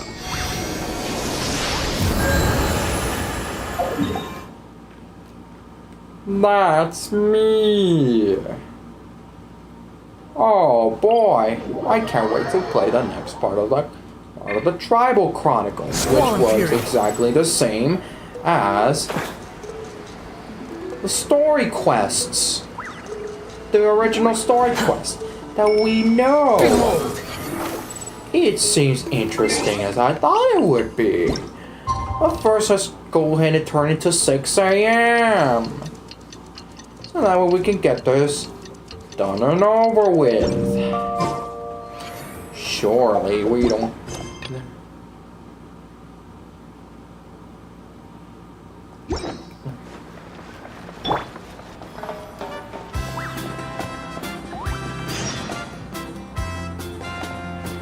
Issue Mualani an invitation. There you are. Oh? Wait a second. Sorry, we don't carry any black swimming floaters here. What do you... But why? Black floaters look really cool. He's a fatooz! May I ask whether you've had some bad luck lately? Well, yeah, sorta. The last pair of black floaters I bought ended up getting bitten by Koholosaur. I nearly drowned. Which is why I want to buy some new ones. I knew it.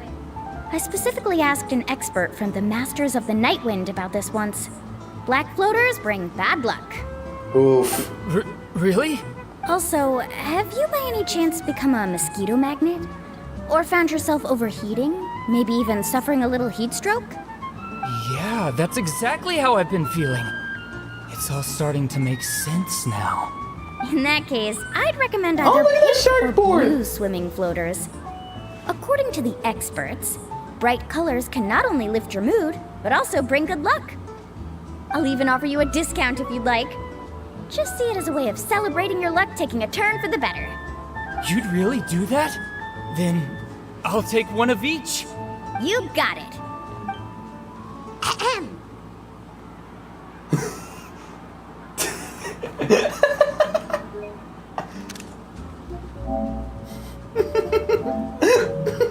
Well, hello there. If it isn't the Traveler in Paimon. Hey, Mualani. What's good? It's been a while, Mualani. Good to see you again. Was all that stuff you were saying just now really true? Do pink and blue floaters really bring good luck? Of course. I know a friend who nearly drowned once, but because she was wearing blue floaters, a group of Koholosaurs came to the rescue and brought her back to shore. What? Whoa, for real? Wow. I want to make a joke, but okay, I'm just gonna say that just sounds racism. But let's get back to why you're here. Are you looking to buy some water sports products? Come on, don't be strangers now. I can give you whatever you need. You are guests here, after all. It's only natural for me to give some gifts to you. Actually, we're here for something else. No, we actually came here to ask you to be our guide. Well, you've come to the right person. So, where do you want to go? Dang! No way she just appeared like that! Holy smokes! Oh, let me do that again.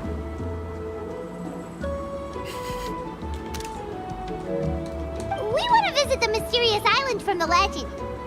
A trip to the mysterious island? Oh. Oh, what happened? Do you have any concerns, Mualani? I assume you're already aware of how difficult the trip will be, right? Yep, your chief has already made that pretty clear. But with our adventuring experience and with you as our guide, we'll definitely be able to reach the mysterious island. Then I'll have to explain some things to you first. Sure. No problem. I learned all my skills as a guide from Uncle New, and he's the best guide in the whole tribe. But apparently, even he has never successfully reached the island. With a good guide to lead the way, a journey should usually be fun and pleasant. However, going to the mysterious island is different, and I don't know if I can guarantee that. But since it's you two asking, I definitely won't refuse. It's just my duty as a guide to explain these things before I officially agree to go on the journey. Sure. Oh, look at a proud.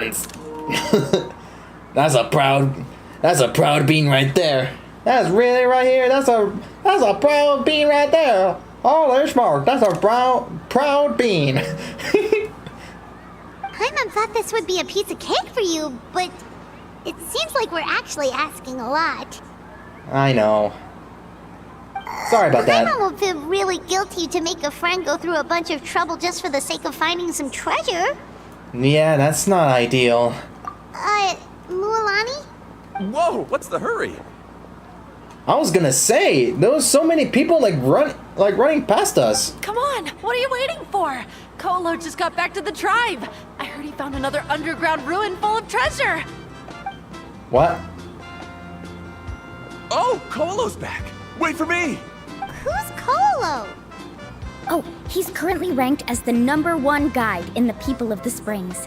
Besides the tribe's first chief, he's the only other guide who's ever made it to the mysterious island. Oh. Really?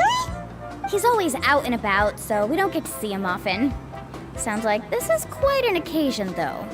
Let's go check it out. Let me put up the closed sign first. Okay, come with me. Okie dokie. Well, it's closed. Oh, look at that poor kid right there. I feel bad now. Squall and Fury.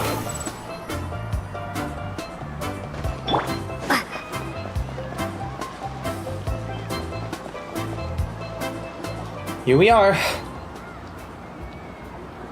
The crystals you asked for can only be found in caverns deeper than 500 meters underground. Here, have a look for yourself.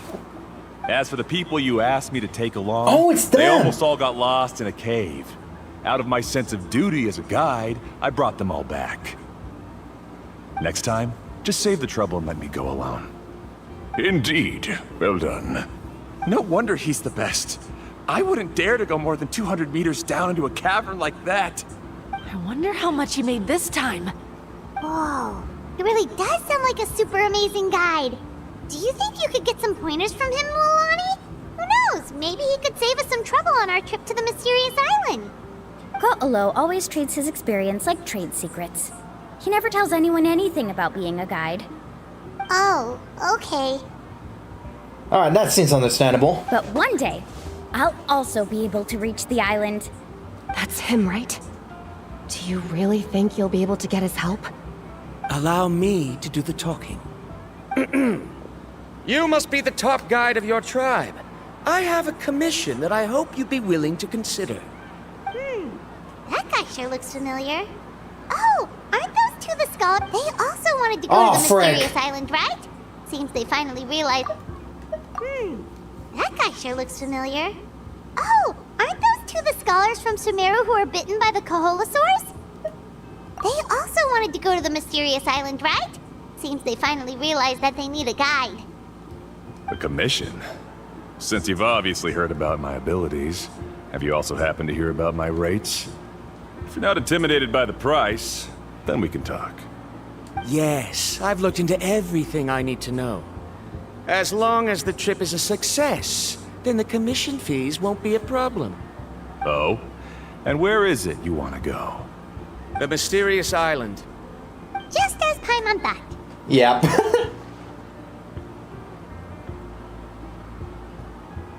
But first, please don't misunderstand. I'm no tourist. I wish to visit the real place. You hear that? He wants to go to the island.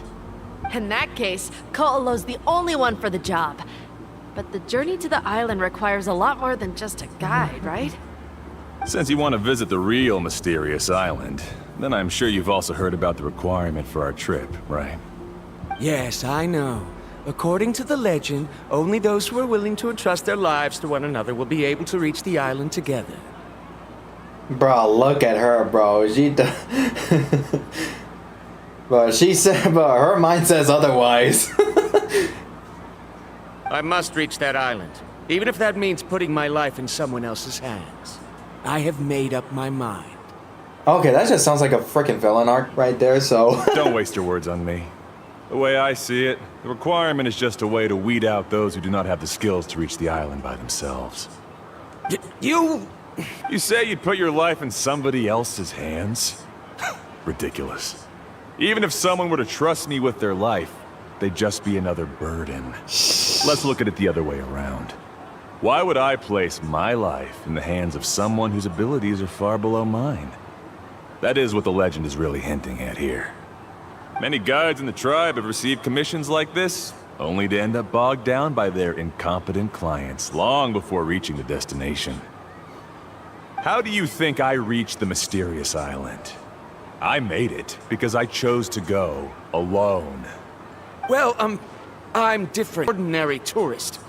That doesn't make much of a difference to me. You'll give up halfway at best, which is a waste of my time. And a waste of your commission fees. I can tell you're just looking to explore something new. If that's the case, then you can find another guide in the tribe. For example... new student, over there. What? What's up with that guy's attitude? Paimon takes back everything nice she said about him. I have things to do now. Goodbye. Hold on, Ko'olo. What's wrong? I'm only introducing a potential client to you because I know you're a teacher. In fact, I'd say it's quite the opportunity. Never mind that for now. I don't agree with your views on the island. Uncle New taught me that... I know. You're just the same as him. You both obviously hope to prove yourselves, but still think that you have to follow the legend to the letter. Waiting for a cumbersome client to find you before even trying to set off. No, come on, no. No, why is it red? Why the freak is it? Okay, please go on green. Please go on green. Please go on green. Please go on. Thank you. Mulani? The rare ores I brought back are proof that I've been to the island. But as for New, where's his proof? Why don't you wait until he's actually found the island before you start using his views to refute me? Dang, after Ko'olo leaves, the crop begins to disperse. Dang. What an attitude. I'm really sorry. I just wanted to take you to see what the excitement was all about. I wasn't planning on getting into an argument with him again. That Ko'olo seemed to harbor some kind of grudge against you, Mulani. Or maybe your teacher. Yeah. I know. Quite an impressive achievement for my teacher, huh? Even the best guide in the tribe can't stop talking about him. Oh, Paimon thought you'd be more upset. Of course not. Uncle New has also argued with Ko'olo before. I've already heard the same words several times now. But it's hard to prove anything to him unless you've actually been to the island. You also really hope to reach the island, right, Mulani? That's right. It's just that I've always seen the journey as something super important and not to be taken lightly. I was really surprised when you asked me to be your guide today. Aww. After telling you about all the dangers with such a serious face, I didn't make you think that you're causing me trouble, did I? What? That's a surprise, Mulani. Right there, that's a surprise, Mulani. Actually, Paimon did think about taking our invite back. No, please don't do that. Actually, that is also a part of what Uncle New taught me as a guide. The difficulty of the trip is the very first thing that needs to be clearly laid out to the group. If you want a chance of reaching the destination together, you must first reach a consensus on the amount of effort that will be required. I always felt that my teacher is no less skilled than Ko'olo. But Uncle Nu has never been to the island, so Ko'olo always uses that to push us down. Yeah, he sounds egotistical, bro. So, as Uncle Nu's student, I've always wanted to complete the trip to prove his skills. It's a pity that I've never had the chance. But don't you have that chance now, Mualani? If you'd agree to be our guide, we're completely willing to trust you with our lives. With the help of the renowned traveler and her trusty companion, you'll definitely be able to find the mysterious island. Then you can come back and teach that Ko'olo a lesson. Yep. Inky Paimon. Oh, Paimon. Come on, bring it in. A group hug! Oh my god! Paimon Black! Oh my god! Oh my gosh! That's so adorable! Alrighty then. If we're gonna go, we should start preparing right away. I've already had the plans for this trip written out for some time. Come with me. I'm saving that freaking clip, man. That was the most adorable thing I ever seen. I've always wanted to. We're completely willing. Heyo. Oh, it's that scholar guy. Paimon almost forgot he was still here. Scholar guy? My name is Varamdra. Please use it. I didn't I saw expect the to chief see there. you again, Traveler and Paimon. Heyo. Oh, and it's that lady too. Hello again. Excuse me, Miss Guide. Since we've been referred to you, would it be okay for us to join your journey? I'm Mualani. Just call me by my name. As for whether or not you can come along, I'm sure you've already heard the requirements. We've only just met, and I'm not sure you're cut out for this trip. The path. Oh, frick. As for whether or not you can come along, I'm sure you've already heard the requirements. We've only just met, and I'm not sure you're cut out for this trip. The path to the mysterious island is a grueling one. Oh. I admit that after coming to Natlan, I've encountered many things outside of my field of expertise. It's understandable you're worried that we'll slow you down. So how about this? We'll set off with you as ordinary travel companions, and I'll pay you the usual commission fees. But we won't officially be your clients. In other words, you needn't shoulder the responsibility of being our guide. And even if something were to happen to us, your reputation as a guide won't be tarnished as a result. How does that sound? If you accompany us, then you are a member of the team. I could never agree to such a careless deal. Oh, don't tell me you think I'm the same kind of person as Ko'olo. Oof. So you still refuse? Fine. Kariel, put the Mora for the return trip in your backpack. Without a guide, the road ahead may be dangerous, so please don't follow me. What? Varamdra? Now he wants to go alone? Why is this guy so obsessed with that island? He's a scholar, bro. All scholars are freaking maniacs, bro. Not in like a rude way, but like, bro, they're super smart, bro. They're like brainiacs. Wait! Please don't do this in front of a guide. I can't let a tourist go on some dangerous journey all alone. Even my sweet mom would give me a harsh scolding if I ever let you do that. I'm so sorry for the trouble. Really. Don't say that. Although it'd be inappropriate to bring along two strangers I just met, there is another solution. How about this?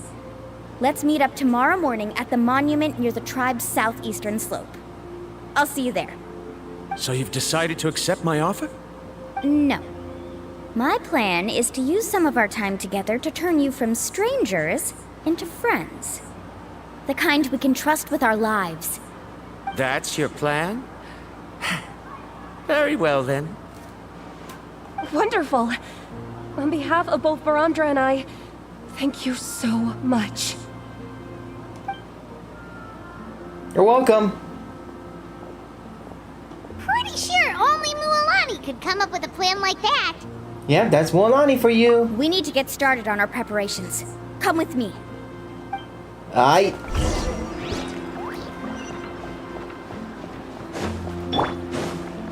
wind rises. Alright, let's go to the fishing shop.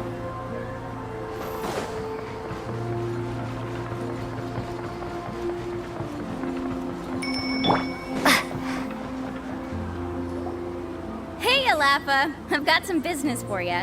Heyo! We've been over this before. The name's Yellowfath. Wait, what did she call her? Lafa? What the frick? I know. It's just that Lafa sounds so much cuter. I don't suppose it just means, like, you know, laughter or something like that, no? Well, since you're the customer here, I guess whatever floats your boat. I need a camping tent with all the accessories. Only the best you've got. Another commission, huh? Just so you know, a full tent according to your standards is gonna be pricey. Is your client covering the bill? How much are we talking? Don't worry about the costs. I'll take care of it. Oh, but that's not right. We're the clients, after all. Yeah. Let's make this clear, Traveler and Paimon. We're not working together like this is a hired commission, are we? Fair enough. Oh, no. We're traveling as close friends who trust each other with anything. That's what I thought. Honestly, I can be a little picky when it comes to camping equipment, and I don't want my friends to be paying for me.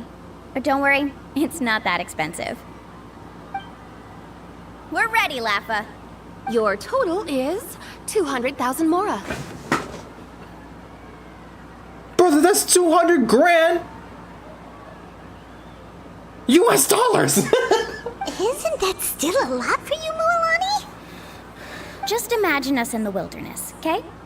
We can either sleep out in the open, tired and weary, or simply spend a week's worth of pocket money and completely solve that problem. I'd say that's a great deal. I guess, but that's still pricey, bro. You call that a week's worth of pocket money? Are you rich, Mualani? That's not important. We still need to buy some equipment from another store. Come with me. Okie dokie.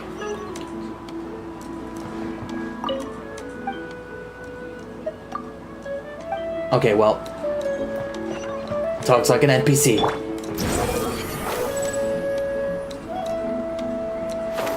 Oh my god, look at that baby! Look at that baby Pokemon right there!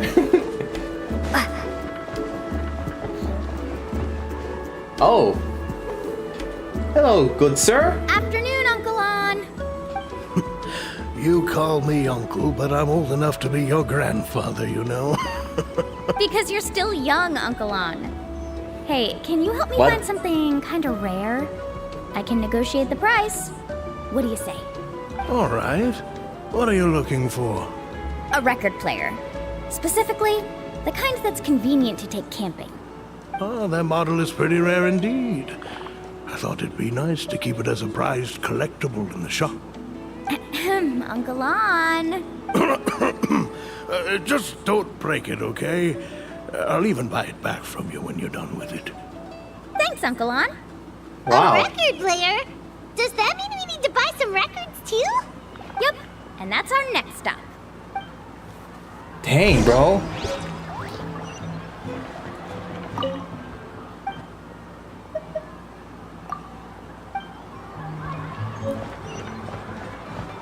Oh, it's literally right next door. Oh, look, it's that llama for Fortnite. Hey, Paka Paka. Baka. What the freak? Mualani? Have you finally decided to release a record of your own? What? You'd be the first I'd sign with if I ever did, but not today. I just want to buy a record. The one you've been keeping from customers and listening to in secret. What? That's a pretty rare record, you know? Besides, I haven't even finished listening to that one yet. Maybe I can think of a way to connect you with a friend from the Masters of the Night Wind to release a record. What? Whoa, then we could produce some really wild tunes. You've got a deal. Nice. That's the record also accounted for. What do we need it for anyway? Well, I asked a friend from the Masters of the Night Wind for some advice once, and apparently, playing this song at night is an effective way to keep travelers safe and sound. Oh. Is that really a thing? Well, if it doesn't cost much, that's a nice way to make the trip a little more pleasant. You know how it goes, Mualani. 20,000 mora for this record. That's the best I can do. Deal. Looks like Milani really is rich. Yeah. How much was in total? 220 grand? That should be about everything we need to buy. Next is... Ooh, I'm getting kind of nervous. What happened? What's wrong, Mualani? Next, I need to find my teacher and get the map to the island. Besides the legend left by the first chief, there's also a map. Well, not just a regular map, it's more like a treasure map. It's full of strange symbols, almost like it's a part of a big puzzle. Guides must draw from their experience to decipher the map's meaning and understand the route. The chief made several copies of the map and distributed them to the first members of the tribe. The copies were to be passed down to future generations, so usually a teacher will pass their copy to their student. Which brings us to today. The day I officially ask Uncle Nu for his copy of the map. Whoa. Hearing that is also making Paimon feel a little nervous. Sounds like it must be a pretty serious moment. Yes, but the thought of having you two by my side somehow makes me feel a lot better. We won't let Uncle Nu down, right?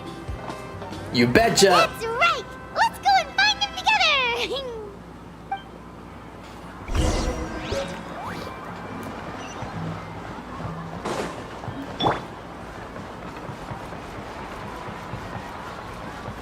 Behold!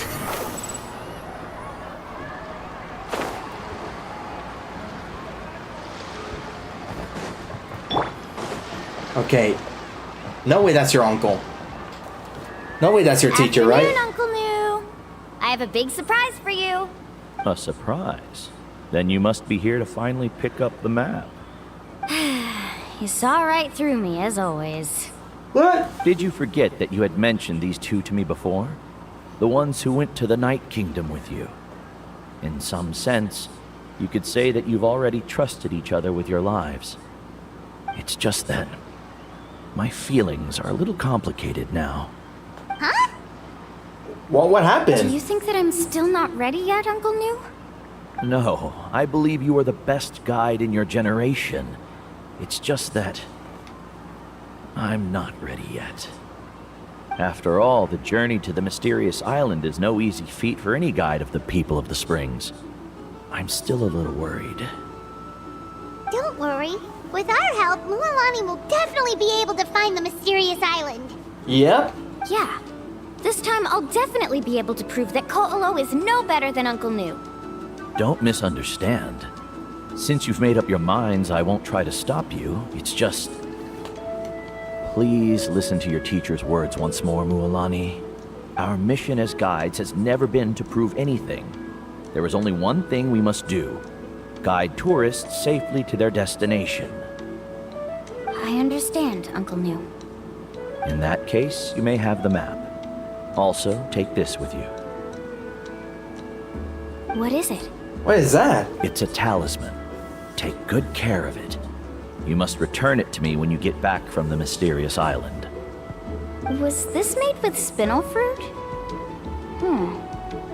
For some reason, this doesn't look like a regular spinel fruit to me.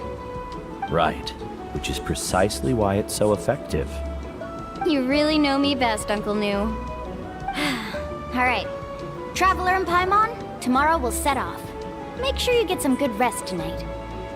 Yay! Paimon can't wait for another adventure. Yep, another bizarre adventure. Totally not copyrighted for JoJo's Bizarre Adventure. Alright. Adjust the time. Okay. What the frick is that uncle dude? What is this? Oh. Let me see. Map left behind by the first chief. Interesting. Invitation. Oh.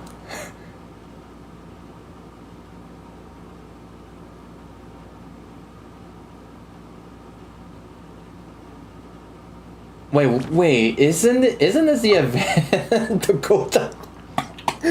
Wasn't this the Coachella event that the live stream that I did?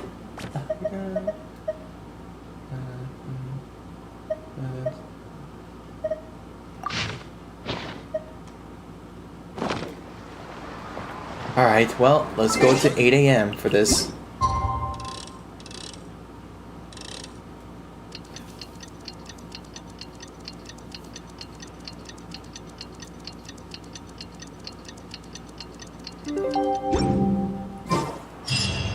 It's about time to meet up now. Let's head to the spot Mualani mentioned. Yep, where's that at? Oh, up there. Interesting. Swan Fury. Bro, the soundtrack, bro, it literally sounds Mexican for some reason. I don't know why, it just gave me that Mexican vibe. Behold. Too slow. Alright, we're here. Traveler, paimon, over here. Heyo. You're here, Mualani. Oh, and those strange scholars are here too. Good morning, you two. Morning. Morning. So when are we leaving? Seems you're as excited as a child before the start of our journey. I just want to get down to business as soon as possible. You know this is no leisurely spring stroll, so I hope we can all act a little more professional. Don't worry, I'm a very professional guide. Our journey to the mysterious island has officially begun. Let's go. I don't know why I did that. Yay!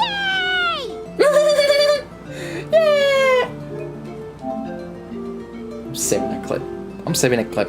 I wonder how that sounds like in Japanese, bro. I bet it's gonna be cuter. First, do you all see the statue here? Uh-huh. Is it an important clue? Well, no, it's not a clue at all. He was the first chief of the people of the Springs who came back from the mysterious island and set up this place. It's a monument. The first thing we need to do before we set off is to touch the statue and pray to our ancestors. This will make our journey to the mysterious island smoother. Is there any theoretical basis to support that claim? You might want to leave that English class mentality behind for now. A theoretical basis? No, but my teacher taught me it's an essential step before heading to the mysterious island. Yep. Very good. You didn't try to argue with me over something that you aren't knowledgeable about. That's very professional of you. You call that professionalism, bro? Sure, but since this practice doesn't have an empirical basis, I won't be able to include it in my thesis. Come on, everyone.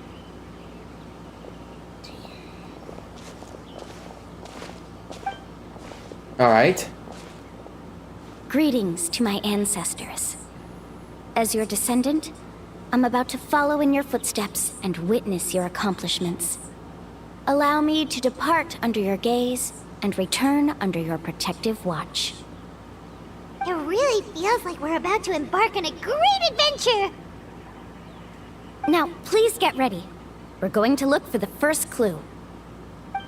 Speaking of which, where should we look for the clue? At a place where many gather. Like a party. Huh? Paimon, just follow her, bro. It's pointless to argue. Okay, now why am I sounding like Scaramouche? The wind rises.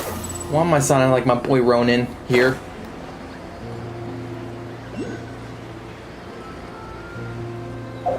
Let me just take a look. Frick. Hey!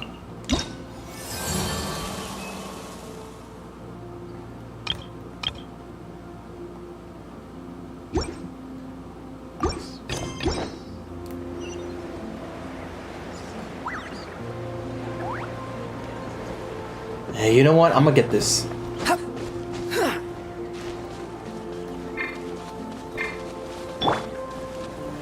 Gather! I just hope it's long enough. Pause.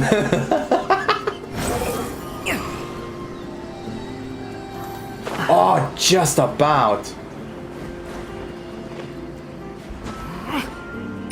Swan Fury.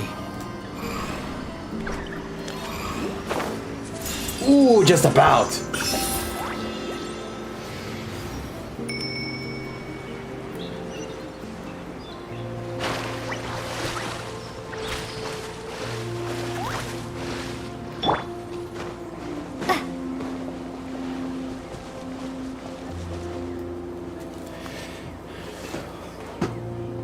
That's a party. I'm about to kill some dinosaurs, bro. Wow, What? there are a lot of Kaholasaurs here. As expected, the first clue is related to the Kaholasaurs. When people from outside the tribe get a copy of the map, most can deduce that the first clue is related to the Kaholasaurs. But they often end up looking in the wrong direction. When the first chief created the map, he left a special mark for this part. It's a code that the tribe uses to indicate a herd of them. So it'll be impossible to gain any leads from just finding 1 or 2 stray Kaholasaurs. You're a real pro at this, Mualani. Mm-hmm. But according to the information I've been able to find, Kaholasaurs don't like gathering as herds unless it's to compete for the hot springs. So let me tell you a secret that only a guide from the people of the springs would know. It so happens that wild Kaholasaurs periodically gather in the valley up ahead. It's almost like how our tribe gathers together for festivals. Still, as soon as the season changes, the herd quickly disperses again. Unless you're a guide who's always running across Natlan, it would be very rare to ever witness such a thing. This is a thing? I need to note this down right away and include an explanation as a part of my thesis. According to what I've deciphered from the map, a clue is hidden deep in that valley. Oh? But to get there, won't we have to get through the herd of Kaholasaurs? We'll have to think of a way to sneak past without startling them. They're gathering together with their friends, so I'm sure they don't want to be disturbed. You mean we're going to have to walk through the Kaholasaur herd? That feels a little... Given we've agreed to work together, everyone should do their part. However, Karia has been attacked by Kaholasaurs before, so this isn't an ideal plan for her.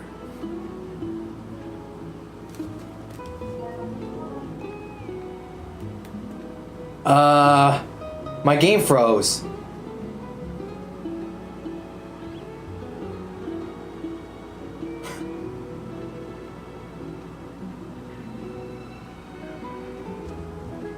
I know this is supposed to indicate that someone's trying to get into my world, but bro, I'm in the middle of doing this quest right now. Yo. Alright, you know what? I'm gonna reset the game. And go through that same dialogue all over again. Thank you, whoever tried to join my world. I clearly have no time, bro. I'm in the middle of my stream.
There are a lot of As expected, when people from outside the tribe get a copy of the map, when the first I'm skipping through this dialogue since we already heard it before. You're a real... But according... So, let me tell you a secret that it's almost like how our unless you're a guide who's always running across Natlan, it would be... This is a thing? I need to note this down right away and include an explanation as a part of my thesis. According to what I've deciphered from the map... But to get there, won't we? We'll have to think of a way to sneak past without startling them. You mean we're going... Given we've agreed to work together... Yeah, this is the everyone part should where do the their game part. froze. However, Karia has been attacked by Kaholosaurs before, so this isn't an ideal plan for her. But it shouldn't be a problem at all for me. Let's have Karia wait here, and I'll take over all the tasks that were supposed to be entrusted to her. No worries. We don't need everyone to go. We actually need someone to stay and look after the luggage, so we'll leave that to you two. Traveler, Paimon, please come with me. Sure. Is that so? Then that works out perfectly. And now I understand how much you care for your assistant scholar.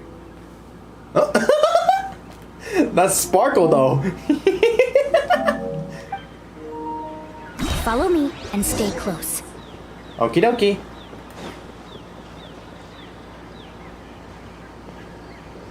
Okay, just... Oh no, we've been spotted. Let's back off and try again. Wait, what? I'm just following you. Kaholosaurs sure seem on guard. We'll never get through. Or was that supposed to happen? I don't know. Kevin, you've already used the information provided by the map to Thank deduce you, that that the thing on clue that is in floaty. that valley. Why don't you simply chase them away? You're pretty strong, aren't you? First of all, the elders of the tribe have always warned us to never hurt the Kaholosaurs. Doing so will almost certainly bring bad luck. And secondly, you can't just show up and intrude on others' gatherings, much less make them leave. That's just terrible. Yeah. On what basis? Okay. So can we figure out another way to enter the valley? There must be a way to enter the valley without startling them. It'd take a while for me to come up with a solution on my own, so I'd like to ask everyone to help come up with some ideas. Let Paimon think. Oh, is there a detour or another way around? According to the map, the clue is right in the middle of the Kaholosaur herd. Even if we try to approach from the other side, we'll just run into the same problem. This is tricky. Karia, I've noticed that you only talk when you're trying to help smooth things over between Varamdra and the others. I'm sure you must have some ideas of your own, so why don't you share them with us? Me? All right. When Varamdra decided to look for leads on the Kaholosaurs, I wanted to help, and so I also looked up some information about the creatures. I discovered something very interesting. We thought that the Kaholosaurs relied on their hearing to track their prey, but they also possess a very keen sense of smell. But I'm not sure how useful that information is. Oh, that was actually very useful, Miss Karia. You can just call me Karia. In that case, Sounds like a please kaiju stay here name. and keep an eye on the luggage. Traveler, Paimon, come with me. I've got an idea. Oh? Aye?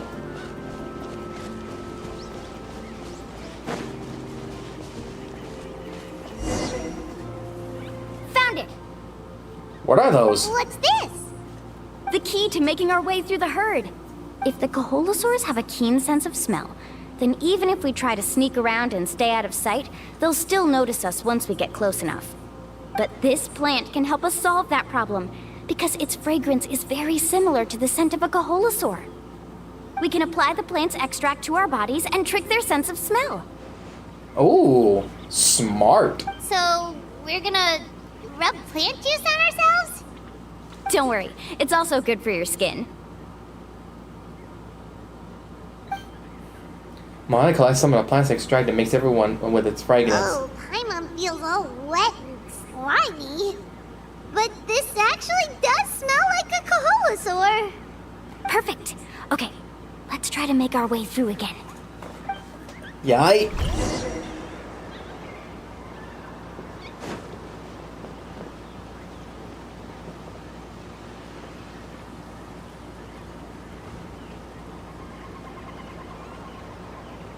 Be sure to stay out of sight.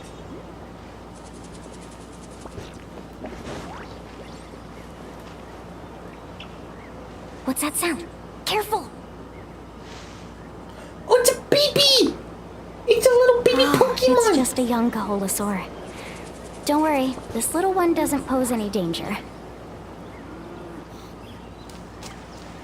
Okie dokie. Oh my god, look at that!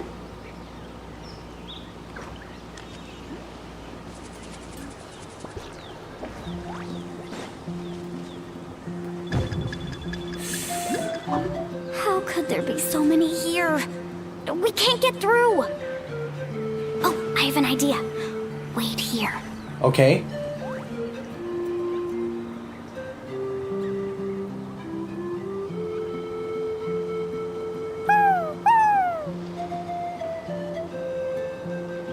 What are you doing?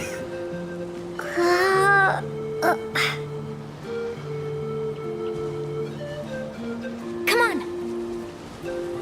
Okie dokie. There's two of them are sleeping. Careful. Don't startle them.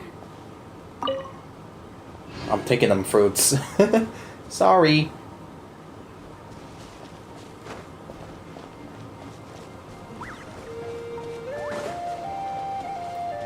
Ah! We made it! We must be getting close. Look, a bunch are gathering around that rock. What are they doing? Maybe when things start to get boring, they gather together and talk about something fun? Too bad I can't understand what they're saying. But Paimon thought guides from the people of the springs could understand Kaholasaurs. Sounds like someone has been trying to trick you. Ooh. True, they were definitely trying to scam us. Huh?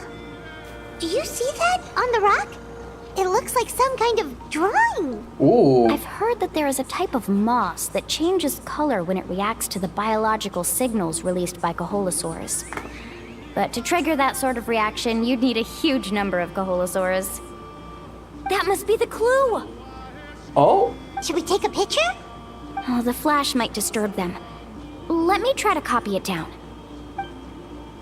Milani copies down the most drawing and leads it back to the okay. The first stage of the journey now, right? I see. Had we chosen to drive the Kaholasaurs off, then we never would have found this lead. Seems there was a logical basis for everything you said after all. You could say that. Has he always been this way, Miss Karia? I bet he does. He's just obsessed with his research. That's all. At least this has shown that my judgment is correct. I've proven my trustworthiness. And so, there should be no need for us to argue next time. Yes, I understand. And I suppose that'll help us avoid wasting time. Ooh, Amani really knows how to lead our group. She's a professional guy after all. Next, we'll need to use the lead we found to uncover our next destination. Now, what does this pattern represent? Kaholosaurus, the mountaintops, and the waves. I don't know what the freak that means. Hard to tell. Paimon certainly doesn't have any idea what it's trying to get at. Aha! I got it. Though the lines are kinda rough, I can still see that they represent the boundaries between the water and the land at Jadeskirt Knoll. We can find our next destination. Though the lines are kinda rough, I can still see that they represent the boundaries between the water and the land at Jadeskirt Knoll. We can use this to fill in the hole on the map and find our next destination. Really? You got all that just from some rough lines? Well, intuition is also a part of it. Maybe I've just seen too many maps as a guide, and now it's easier for me to pick up on patterns like that. All right, break time is over. Let's get ready to move. Bro, we never had break time. What you mean?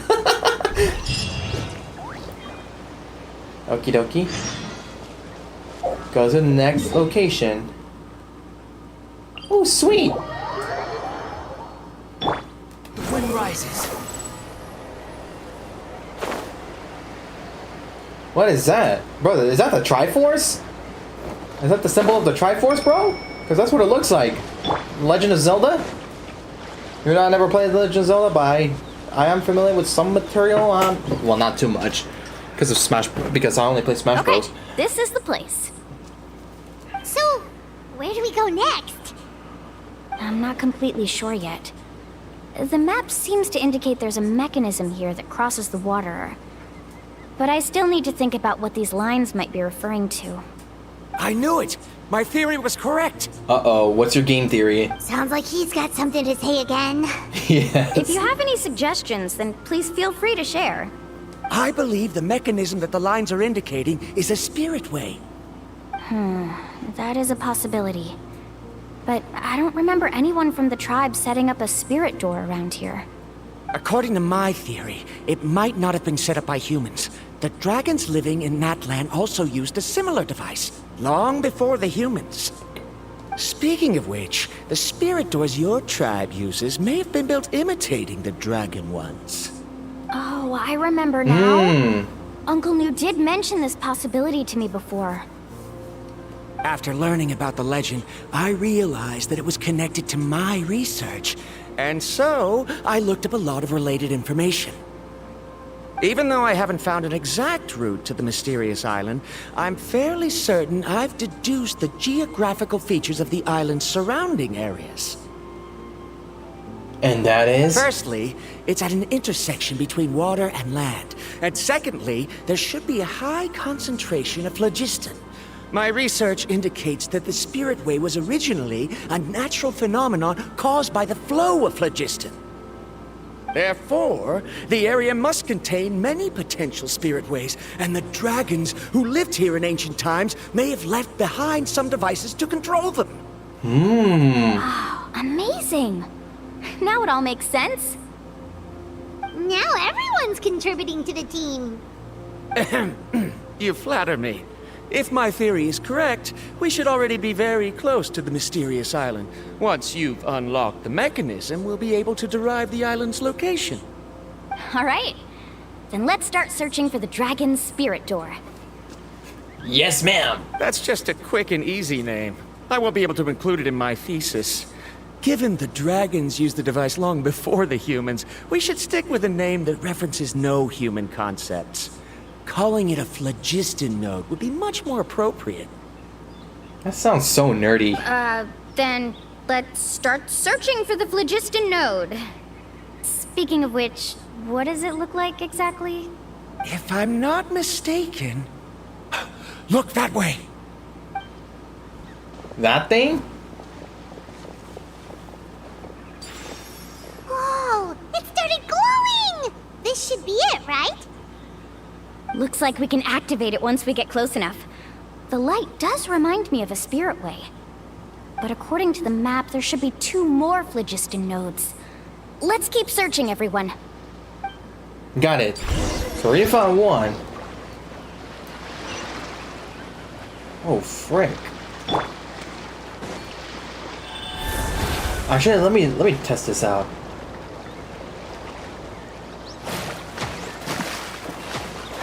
Oh, you can sprint. Duh.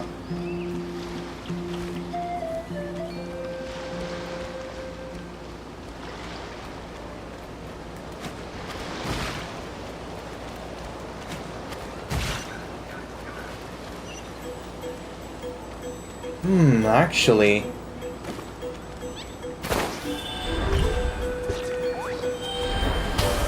Instead of killing, I'm just gonna borrow.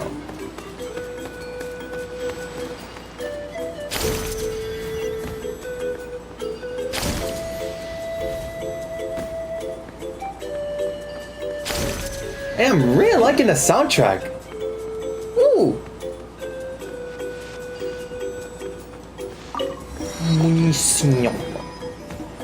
There's another one. Paimon sees it! Oh, but it's way up high. We'll need to find a way up there.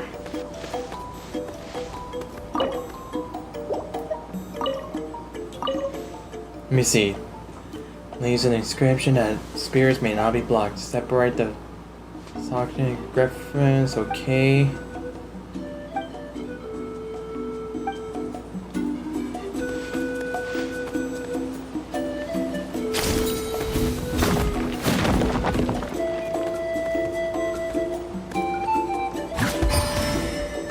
Ooh. Interesting. Touch. Alright, next one is over there.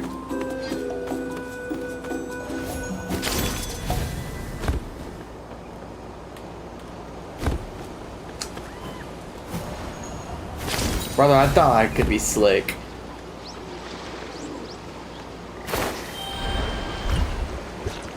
Oh boy, it's occupied by Decepticons.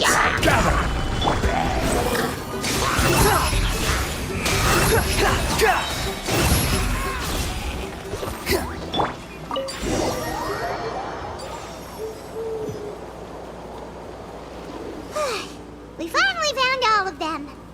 Great work, everyone. Okay, now first, we need to figure out how to control this thing. Its qualities are very similar to that of a man-made device, but it doesn't seem as intuitive to me. Is there something wrong? See, look at this. After activating a normal spirit door, we could just go ahead and use it. But this one requires someone to stay and keep operating it here. Ooh. Also, according to the map, we need to activate the mechanism and switch between different phlogiston nodes to change the path of the spirit way. If we don't operate the nodes properly, then the people on the spirit way will come tumbling from the sky. Isn't that super dangerous? In theory, the process should be very safe, but only if the 3 phlogiston nodes are each being operated by someone. Do you think you'd be able to operate it? I just tried, and it clearly requires more skill than a typical spirit door. Though I've never tried before, I've read a lot of information and theoretically should be able to properly control it. Let me give it a try. Can we get a theory type count, bro? Like, bro, this guy keeps on saying theory this, theory that. Like, brother, we're not like that much of a scholar like you.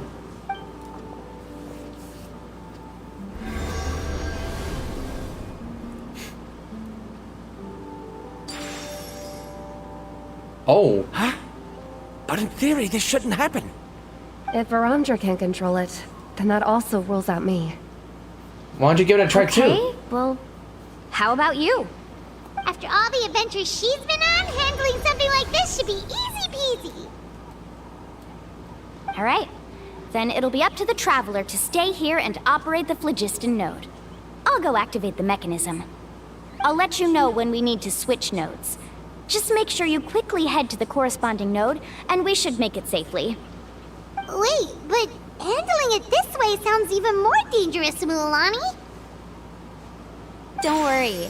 It looks like the spirit ways are all above the water. I'm pretty good at swimming, so I'm not afraid if I end up falling in. But it's so high, and you'll be falling so fast. If we don't manage to reach a node in time, or if we make a mistake, there's a lot that can happen. Do you still remember the promise we made before we left, Paimon? What promise? Only those who can trust each other with their lives can reach Oh, the that. mysterious island. Since you two are willing to trust me, then naturally, I'm willing to trust you. Alrighty. Just leave it to Be us. careful. Seems like we're about to play as her. Yep, we're about to play as her. When doing the Spiritway challenge, you can jump to switch to adjacent tracks. When close to another track, just jump while holding down the direction movement control. Also, basically grinding, just like how I play with Sonic Heroes. And jump. Whee! Oh my god, bro, this looks fun. Man. If I would have played the version 5.0 sooner, bro, I would just get her. Now switch to the spirit way on the right. Okay, why am I getting PTSD from Sonic Heroes with the grinding thing? Please activate the next node. Paimon heard Mualani shouting just now. Let's go find the node we need. Oh my god, was that supposed to happen?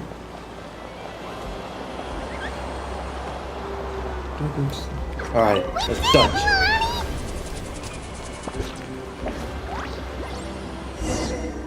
Alright.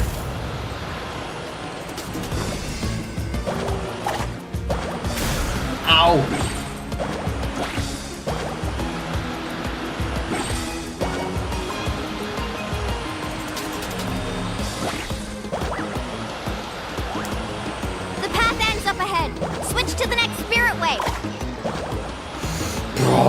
bro, honestly, bro, I'm having flashbacks when... Traveler, get to the next node! Got it! Paimon heard Mualani shouting just now.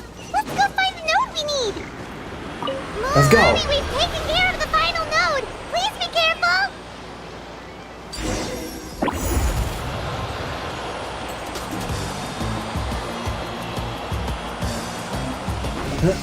Oh, frick.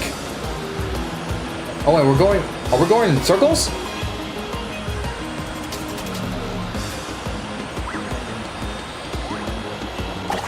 Huh. Here we go.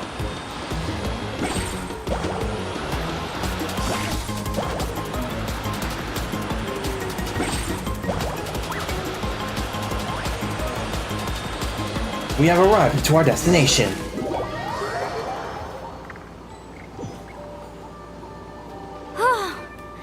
That was perfect.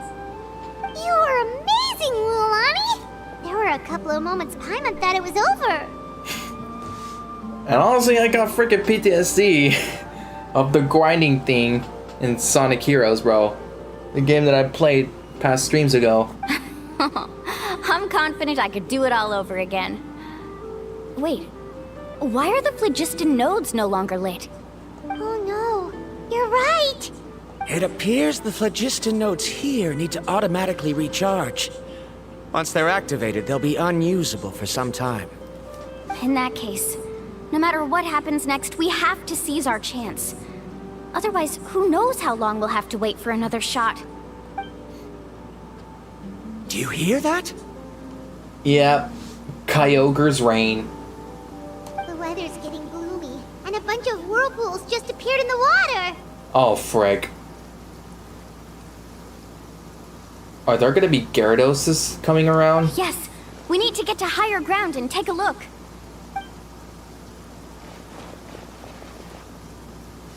You make your way up to the hill nearby. Okay, that saves us the trouble. Where are those? Hey, look over there! Whoa, there's a giant whirlpool over there! Yep, and that's our next stop. Huh? What? What do you mean?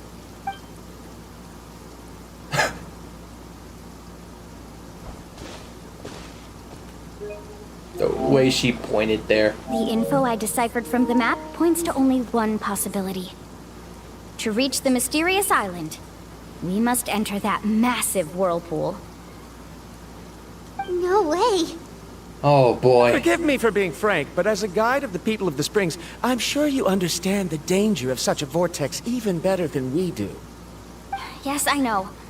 But whether it's the information deciphered from the map, or the direction of the spirit wave that I observed in the air, everything points to the path ahead being hidden in that whirlpool. And what if you're wrong? Rondra. Oh, come on now. I bet he's scared. Though I won't argue, it is understandable. I'm not trying to be unreasonable. Unfortunately, I'm very knowledgeable in this area. The spirit waves must have affected the nearby bodies of water and lowered the water level. That's why the whirlpools appeared. At this rate, some of the land that was once underwater will soon reappear at the surface and see the light of day again. Don't you think that sounds more like the definition of a mysterious island? So, our goal should be the shallow waters. If we enter that vortex, the undercurrents will drag us to the bottomless abyss. He does seem to have a point. I can't find any evidence to refute your claim for the moment, but I still trust my judgment. Then it seems like it's time for our collaboration to come to an end. Oh, come on now. But didn't we all agree to trust each other? I have reached this conclusion based on my field of expertise, and I cannot deny it, even if you try to convince me otherwise. From now on, let us each choose our own way. No, I refuse. You? Letting your clients separate themselves from the group in the middle of a journey will result in the worst luck possible. I will not agree to that. Ooh. Then we can implement the plan I proposed at the very beginning. You're not my guide, and as such, you don't have to take responsibility for me. Oh, Oh, but you can't do that once you've traveled together as a group. If you were to leave now, we'll all be hit with bad luck. It's now beyond both our control. How about this? You and Karya wait here. We'll go first and investigate the whirlpool. I know you like to explain everything with theories and logic, so let me build my case first, and then I'll come back to convince you. Well, Traveler, paimon, let's get going. Alright, let's go. You're better acquainted with her than I, so you should tell her to carefully reconsider her decision.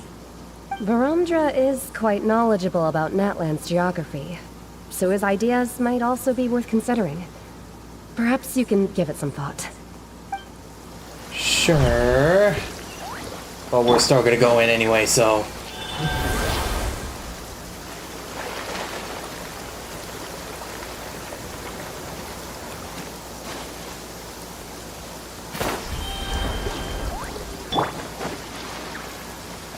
Alright, we're about to enter that whirlpool then. Whoa, the massive whirlpool is up ahead. Just the thought of going in there is making Paimon dizzy. Do you also think that this is a reckless decision? Well... It's okay. That's completely normal. Actually, I completely understand how Varamdra feels. This is just how it is to be a guide. The tribe's experiences passed down from generation to generation are what give us the ability to guide our guests through hardships.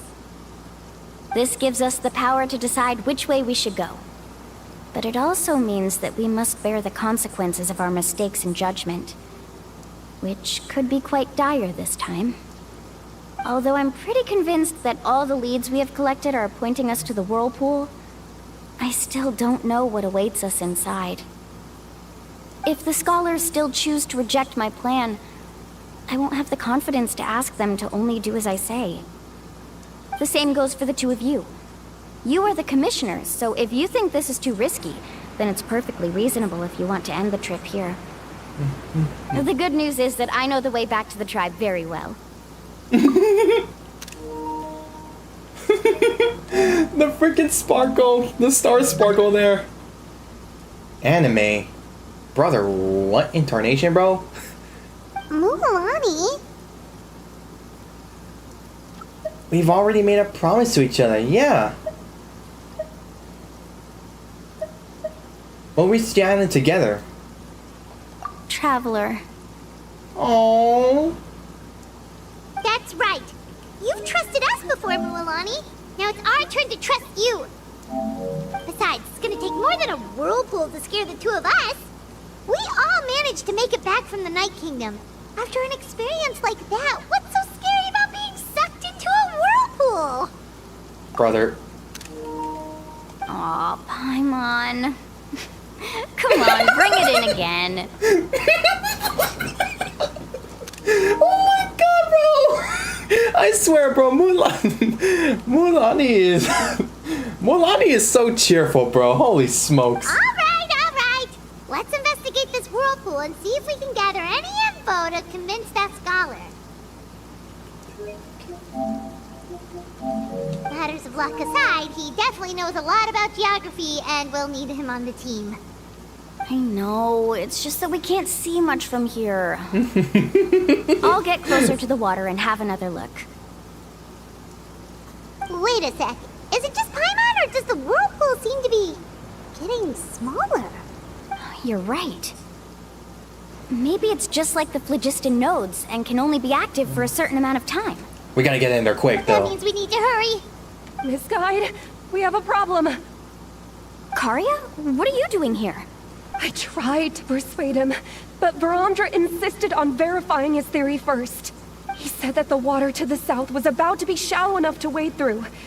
But after he took a few steps, the water suddenly began to surge and he was swept away. I'm not much of a swimmer, so I came to call for help. Oh, why did this have to happen now? Can we still make it into the whirlpool? No time to hesitate. I'll get in the water and rescue him. Just tell me which way he went, Karya. Oh boy. Oh dang! The freaking soundtrack, bro.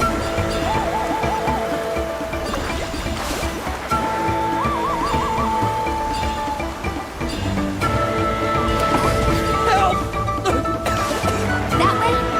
He's been pulled away by the current. Oh boy.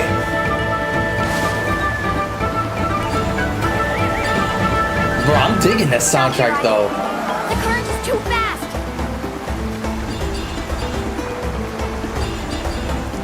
We found him. Oh, Frank. That would have ended badly, bro. Karya came and found us just in time. Oh, but the whirlpool is gone because the weather cleared. Oh, there they are! Varamdra, thank goodness you're all right. Thank you so much, Miss Guide. Didn't I tell you to wait for me? Judging by the changes in the water's surface, the path to the mysterious island wouldn't be around for long. I didn't want to miss this opportunity. It's just... I didn't expect my calculations to be wrong. It seems you were right. This is what happens when you argue. Right, who knows if we can make it back in time now? Huh? Well, the whirlpools have disappeared! Seems we missed our chance. Why would you give up on such an opportunity to come rescue me? How can you say that? It's already bad enough that you had to be left behind. Do you think I'd let anyone in my group drown? I'm really sorry. Don't feel guilty, Karya. I think if I reactivate the nodes, that will cause the whirlpools to reappear. The only problem is that we still don't know exactly when we'll be able to do that. It's already getting late now, and we've been on the move for a whole day. As your guide, I suggest we make camp first and have a good meal. We can talk about the other stuff tomorrow. Now that you mention it, Paimon is feeling a little hungry. It's a miracle she hasn't mentioned food for so long. That is true.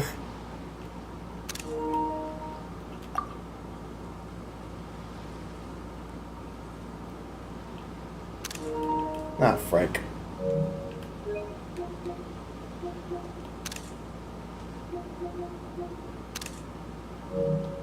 Hey, Paimon's stomach can be very sensible. It won't interrupt while everyone's busy solving puzzles.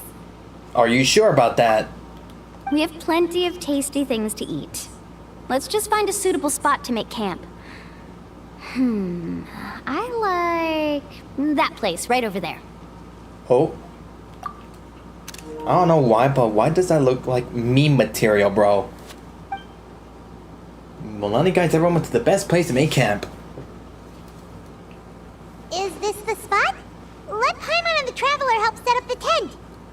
Go ahead. I'll take care of the fire. Oh, and here's a little camping tip. It's best to set the tent upwind from the campfire. Oh?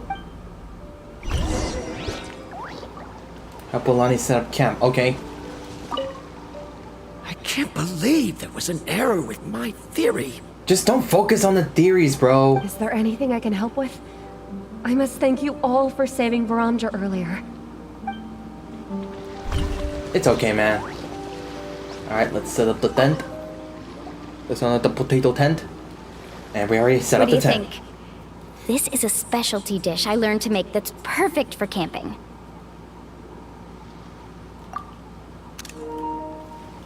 She's thinking. She's thinking. She's beginning to believe.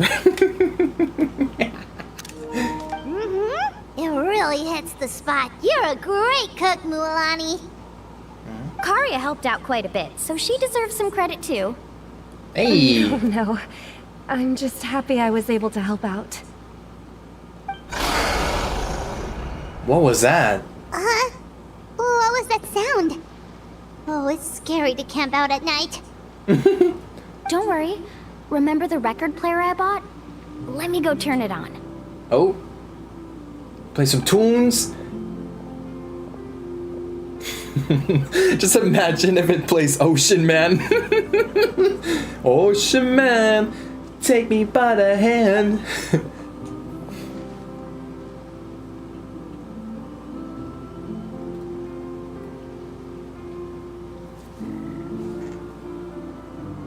Wow.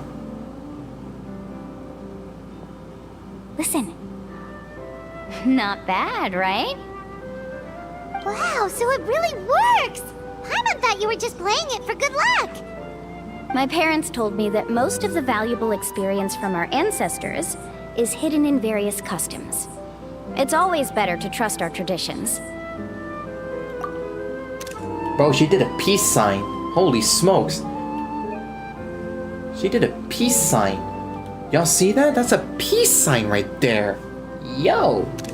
Huh. Guess that makes sense.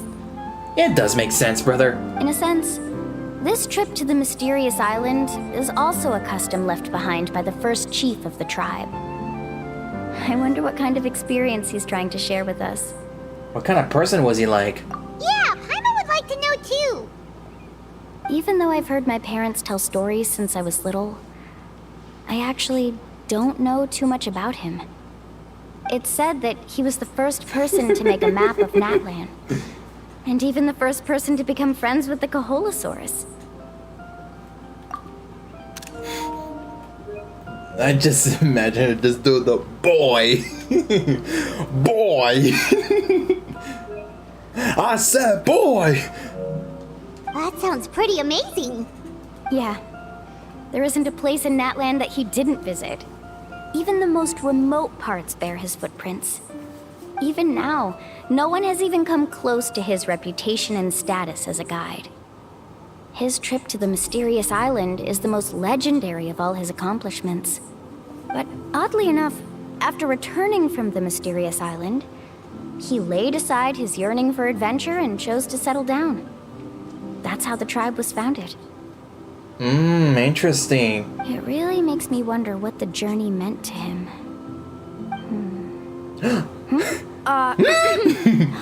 A camping trip shouldn't be this stuffy and quiet. Everyone needs to help make it more lively.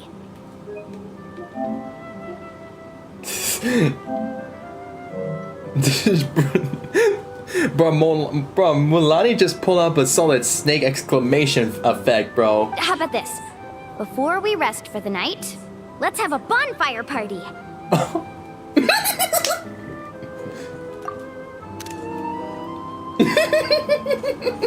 Oh my god, bro, I swear, bro. Bro, honestly, bro, the Tribal Chronicles appear to have so much fun. I like Mulani's better because it just seems so fun. If we're going to go plunging into that whirlpool tomorrow, then wouldn't it be best to try to rest and conserve energy now? Now's not the time to be a party pooper. You ought to agree to ideas from the one who rescued you today.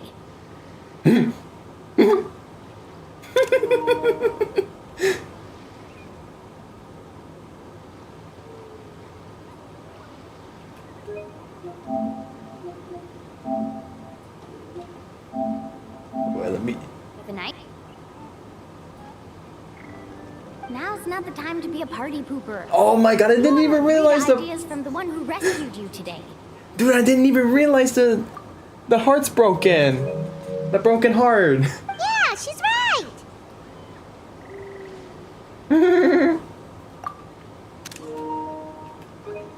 I swear, bro.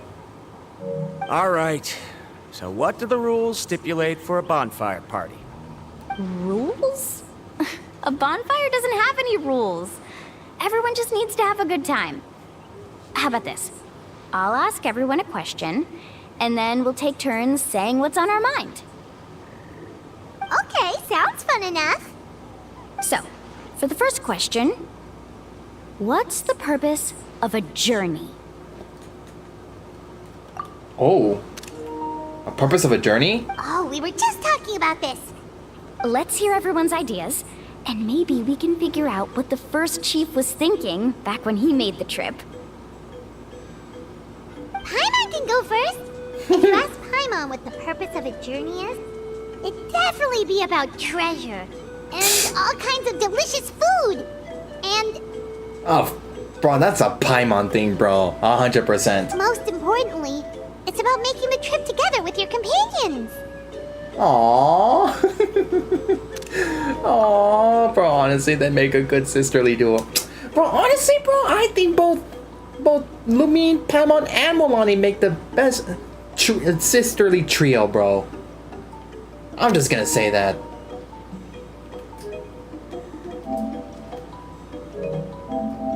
Oh, frick.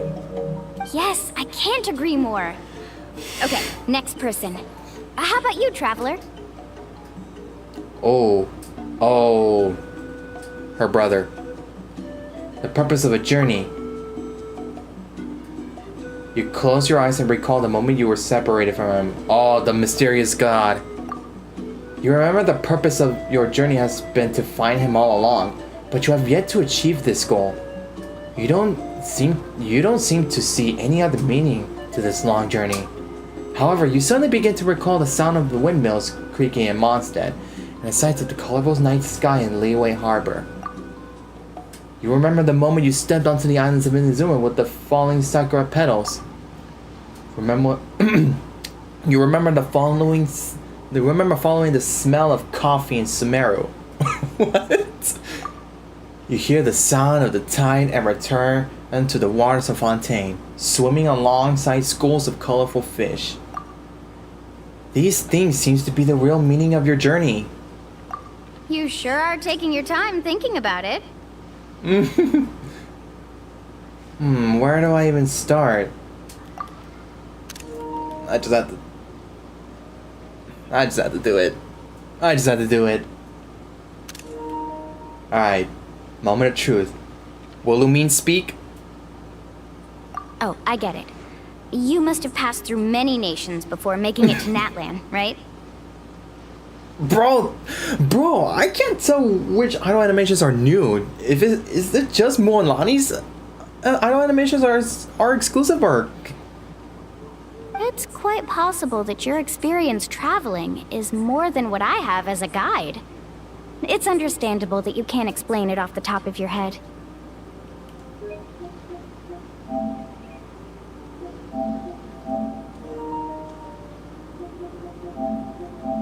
Oh my god, bro. Now I miss, trying to pull for Moanlani, bro.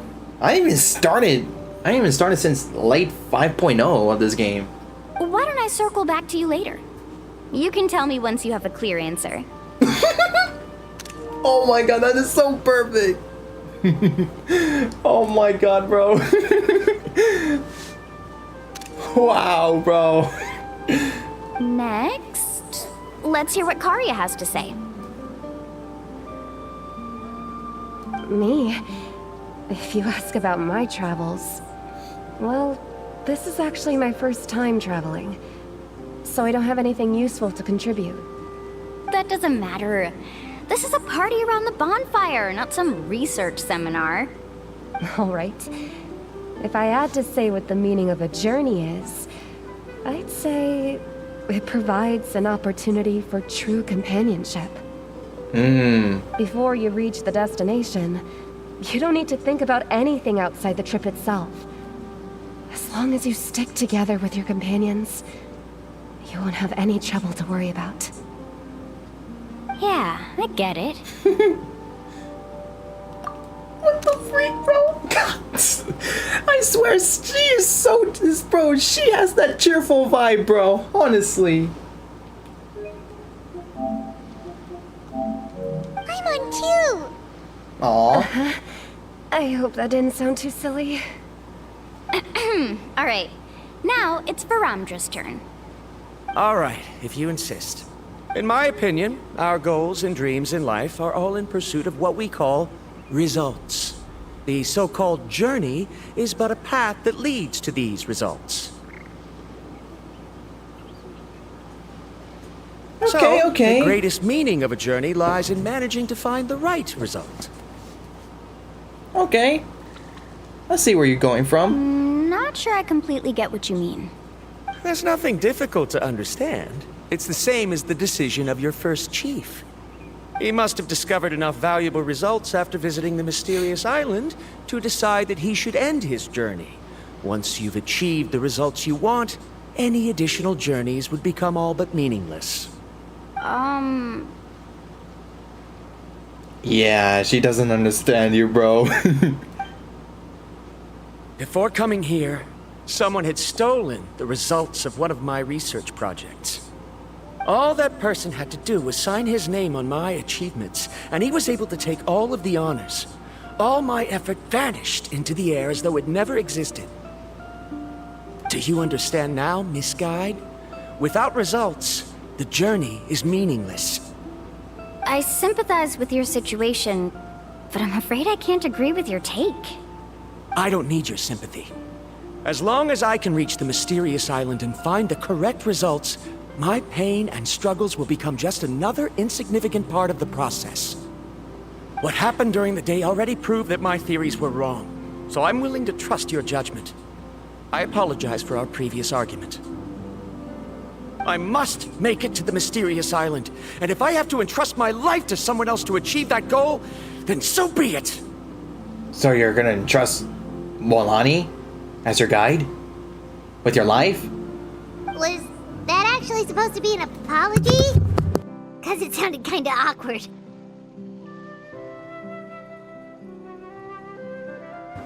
Actually, there's a saying among the guides of the people of the Springs. If the goal of the journey was to reach the destination, then you should have never left the house to begin with. Because the final destination of every journey is your home. Oh, bro, why is this sound so wholesome, bro? It would be disrespectful of my duties as a guide if I were just taking tourists straight to where they wanted to go. It's my hope to also make everyone feel happy along the way to their destination. Oh, frick, my battery's about to die. That is what I would truly call a journey. And that is my answer. What's that post, dude? Why is this so adorable, dude? Oh my gosh, bro. Oh my god, bro. I don't know why, but I don't know. She has that freaking cheerful vibe, bro. It just puts a smile on your face, man. Every time, bro. She protects her smile, bro. She's the type of person to protect our smile, dude. Just as you don't agree with me, I can't agree with your point of view either. I'm not too worried about that.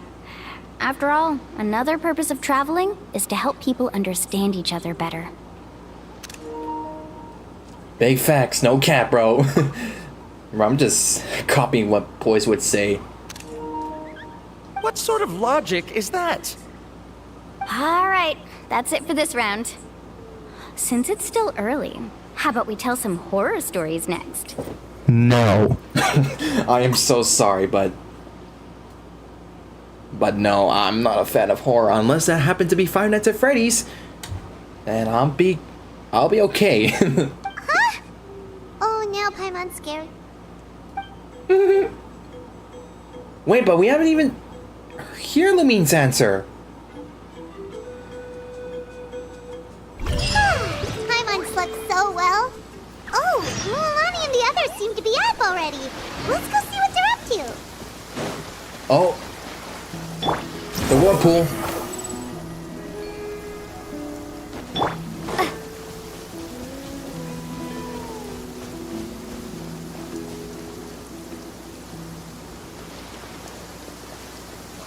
Milani! Hey! Just in time. I was about to go look for you.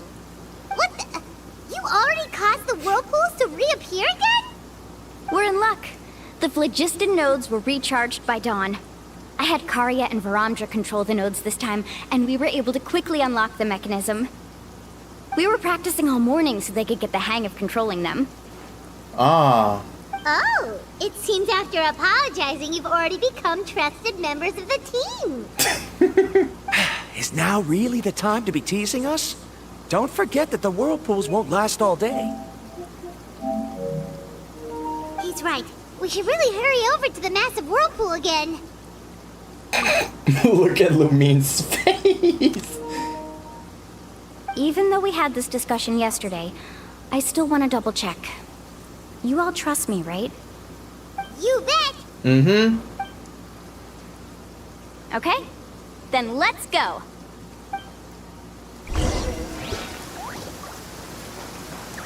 Here we go. Wait, but first...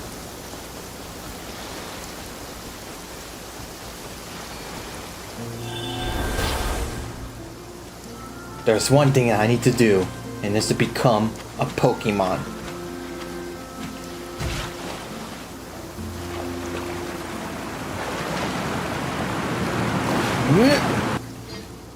Into the whirlpool we go!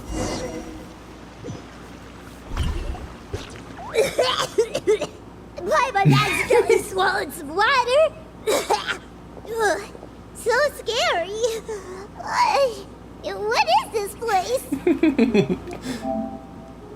Bro, my storage is gonna be filled with freaking...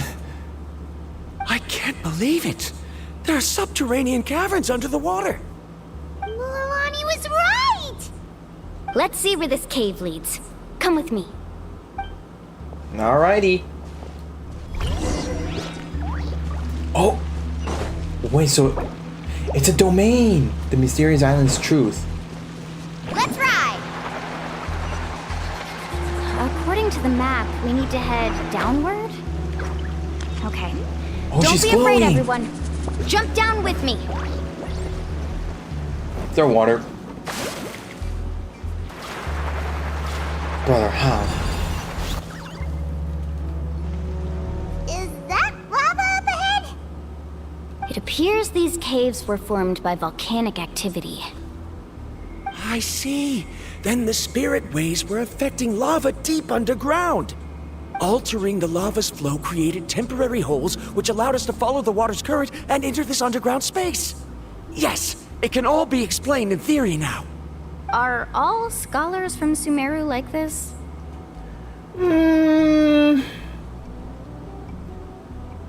Not all of them, but some, but not everybody. Hard to say. Yeah. But can there be an island in this kind of underground space? It appears we haven't reached our destination yet. Let's keep going, everyone.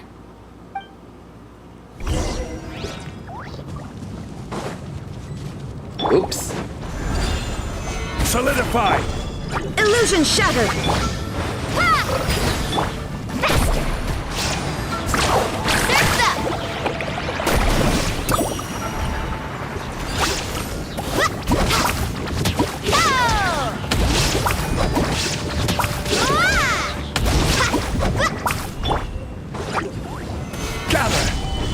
Shine down!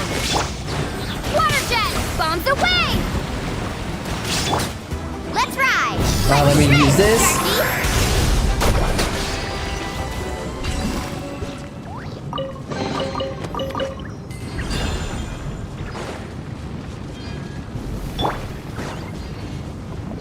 All right.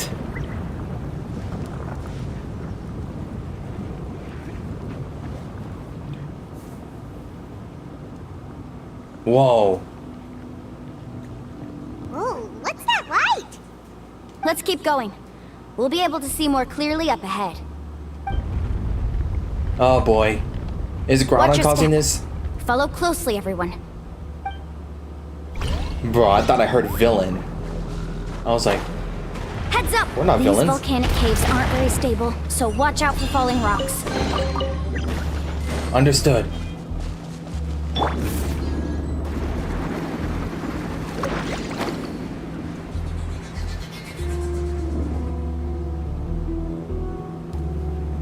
What a maze! There's lava everywhere! Oh, which way are we supposed to go now? Let's look around together and see what we can find. Very well. It would indeed be useful to collect some environmental samples here. Just be careful when you're trying to collect samples. There are plants growing here? There's nothing unusual about that.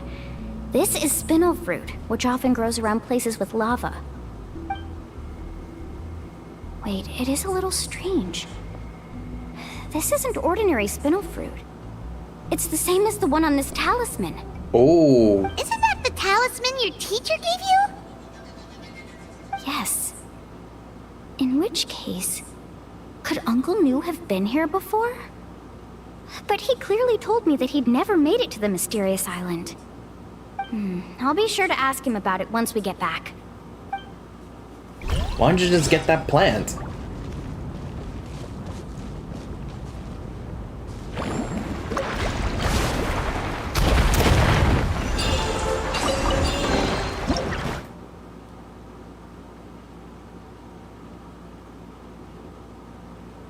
Okay. Careful, more falling rocks! Seems like this cave is getting more and more unstable by the minute.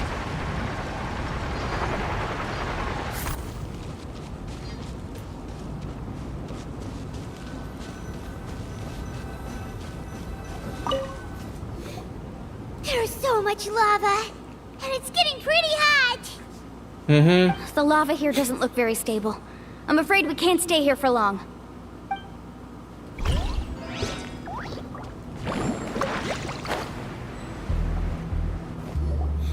From here, the light seems to be getting brighter. Speaking of which, where is that light coming from? A distant light. Wait, there seems to be a mark that matches that on the map. Bro, don't. Miss Guide, it seems Brandra has also discovered something. I've got it! I've got it! Oh boy, what did you get? Do you see that golden light in the distance? I'm positive that's the mysterious island. That's where we should go next. Really? I'm a scholar from the Academia Spontamad Darshan. I specialize in ores and minerals. When I first heard about the legend of the mysterious island, I took note of its description. One exaggerated description I heard was that it's an entire island that shines like gold. What it was actually referring to was an extremely rare mineral known as vulcanite. Vulcanite? That sounds like a megastone name from Pokemon. Under certain environmental conditions, large amounts of lava are quickly cooled, which then results in this ore. Since the ore can't be moved in time, it begins to accumulate, resulting in the alluring golden glow. If I'm not mistaken, there'll be a large pool of lava up ahead, and the mysterious island will be floating on the lava. An entire island of vulcanite ore! So you mean we really found the mysterious island? Rejoice! Even a small piece of that ore will be priceless. Really? Then let's hurry! Wait. Wait, Paimon. We should head back now. Why? Why? What are you saying? This map is covered with symbols and riddles, but there's one thing that's written clearly. When you see the golden light, then go the opposite way. What you just said may be correct, but that golden place isn't the island that my ancestors once visited. Are you joking? You expect me to turn back now? But Mualani's judgment has always been right. If she says head back, then we should head back. We can't be fooled by the thought of treasure. You thought I'm after treasure? Oh no. Oh, he's acting weird again. After my previous findings were stolen, I began a new area of research. And this ore is the core of my research. As long as I can bring this ore back, my theories will be proven beyond any doubt, and I will be able to reclaim everything I have lost. To me, this ore is the result that must be obtained. Otherwise, all those hardships along the way will be rendered completely meaningless. Don't you understand? Brother, what do you mean? As we agreed before, please trust my judgment. Why? Are you wary of me? Now that we've confirmed that the legendary treasure really exists, you don't want outsiders to take it, do you? She's not that kind of person, Brandra. The result is right before my very eyes. I won't give up here. Bro, someone's gotta stop her, bro. Oh boy. Oh no! He went running in! How can he do that? Not good. We must stop him. Yeah. Is it just Paimon or is the ground shaking? Bro, we gotta go get him.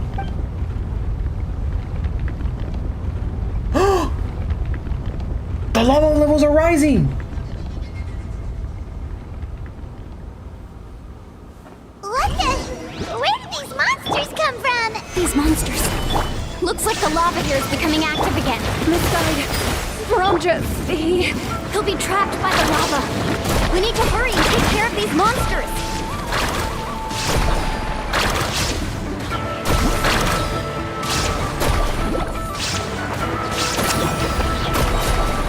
Catch an epic wave!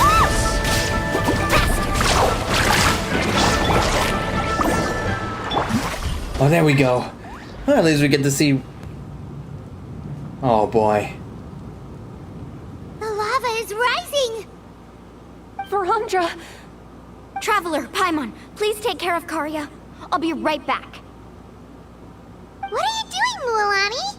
I can use my surfboard on the lava for a short period of time, but it will be a lot spicier than surfing on water. The freak do you mean by that? But that's way too risky! Yeah! I know she can do it. Okay then, we'll take care of things here! So we're just gonna play as just Mualani? Yes, we are. Frick. Oh, frick. Oh, frick.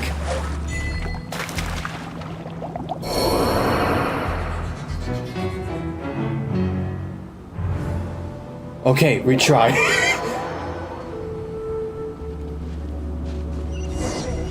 Carving waves! Bruh. That was the frickin' first time. And I got an achievement for that.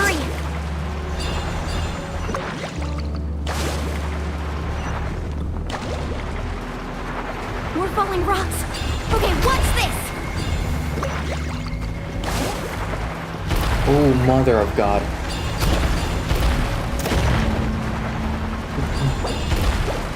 Oh, don't. I gotta use the food. I haven't even made food.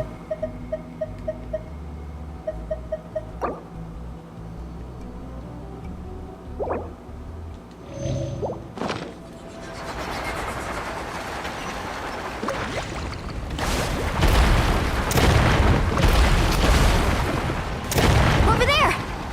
Oh, looks like I'm just in time. Bro, you... No, no. Bro. It's right there! I'm almost there! Look carefully. You can't get through the lava. You'll die if you try to make your way forward. Why don't you just give up? Why don't I give up? Well, I might not be able to do it, but what about you? Me? You have the ability to move over the lava. If you try, maybe you can reach the island and earn the highest honor for a guide. What are you even saying, dude? That way, you'll have the results you need to prove yourself, and even Ko'olo won't be able to question your abilities anymore. You want to know why I won't give up, but I'm asking why you'd give up such an opportunity. The lava is rising. If I take this risk, then how will the others get back? Did you forget? I already gave you my answer. You... Come with me. Oh. No! Mualani uses her surprising strength to toss the Bro. Dang, girl, how strong are you? They're back! I've brought him back. He's fortunate that he wasn't seriously hurt. Oh, thank goodness. Thank you so much, Miss Guide. You're welcome. It's getting dangerous here, so we need to find a way out. No, I refuse! I can still stand! Let me go back! Seriously? How can you be so childish at a time like this? Varamdra! Damn, bro!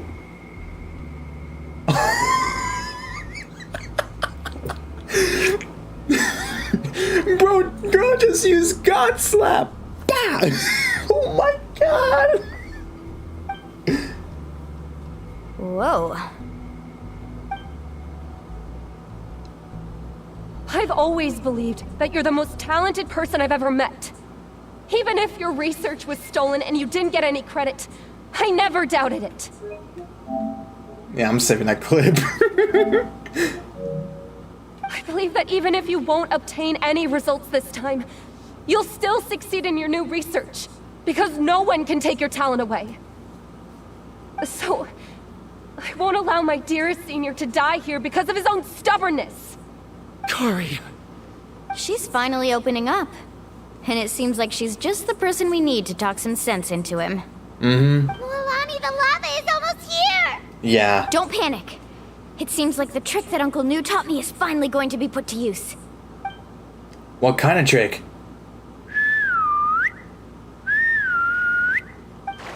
What? Where did all these Kaholosaurs come from? Oh, don't tell me we're gonna run on them. Explain. Just get on. Got it, got it!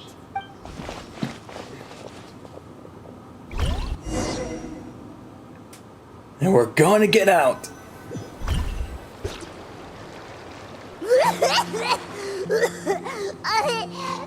Paimon accidentally choked on some water again while riding the Kaholosaur. I'm saving that clip again. Everyone okay? Let's take a head count. 1, 2, 3, 4, 5. Whew, we're all here. We escaped danger and made it back alive. That's what I call good luck. I think our fortune can only get better from now on. Oh, really? What's the point? We still didn't reach the mysterious island. Hey, don't look so depressed. You'll scare our good luck away. Yeah. Actually, according to the map, we still have one more leg of the journey. Oh? Then which way should we go? Wait, aren't we back where we started? What? Come on, let's go to the statue.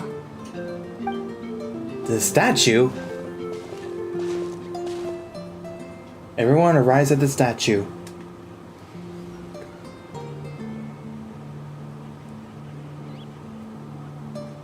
So, what's the point of coming back here again? Here, look! Some hidden words appeared on the statue after I touched it. Oh. Really? Let Paimon try.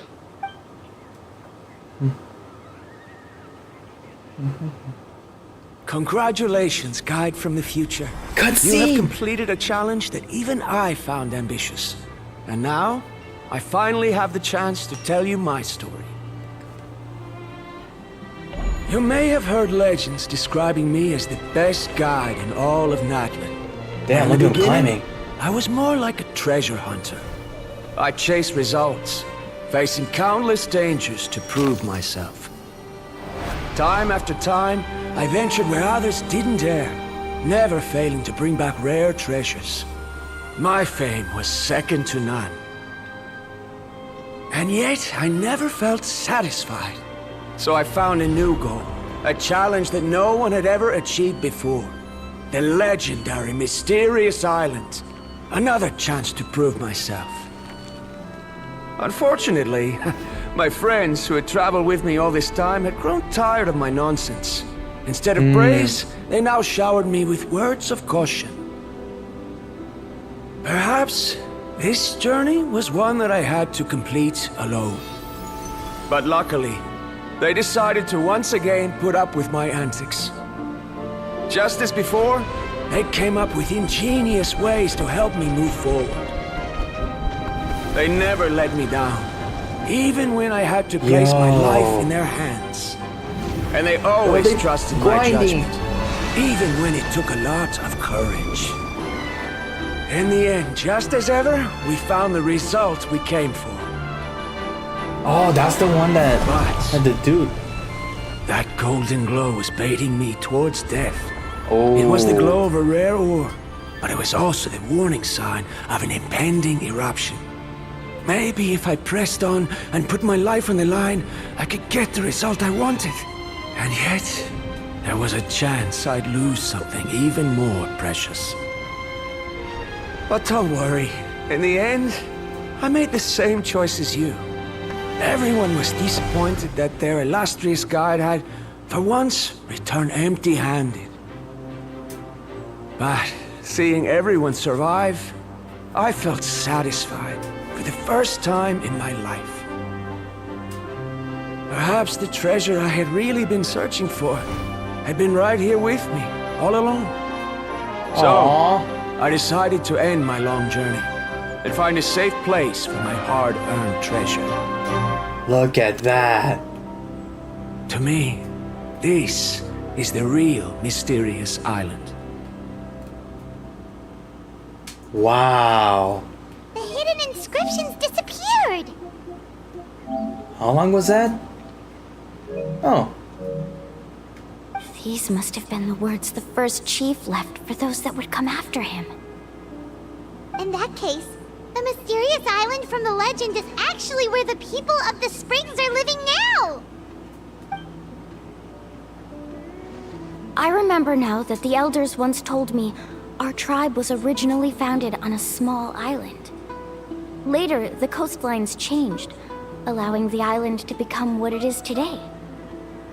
The journey to the mysterious island starts exactly where it ends. And just like him, we didn't return empty-handed. Yeah. I think I understand the choice he made now. The golden glow is an indicator of when the lava will periodically erupt. If that's the case, the principle of vulcanite formation implies that it will only appear at the start of fierce lava activity, and the flowing lava will quickly swallow it and make it all disappear without a trace. This means that there's zero possibility of ever bringing the ore back. Are the results I've been chasing all this time only an illusion that can be seen from far away? Aww. Harondra. Our journey is not yet over. As we agreed, please come back to the people of the springs with me. Then we'll officially complete this journey. Fine. I suppose that would also count as some kind of result. Don't be so down. I have a feeling that the next answer I'm looking for will also be useful to you. Paimon remembers now. There's still something important we need to ask Mualani's teacher about. And what's that?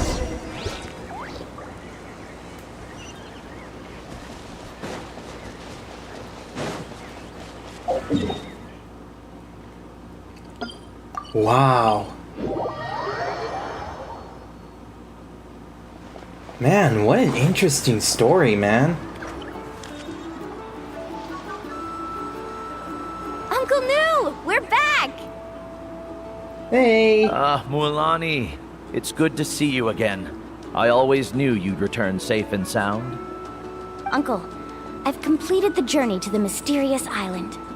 I'm here to return the talisman. But you still have a question you wish to ask me, right? Yes. You've been there before, haven't you? Yes, I have. If that's the case, then you've gone on the same journey. But why didn't you tell anyone?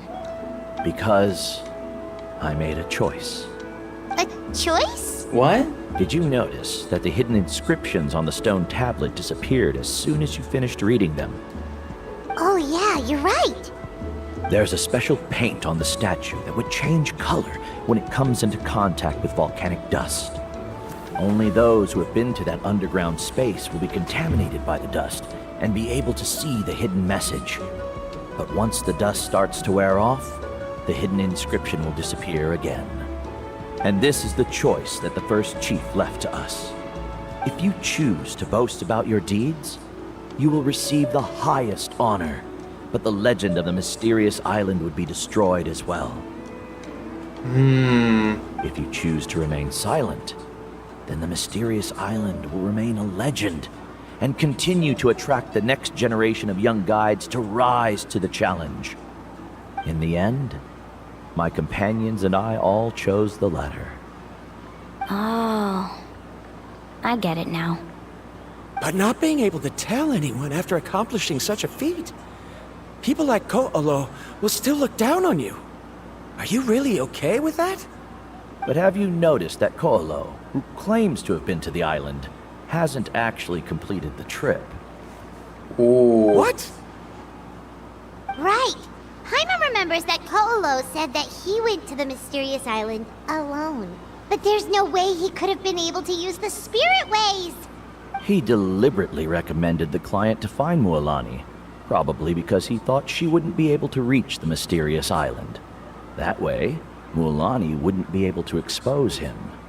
As guides, we are not adventurers, let alone treasure hunters. The greatest responsibility of a guide is to take the client to their destination safely. But in the process, we also gain much skill and experience at overcoming danger. This allows us to go to places that no one else can reach, and even find treasures that no one else can find. Many guides gradually lose sight of their true beliefs and intentions in the process, and end up becoming like Koalo. They end up becoming more like thieves who would rush to the other side of the lava lake, regardless of the consequences, rather than good guides who would turn around and save their friends. This is why the first chief left behind the legend and the map. To lure younger generations into taking up the challenge, thereby teaching them everything he had learned. Aside from me, many other tribe members have also traveled to the mysterious island. And just like me, they understood the first chief's intentions. So they've also made pacts with their companions, choosing to give up the results that would prove themselves and give the younger generation the chance to continue the challenge. You've all given up on the results. Sir, I've given up on merely one result. I haven't given up on everything. Given her talent and qualifications, Mualani was well within her rights to choose the top-ranked god Koalo as her teacher, but she chose me. Oh my god, bro, that smile, bro. Oh my goodness. This smile right here, it's protecting our smile, bro. Bro, she is her, bro. She is our smile protector. She's the protector of our smiles. The guardian of our smiles. I believe I was able to cultivate such an outstanding student and witness her completion of the legendary challenge precisely because I didn't become someone like Koalo. If instead of looking at one single journey, we look at my entire career as a guide, I'd say I have not returned empty-handed. What about you?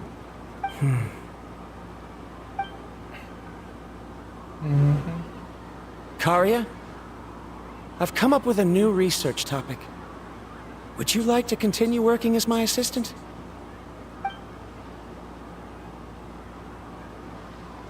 Oh no. You're the same as always, Varamdra. You always have to find evidence before coming to a conclusion. In any case, I can't give you an answer right now. Karya! Because you haven't prepared the proposal yet. Shouldn't you finish that first before recruiting assistants? How could you forget? Yes, of course. I'll certainly prepare all the necessary details. But I've always found your proposals fascinating, so I'm sure I won't be able to turn you down this time either. Oh, wait.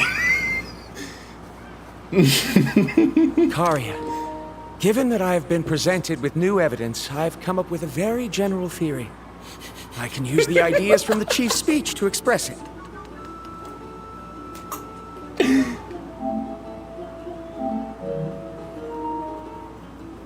Perhaps the treasure I'm seeking has been by my side the entire time.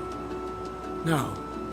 To be more precise, it's been with me even before I set out on this journey. I understand, Varamdra. Wait, what?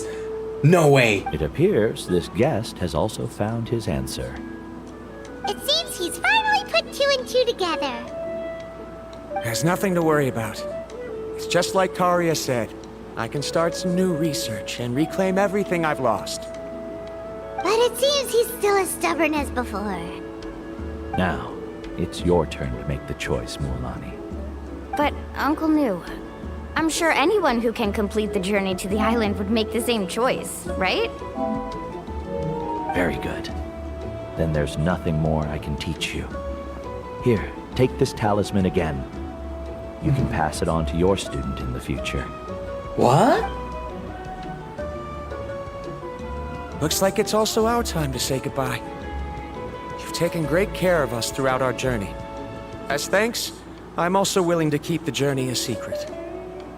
Then remember, the next time you come to visit the people of the Springs, you know where to find friends for help. Friends? I suppose we are theoretically friends now. Yes. When I publish my next paper, I'll be sure to add you to my list of acknowledgements. Okie dokie. Well, that's one way to thank someone. Yep. Mm-hmm. That is one way to thank someone, of course.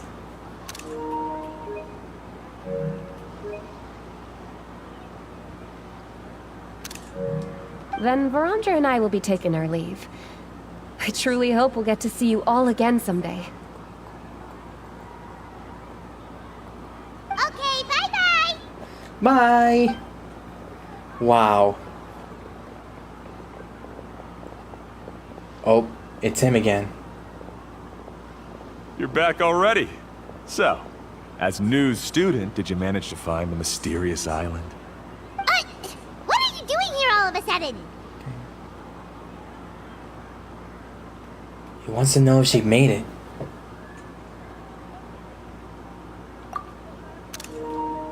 Well, I found something even more precious than the island.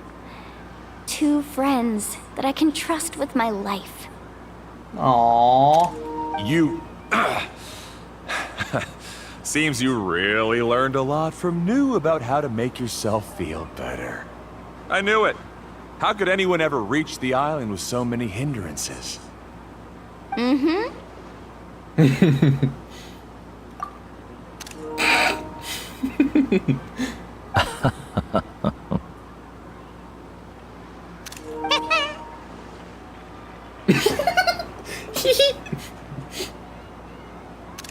Huh? What? Why are you all looking at me like that? The elders of the tribe also gave me that same look. What's that supposed to mean? It's kind of classified. New! I've already proven that I'm stronger than you. I've been to even more dangerous places and found far more precious treasures. I've even been to the mysterious island. Why do you still look at me as if my words don't bother you at all? That's a good question. Why is that? Koholo, even if you had never been to the island, no one would deny your abilities. But as for what we would deny about you, only you can find the answer to that. Me? So now, our trip to the mysterious island is officially finished, right? Mm-hmm. It's time to say goodbye. Yeah, but I have one more place I want to show you. Come with me. Oh?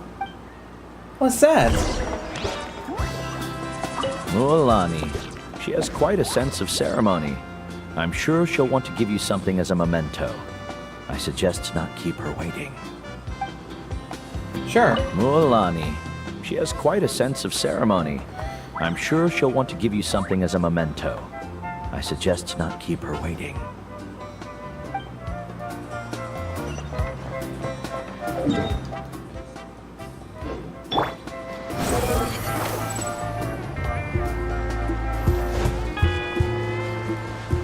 Man, bro. Honestly, bro, like, Mualani is literally, I know I said this like many times, but she is literally the one to protect our smile. You know, speaking of smiles, are we gonna take a group photo? Hold on.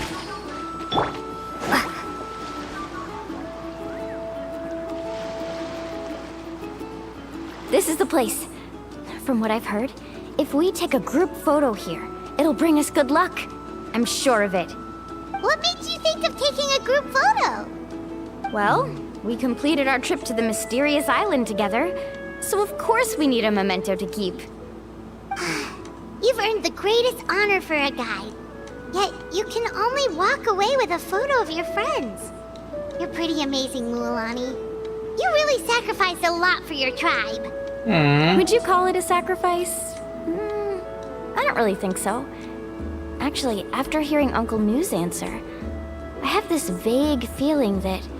What is that? After all that we've been through together, the results don't matter anymore. Oh, it's kind of hard to explain. I don't know if you get me or not. Aww. No, I get it.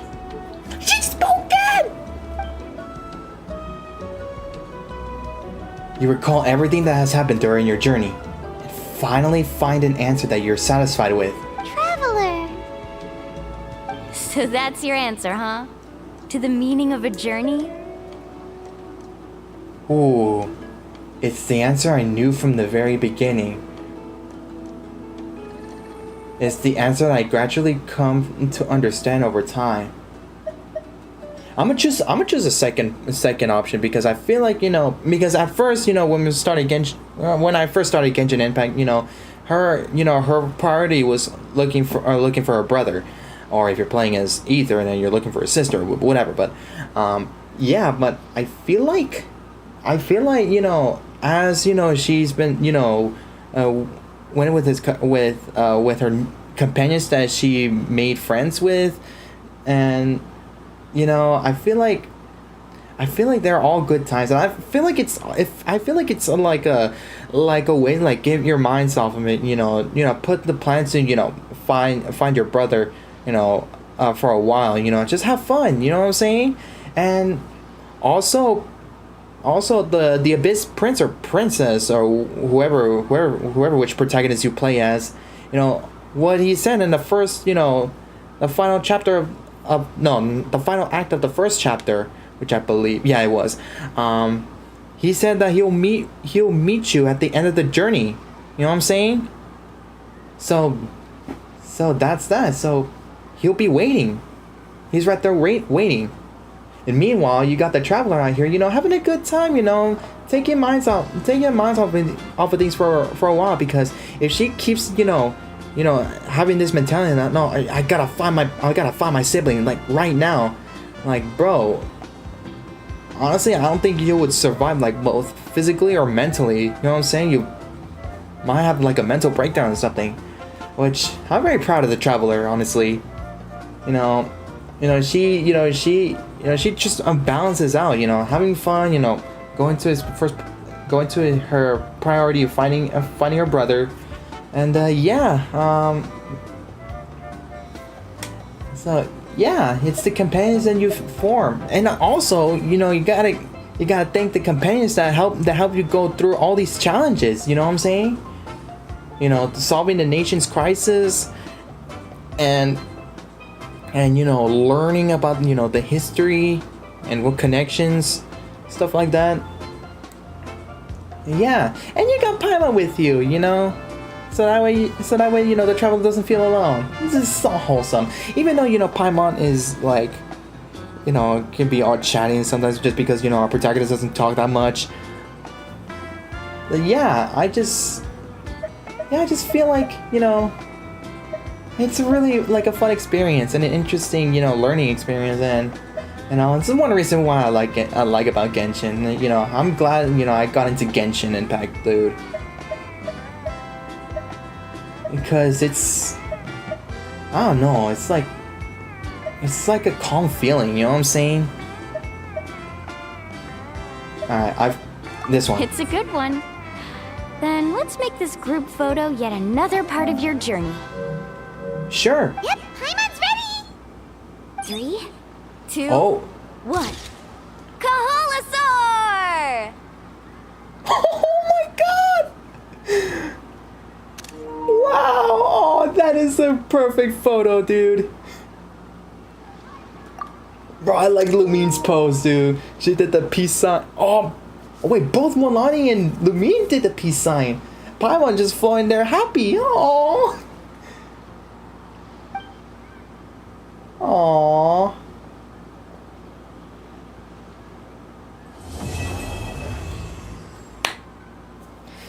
And that's it.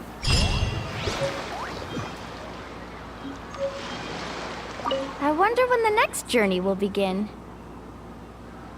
I wonder too. Now let me take a look at the I wonder when the next journey will begin. Yeah, I wonder that too. So let me see. Let me take a look. Hey! Hey, look at that! Commemorative photo of you and Milani. Aww. Okay, she is already my favorite character in the Natlan arc.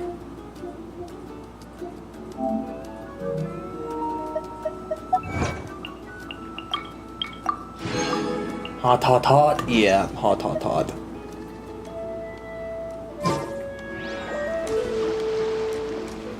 Alright, well, whoa. Oh, frick. We're literally like on the edge. Actually, you know what? Before I end the stream, I want to get a good picture.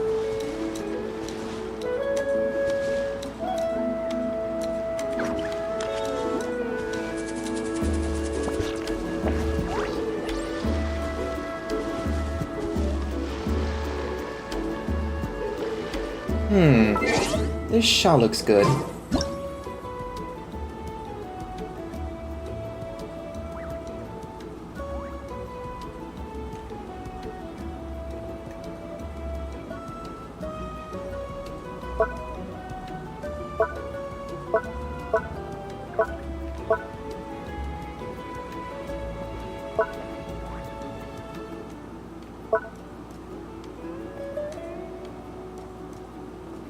Screw this, I'm taking a photo like this. Keep this as a memento. That's a good photo shoot right there. Man. You know what? Maybe in the next Genshin stream, I'll do, you know, the world quests next.